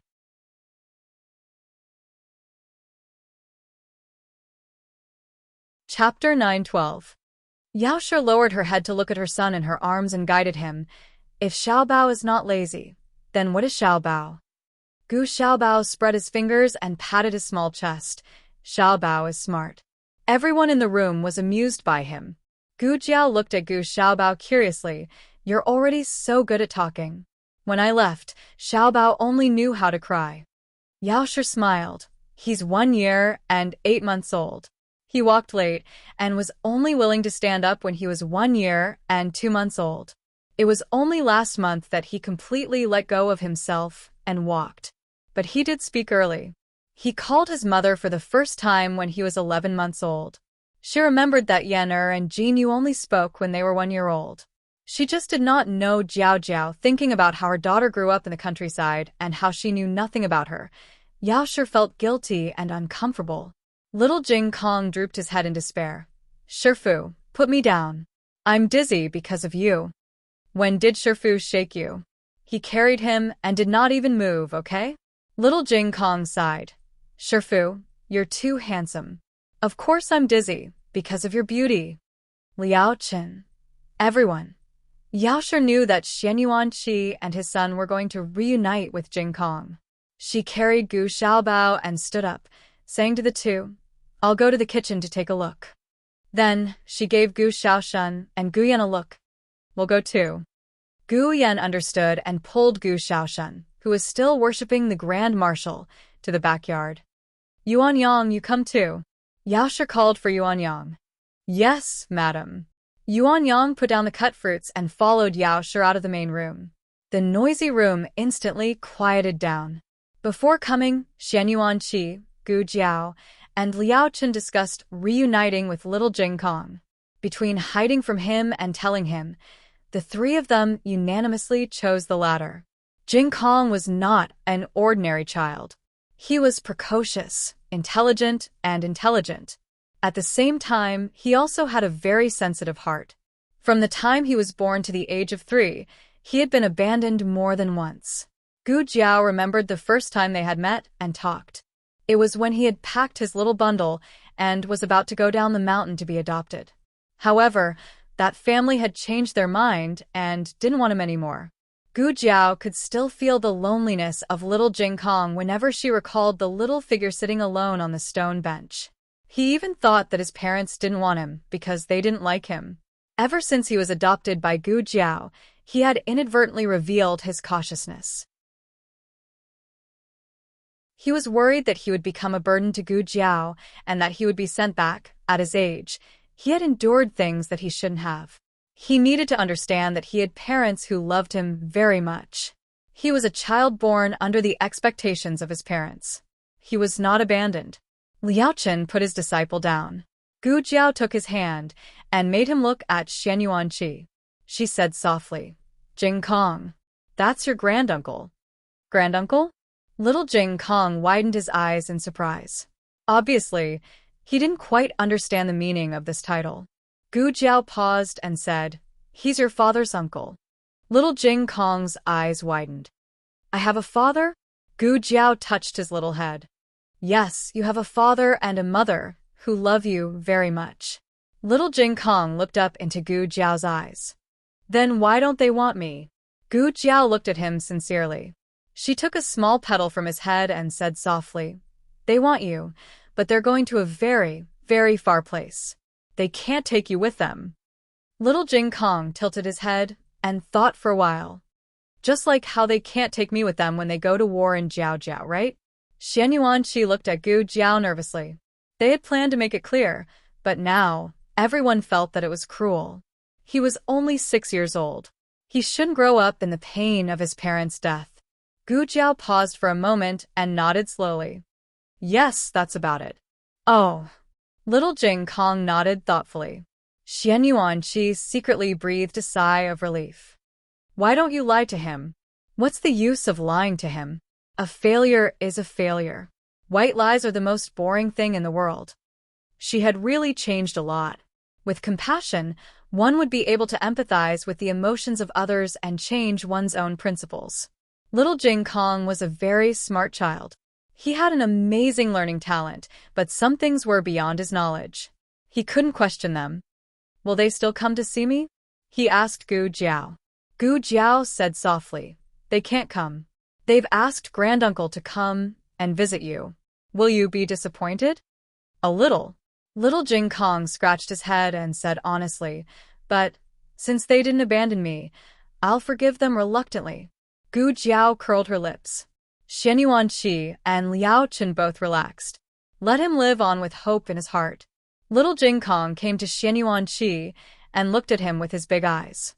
He said hopefully, "Granduncle, when I grow up, can you take me to see my parents?"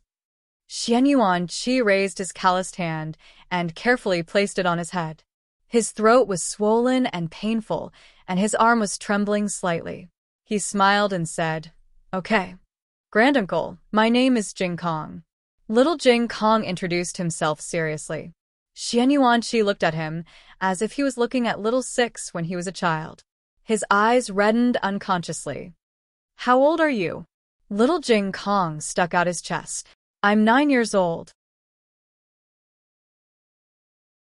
Liao Chen looked at him speechlessly.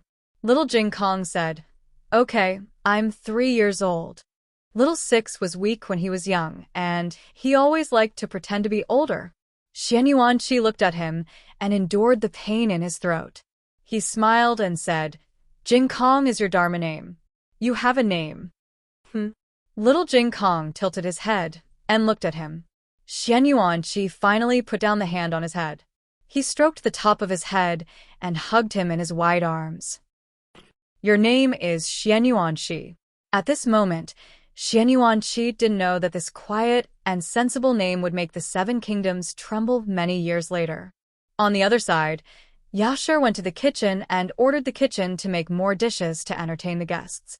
Gu Xiaobao was carried away by Gu Yan. She went back to her room. As she was packing up, there was a knock on the door. "The door is open." "Come in," she said. It was Gu Jiao who came in. Yaoshe looked at her and was slightly stunned. "Jiao Jiao." Gu Jiao put her hands behind her back. She hesitated for a moment and walked to her side. She wanted to say something but stopped.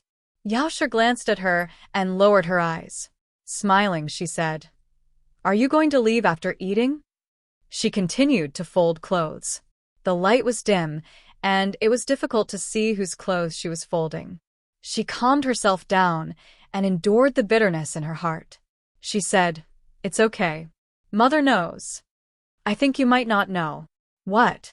"I didn't go to the palace because I wanted to bring them to see Jing Kong." Gu Jiao pursed her lips. "I wanted to see you." Yaoshe was shocked and looked at her daughter in disbelief.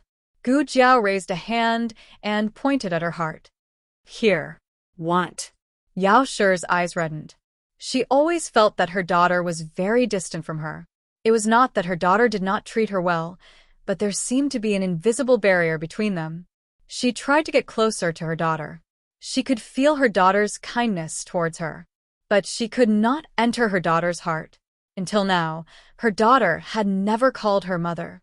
Just now, when she was introducing herself to Grand Marshal Xianyuan, her daughter was stuck. She knew that her daughter could not call her mother, but she did not want to call her madam in front of outsiders and embarrass her. Yaoshe had comforted herself before. Her daughter did not rely on her because she had never raised her daughter. She could silently endure this loneliness. Even if she never called her mother, it was fine. But just now, her daughter said that she missed her. She could no longer suppress her feelings. Tears welled up in her eyes. Jiao Jiao. Mother doesn't know what to do. I don't know how to make you call me mother, mother. Gu Jiao called her. Yao Shi looked at Gu Jiao in disbelief. She was completely stunned. It's not that I don't like you. Gu Jiao said, I had a bad experience, so I can't call you that. What bad experience? Yao Shi's heart clenched. She thought of Gu Jinyu's birth parents. It's not third Gu and his wife. Gu Jiao did not want to say more. All right, mother won't ask. Yao Shi choked with tears. Then why is it okay now? Gu Jiao said, I don't know, but it's okay. The unbearable past from her previous life seemed to be being healed by something. Was it Jingyanin? Was it Gu Jiao's mother? Or was it her who had been abandoned as a monster by no one after losing control? She could not answer. Human emotions were too complicated. She could not understand them. But she did what her intuition told her. She did not know if she was doing the right thing. Then, do you like it when I call you that? Gu Jiao sat on the stool. She did not move at all, except for her eyes. The young killing god who had caused people to tremble with fear on the battlefield was now like a child waiting for the right answer. Yao Shi laughed. Her tears turned into laughter. She walked over and pulled her daughter into her embrace. I like it. Mother likes it very much. Can you call me mother again? Gu Jiao was hugged tightly by her, and one of her cheeks was pressed into a pulp. She pouted and said, Mother. This was the most beautiful voice in the world. Yao Shi's heart melted. All of her pain was healed. She smiled through her tears and hugged her daughter even tighter. Hey. Again. Say it again. Gu Jiao, whose small mouth had been squashed out of shape. Sheep.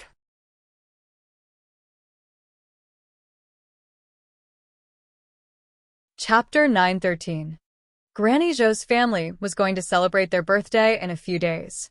They bought rice, flour, and spices, and Xiaoheng helped them move it in. Coincidentally, they bumped into Granny Zhou's grandson revising his homework. The child didn't know how to read and write some words, so Xiaoheng taught him. When he returned home, the children went to the backyard to play. Xianyuan Qi also went to the backyard to enjoy the joy of being with his family in Jingkong. Although his son was not bad, he was already past the age of cuteness. How could he be as fun as little Jingkong? Gu Jiao was tidying up her clothes in the east room.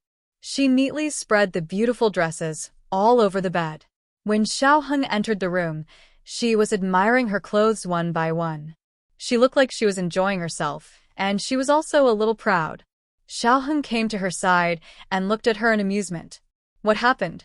Why are you so happy? As he said that, his gaze fell on the clothes on the bed and he exclaimed, Where did you get all these clothes? Gu Jiao raised her eyebrows and said, My mother made them. Xiaoheng smiled in surprise. You called her mother? Gu Jiao blinked. Yes.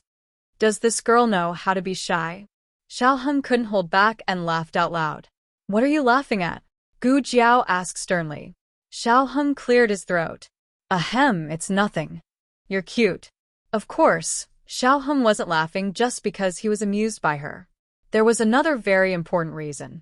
He was happy for her from the bottom of his heart. He didn't know what she had experienced to have such a barrier in her heart. But no matter what, she had overcome it today. In reality, Xiaoheng knew that these clothes had been made for her by Yao Shi. They had left the capital in the 3rd month of the previous year, and it was now the 5th month. For an entire year and 2 months, Yao Shi had not seen Gu Jiao. But Yao Shi did not miss Gu Jiao for a single day. When she had nothing to do, she would make clothes for Gu Jiao. She did not make much for Gu Xiaobao. These were only the best that Yao Shi had carefully selected. There were also many that Yao Shi did not think were good enough and did not take them out. After Gu Jiao showed her clothes to Xiaoheng, she sat on the edge of the bed and folded them one by one. Xiaoheng sat on the other side of the bed and handed her clothes. As he handed her clothes, he said, I have good news and bad news for you. Which one do you want to hear first? All right, Gu Jiao said. It seemed that this girl was really happy tonight.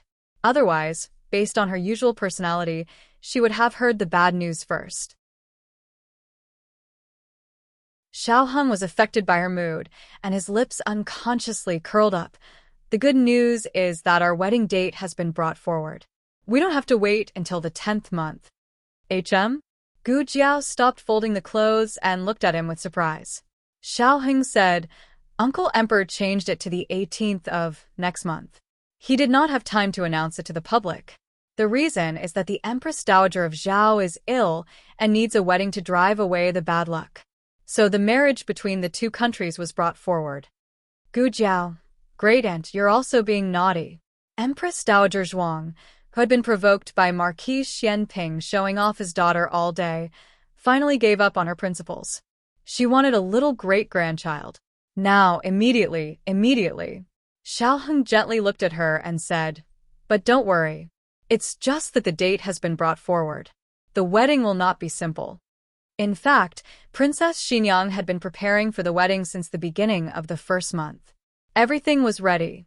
Xiaoheng saw that she was silent and said, Of course, if you don't want to bring it forward, I'll have someone change the date.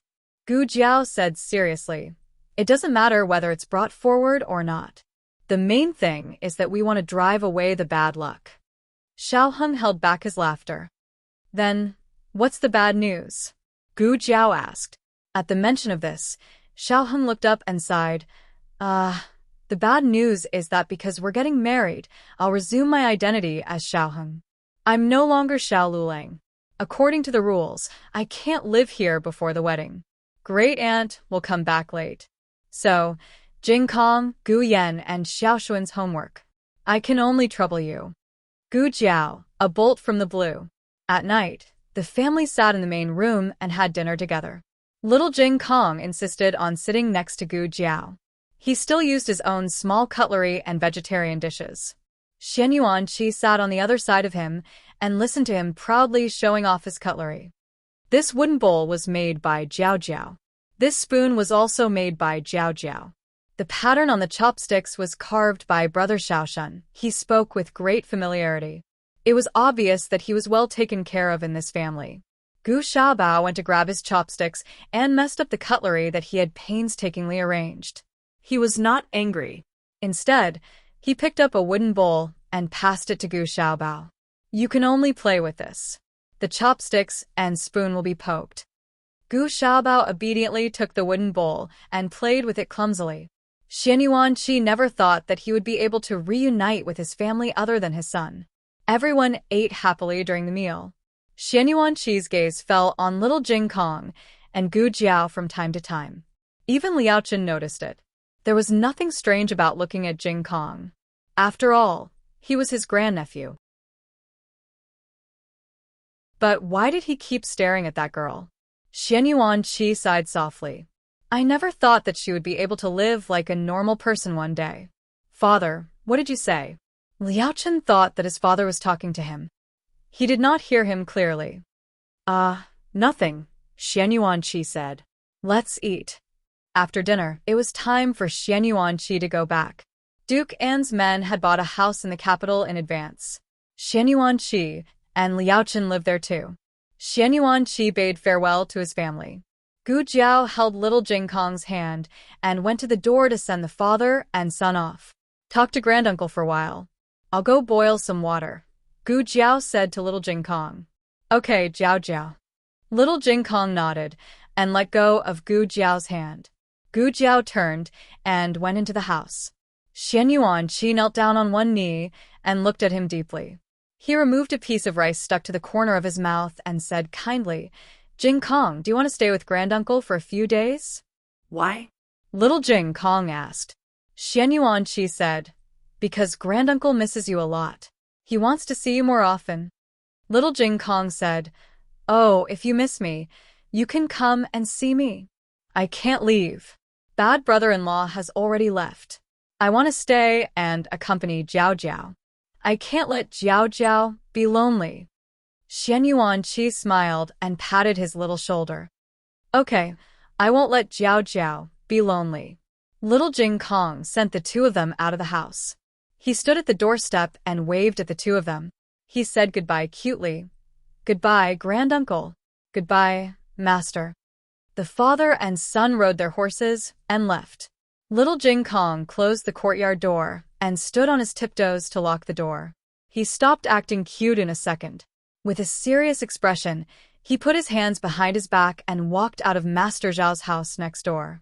After leaving the alley, Xian Yuanqi said to his son, Jing Kong is doing well. You were right to entrust him to Jiao Jiao. Liao Chen said, I didn't entrust him to do that. The little monk chose him himself. Xian Yuanqi was slightly surprised. Really? Liao Chen said, yes, the family who wanted to adopt him went back on their words. Coincidentally, that girl came to the temple to buy the mountain, so the little monk went down the mountain with her. Xian Yuanqi thought for a while. That's really fate. Liao Chen looked at him deeply. Father, why do I feel that you treat that girl differently? Xian Yuanqi glanced at his son and said, Don't call her girl. You're so rude. Liao Chen smiled. Father, she's 2 years older than Little Shi. She's the adopted daughter of Duke En and my cousin. According to seniority, she should call me uncle. Xian Yuanqi opened his mouth but stopped. Anyway, you're not allowed to call her girl. I know, father. I'll call her by her name, okay? Liao Chen said and glanced at his father. I can't even call her by her name, right? Xian Yuanqi was thinking about how to answer his son. Suddenly, his ears twitched and he turned around. Someone's heading towards Jade Water Alley. It's an expert. Liao Chen's eyes narrowed. I'll go take a look. After saying that, he used his qinggong and disappeared into the night. Gu Jiao was washing little Jing Kong's hair in the backyard when she sensed a rapidly approaching aura. It seemed to be heading towards little Jing Kong. Her eyes flashed, and she turned to protect little Jing Kong behind her. Then, she pulled out the red tasseled spear beside her. However, before she could do anything, Liao Chen arrived. Liao Chen didn't give the person a chance to enter the yard and sent him flying with a palm strike. Liao Chen chased after him. Gu Jiao called Yuya over and asked her to continue washing little Jing Kong's hair. Then, she chased after him. Liao Chen cornered his opponent in the opposite alley, and the two sides began to exchange blows, fighting fiercely. However, the other party's skills were not as good as Liao Chen's. Liao Chen slapped him again and sent him flying into the wall behind him. Liao Chen looked at him coldly. Who are you? What's your purpose? The other party clutched his aching chest and didn't answer him. Instead, he gritted his teeth and said angrily, You're taking advantage of me. If I were at my peak, I wouldn't lose to you. Gu Jiao came to Liao Chen's side and stared at him. She said in surprise, It's you?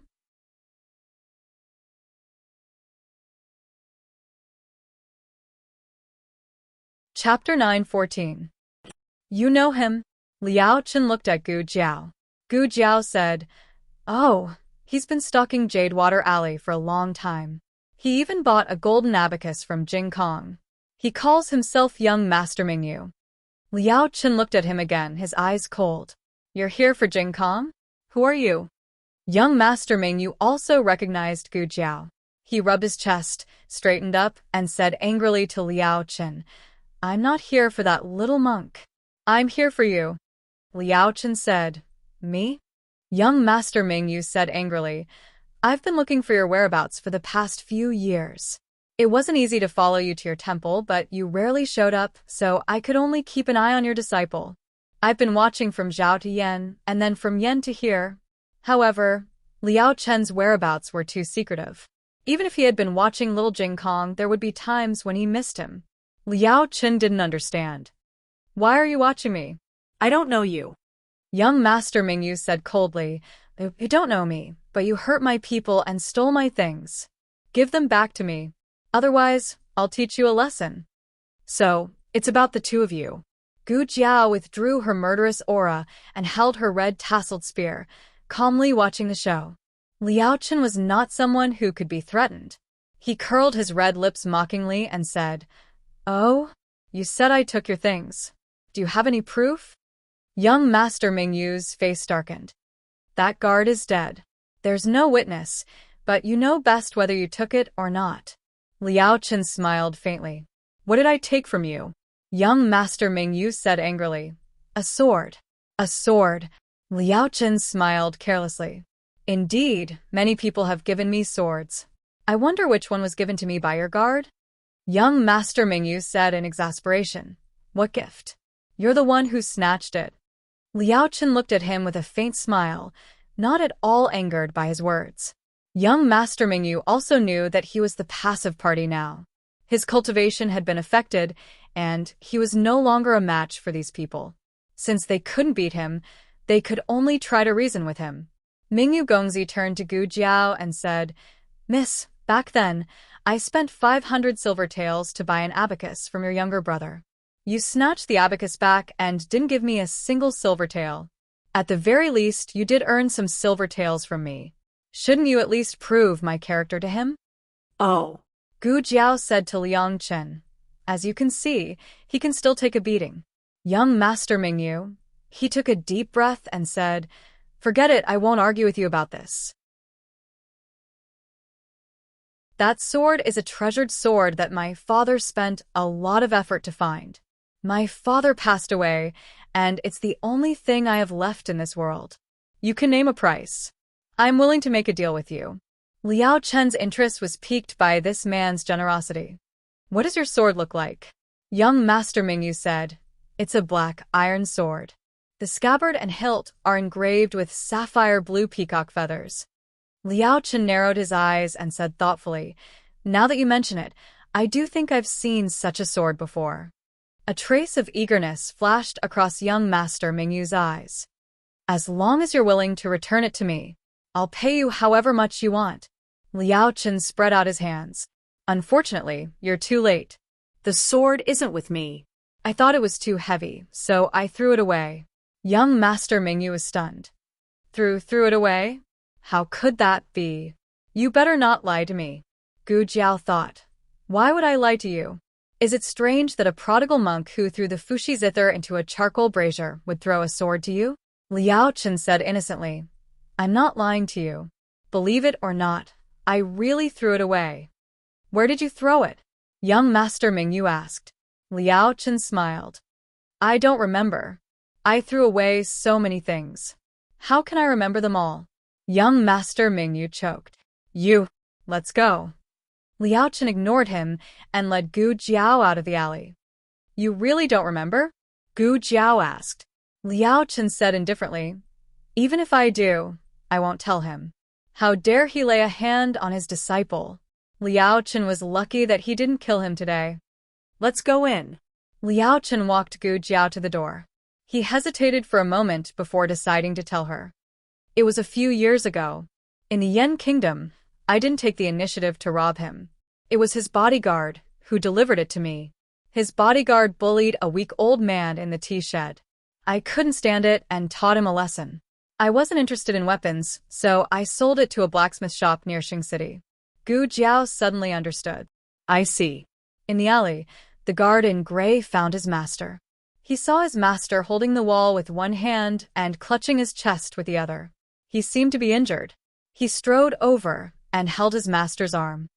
"Master, what's wrong? Are you not feeling well again?" Young Master Mingyu said with a pale face. "I went to catch that little monk." "Who knew that person would appear?" The gray-clothed guard frowned. "Was he the one who injured you?" "My body is getting weaker and weaker. I'm no match for him." Young Master Mingyu panted. "He said the sword wasn't with him. It didn't seem like he was lying." The guard in gray was shocked. "What? The sword isn't with him? Then we've been watching his disciple for so long in vain. Master, your condition is getting worse. Why don't we go back?" Young Master Mingyu looked at the dark night and said with a complicated expression, "Without the sword, we can't go back." That night, Gu Jiao rested in the Jade Water Alley. Dukan left the imperial palace and took a carriage back to his servant's residence. Manager Zheng also came to Zhao country. He smiled and said to Dukin, "Young master? No, you should call her Mississippi. Will you be sad if Miss doesn't come back tonight?" Dukin smiled. "What's there to be sad about? She's been with me for so long. It's right for her to go back and accompany her mother. I'm more than happy to have another person doting on her. Ah, right. Remember to count the dowry. I feel like it's not enough and want to buy more. The wedding date has been brought forward to next month. We have to hurry. Go tomorrow." Manager Zheng was dumbfounded. "Duke, it can't be. This isn't enough? It's already 10 miles of red dowry, okay? Even marrying a princess wouldn't be so extravagant." In the dowry he brought, besides the family business he had earned over the years, there was also the dowry Xianyuan Zi brought to the Duke Manor. When he used up all his family's wealth to collect the corpses of the Xianyuan family sons, he didn't touch Xianyuan Zi's dowry. Now, he brought it all to Gu Jiao. Even so, he still wanted to give her more. The next day, Manager Zheng made a trip to Jade Water Alley. Normally speaking, Dukin should have come to visit Yao Shi, but Yao Shi was a female, so it was somewhat inconvenient. Thus, Duke and only had Manager Zheng deliver some of the specialties of the Yan Kingdom. This could be considered a greeting. Yao Shi warmly said, "Duke is considerate. Please thank him for me." Yao Shi had the servants prepare a gift in return. The next time Gu Jiao went to visit Duke N, she would bring it along with her. After Manager Zheng left, Gu Jiao prepared to go out. She had already greeted her husband last night, but she still hadn't seen her grandaunt. She planned to go into the palace in a while. Coincidentally, Yao Shi also wanted to buy Gu Jiao a few sets of beautiful jewelry. Although the family didn't lack jewelry, they were all old styles. She wanted to let her daughter personally choose. The mother and daughter pair carried Gu Xiaobao and took the candied fruits made by their grandaunt and sat in the carriage. Their trip today was to first buy jewelry together and then go into the palace to visit their grandaunt. "Grandaunt," Gu Xiaobao said. Gu Jiao looked at him curiously. Yao Shi smiled and said, "Every time the Empress Dowager comes, she gives him good food. He really likes grandaunt." Today, Gu Xiaobao was wearing tiger-headed shoes and a tiger-headed hat. He looked fierce and cute. Gu Jiao couldn't hold back and gently pinched his little cheeks. "Do you want Jie to hold you?" Yao Shi asked. Gu Xiaobao dove into his mother's embrace and excitedly kicked his little legs. The three arrived at the capital's largest jewelry store, Baolin Pavilion. Gu Xiaobao didn't like to walk. Yesterday, when he opened the door for Gu Jiao, he had already walked a month's worth of steps. Yao Shi wanted to put him on the ground, but he curled up his little legs and refused to let his feet touch the ground. Yao Shi had no choice but to hold him in her embrace. Gu Jiao was engaged and wore a veil according to the capital's custom. Her birthmark was covered, but her eyes were so beautiful that people couldn't look away. However, when her veil was blown up by the wind, revealing the red birthmark on the left side of her face, everyone immediately shook their heads in disappointment. Yao Shi frowned and held her daughter's hand. Gu Jiao said, "I'm fine." She was already used to these gazes. Yao Shi took a deep breath and said, it was right to bring forward the wedding date. The chastity mark was about to fall off soon. "What?" Gu Jiao asked. Yao Shi's eyes flashed and she smiled. I'm saying it's good that your wedding date was brought forward." Just as she said this, a servant girl came from the side and called out to Yao Shi, "Madam." Yao Shi stopped in her tracks and looked over with Gu Jiao. The servant girl came in front of her and respectfully bowed. "It's really you." The young master also came. Gu Xiaobao's face was cold.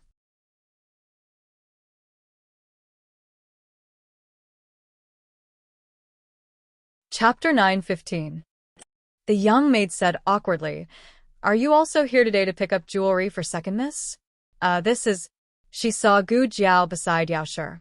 Yao Shi said seriously, "She is eldest Mississippi." The young maid was shocked and bowed.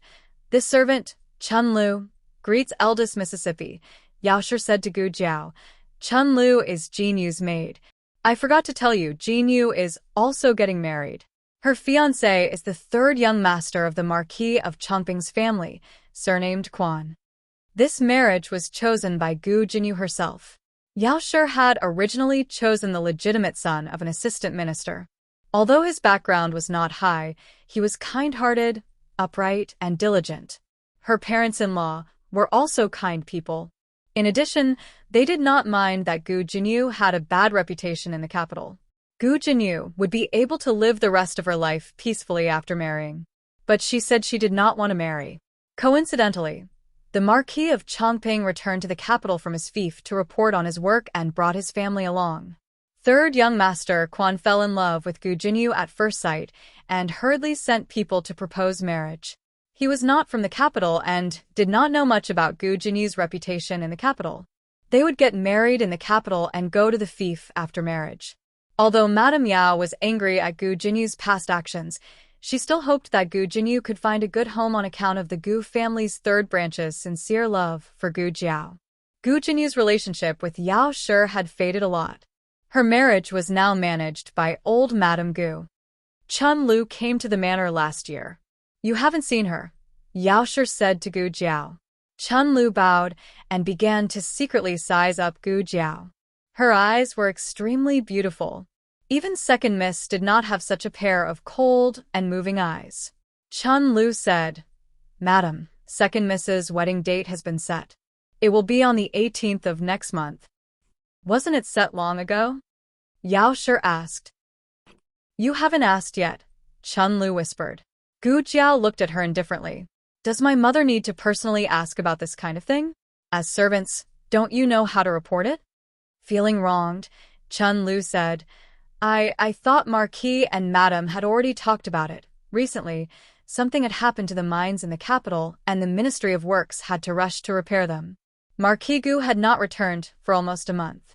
While they were talking, the clip on Gu Jiao's veil came off, and the veil fell down. Chun Lu's gaze fell on Gu Jiao's birthmark, and she was shocked. She immediately lowered her eyes, and the corner of her mouth twitched in disdain. No wonder she had to cover her face with a veil. She was so ugly. He couldn't even compare to a single finger of Second Mississippi. Gu Xiaobao suddenly reached out and grabbed Chun Lu's hair. Children still couldn't control their strength very well, so they didn't know how to control their strength. Chun Lu cried out in pain. She reached out to pull Gu Xiaobao's hand away. Gu Xiaobao held on tightly. The more she pulled, the more pain she felt.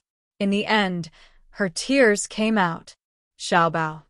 Madame Yao's expression changed. She quickly grabbed her son's small arm. You can't grab people. Let go. Gu Xiaobao did not let go. Madame Yao panicked. He's not like this usually. He doesn't grab people or hit people. What's wrong with him today? Chun Lu cried out in pain. All the customers in the shop looked at her. If an adult bullied her, perhaps someone would come forward to help. But she was grabbed by a 1-year-old child. How could they help? Gu Xiaobao was a little fierce today. Gu Jiao looked at her fierce younger brother and said indifferently, let go. Elder sister is fiercer than mother. Gu Xiaobao let go. A large chunk of Chun Lu's hair was pulled out. The top of her head was almost bald. But the one who pulled her hair was the young master. She was angry but did not dare to say anything. In addition, she had lost face in front of so many people.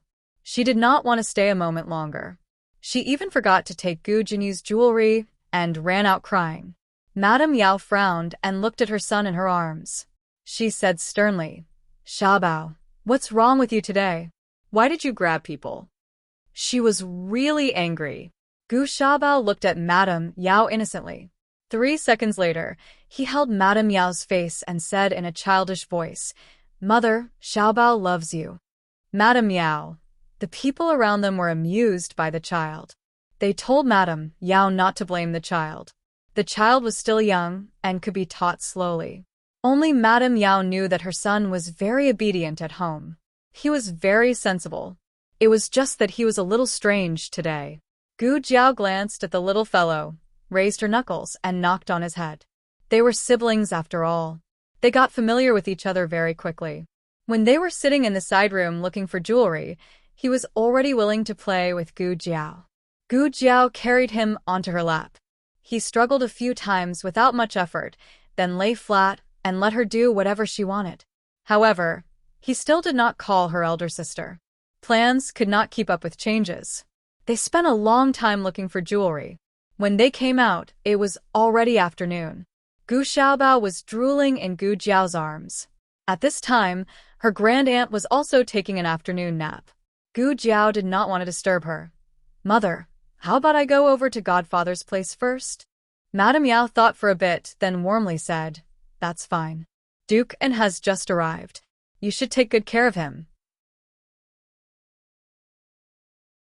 Gu Jiao made a sound of acknowledgement. "I will." The carriage first sent Madame Yao and her son back to buy Shui Alley. Then, it sent Gu Jiao to the street she had mentioned. The carriage driver looked at the long line of people moving boxes and felt his scalp go numb. He said, "Miss, there are people in front. Our carriage can't pass through." Just stop here. Gu Jiao said, "You go back first. I will send a carriage back in a bit." "Yes, Mississippi." The carriage driver turned the carriage around. Gu Jiao walked towards a mansion that Duke An had set up. She had only taken a few steps when someone suddenly called out to her. "Elder sister?" Gu Jiao turned her head and saw a graceful figure walk out of her residence diagonally across the street. She wore a light purple translucent veil. Her exquisite features were faintly discernible. She was indescribably beautiful. It was Gu Jinyu, whom she had not seen in a long time. Gu Jinyu had just walked down the steps when a carriage stopped at the door. The carriage driver saw her come out and quickly reached out to open the curtain. She gestured at the carriage driver, and the carriage driver lowered the curtain. She came in front of Gu Jiao and said with a face full of surprise, "Elder sister, why have you come? I heard that you accompanied Yen to Yuzhou to find a divine doctor to treat his heart disease and then return to the countryside to visit family. Have you been well?" Going to Yuzhou was a story that Madame Yao and her husband had made up. They had even said the same thing to Marquis Gu. "Very well," Gu Jiao said. She did not ask if Gu Jinyu was well. They were not close. Small talk was a waste of energy. Gu Jiao was about to leave. Gu Jinyu said again, "Elder sister, don't be too sad." Gu Jiao looked at her strangely. Gu Jinyu sighed faintly. "I don't know if mother and younger brother have told you. So, brother-in-law is the young Marquis of Xiaodu who died in the fire 6 years ago. He did not die. When you went to Yuzhou, he reunited with his family. Now, he is no longer Xiao Luling. He has regained his identity as the young Marquis. It was His Majesty who decreed that he had regained his identity.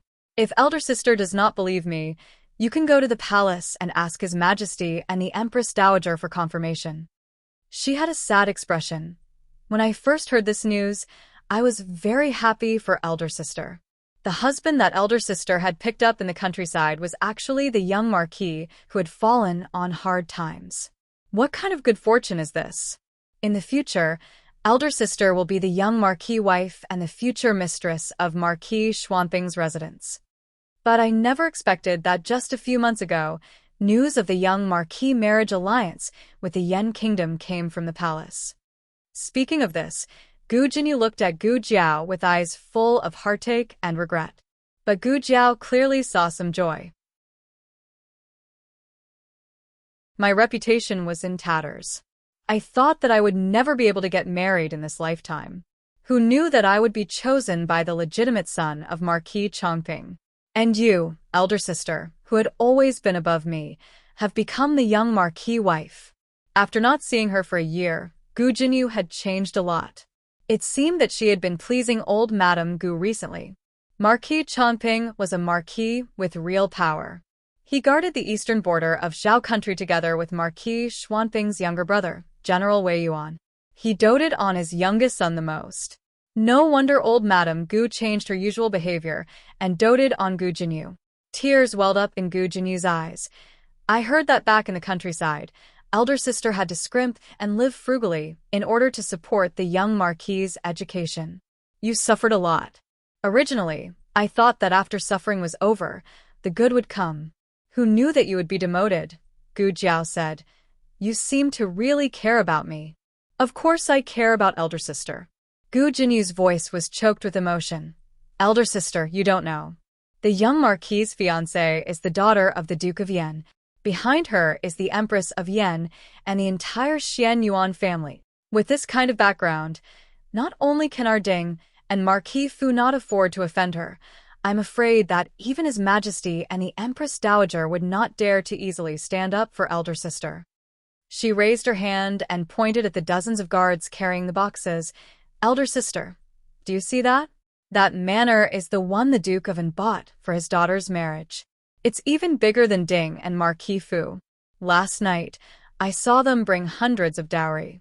Today, they actually bought so much from outside. As she spoke, she moved closer to Gu Jiao and whispered in Gu Jiao's ear, Elder sister, are you jealous?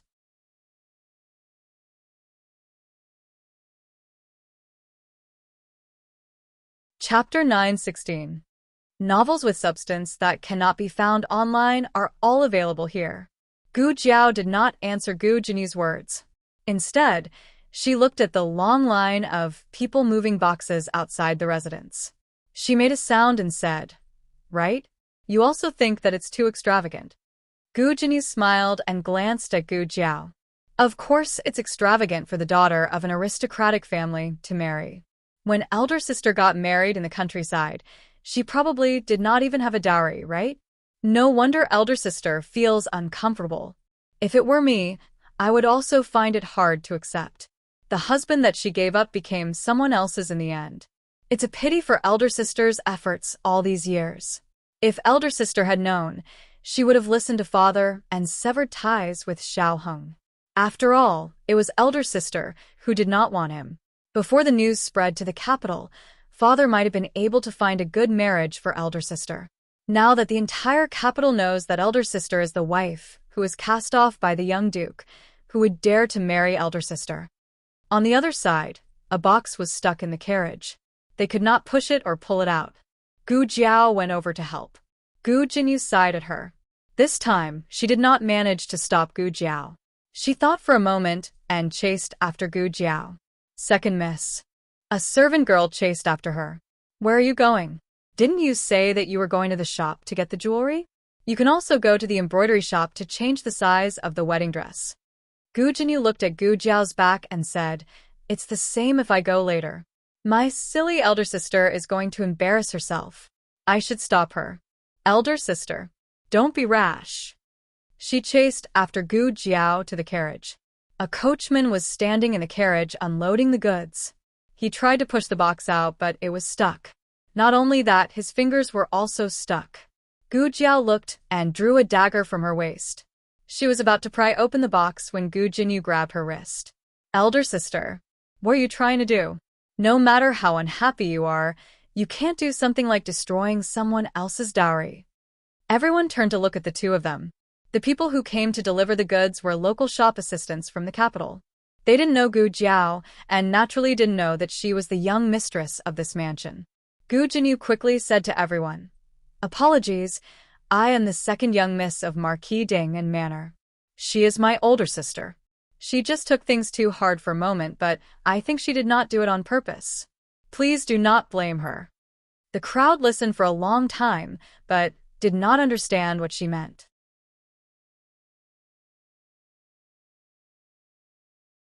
But when they saw the dagger in Gu Jiao's hand, combined with Gu Jiao's words, they naturally thought that Gu Jiao was here to find trouble. Strange, this family had just moved in, and they already had a feud with someone? Gu Jinyu earnestly admonished her. Elder sister, don't do anything foolish. I know you're jealous of the Yen Kingdom's daughter for stealing your husband. But no matter what, you can't do such a thing in front of so many people. If you do this, what will happen to your grandfather's face? What will happen to your father's face? What will happen to your brothers and the entire Marquis Ding and Manor's face? This time, everyone understood. So this newly arrived large family was the Duke of Yen and his daughter from the Yen Kingdom. Wasn't the Duke of Yen's daughter engaged to the young Marquis of Zhaodu? Could it be that the young Marquis already had a first wife? Gu Jinyu choked out. When the young Marquis was in trouble in the countryside, you saved the young Marquis and made him your husband. Now that he has recovered his identity, even though my heart aches that elder sister only found out the truth today. So this girl had once saved the young Marquis and forced the young Marquis to marry her? And she never knew about the young Marquis's past? The young Marquis was not even willing to tell her his past. It could be seen that he did not sincerely want to marry her. He must have been threatened by her. Gu Jiao looked at Gu Jinyu, her expression indifferent. Have you finished speaking? Gu Jinyu shook her head pleadingly. Elder sister, I'm begging you, don't do anything foolish. If you go to the manor now and admit your wrongs, grandfather and brothers will definitely be willing to acknowledge you. Everyone was even more shocked. So this eldest young miss had never been acknowledged by the manor? A shop assistant muttered softly. I think I heard. Eldest young miss grew up in the countryside. She's not presentable. Gu Jiao glanced at Gu Jinyu speechlessly. She retracted her hand and stabbed the bottom of the box with the dagger. Elder sister. Gu Jinyu's face turned pale. Before anyone could stop her, Gu Jiao had already pried the box open. The coachman on the horse carriage had successfully taken out his swollen finger, and he heaved a sigh of relief. If he had been any later, his finger would have been crippled. Outside the horse carriage, a shop assistant looked at the box that Gu Jiao had brought down and said in shock, Aya, the box is spoiled.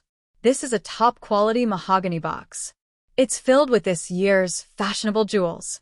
It can't be spoiled too, right? It had been spoiled in the process of moving it. If someone were to ask for responsibility, these shop assistants would not be able to pay for it even if they sacrificed their lives. Gu Jinyu said bitterly, Elder sister, I already told you not to be like this. No matter how unhappy you are, you can't vent your anger on these things. Just as she finished speaking, there was a commotion in the crowd. Then they heard the coachman whose finger had been saved by Gu Jiao say, Oh no, the steward of the Duke's public house is here. Gu Jinyu looked at Gu Jiao, and her lips curled in disdain. Elder sister, don't be rash later. That person is the head steward of the Duke's public house. If you offend him, then... She was only halfway through her sentence when the steward came in front of Gu Jiao with a murderous aura. He glared fiercely at Gu Jiao. Who told you to move the box? Gu Jinyu said softly.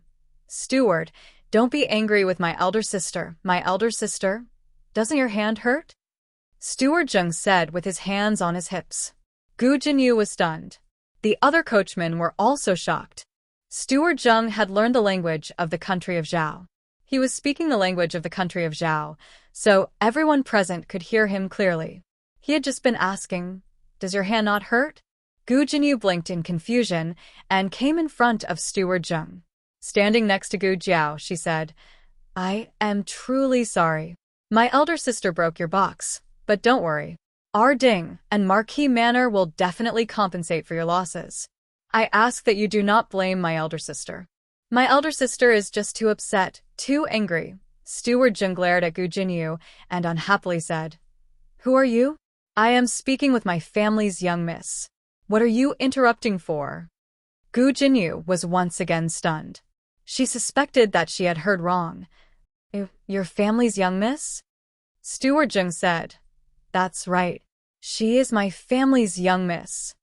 Everyone sucked in a breath of cold air. Gu Jinyu was flabbergasted. Her mind went blank. Steward Zheng was a very astute person. She kept saying that her family's young miss was sister, but her words were all about her family's young miss.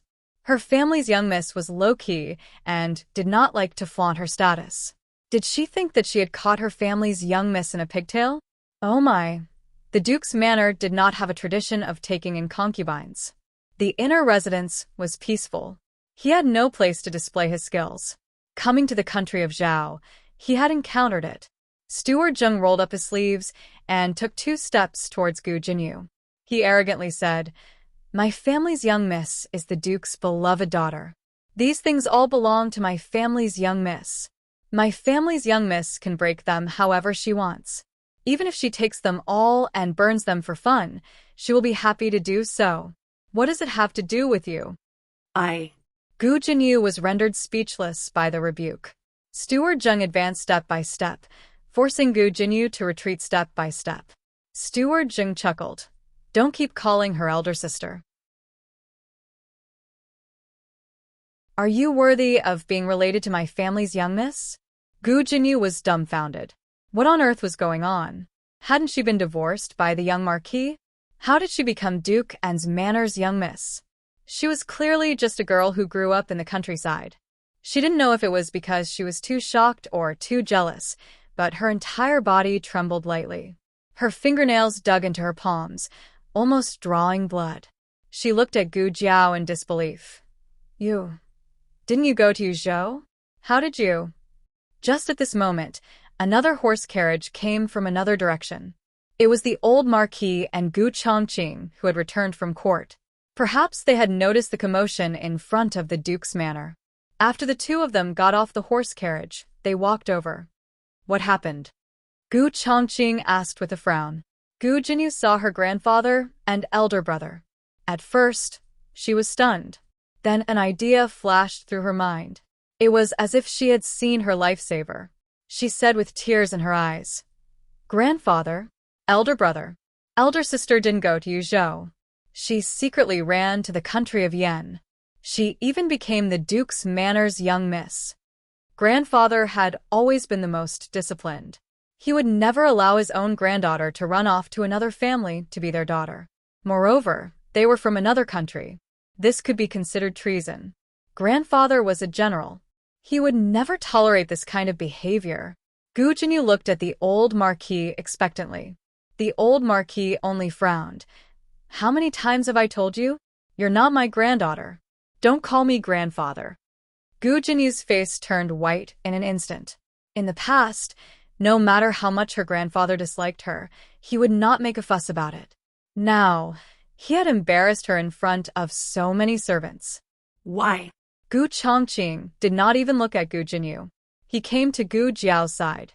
His cold expression softened. The sun is so bright. Why did you come out?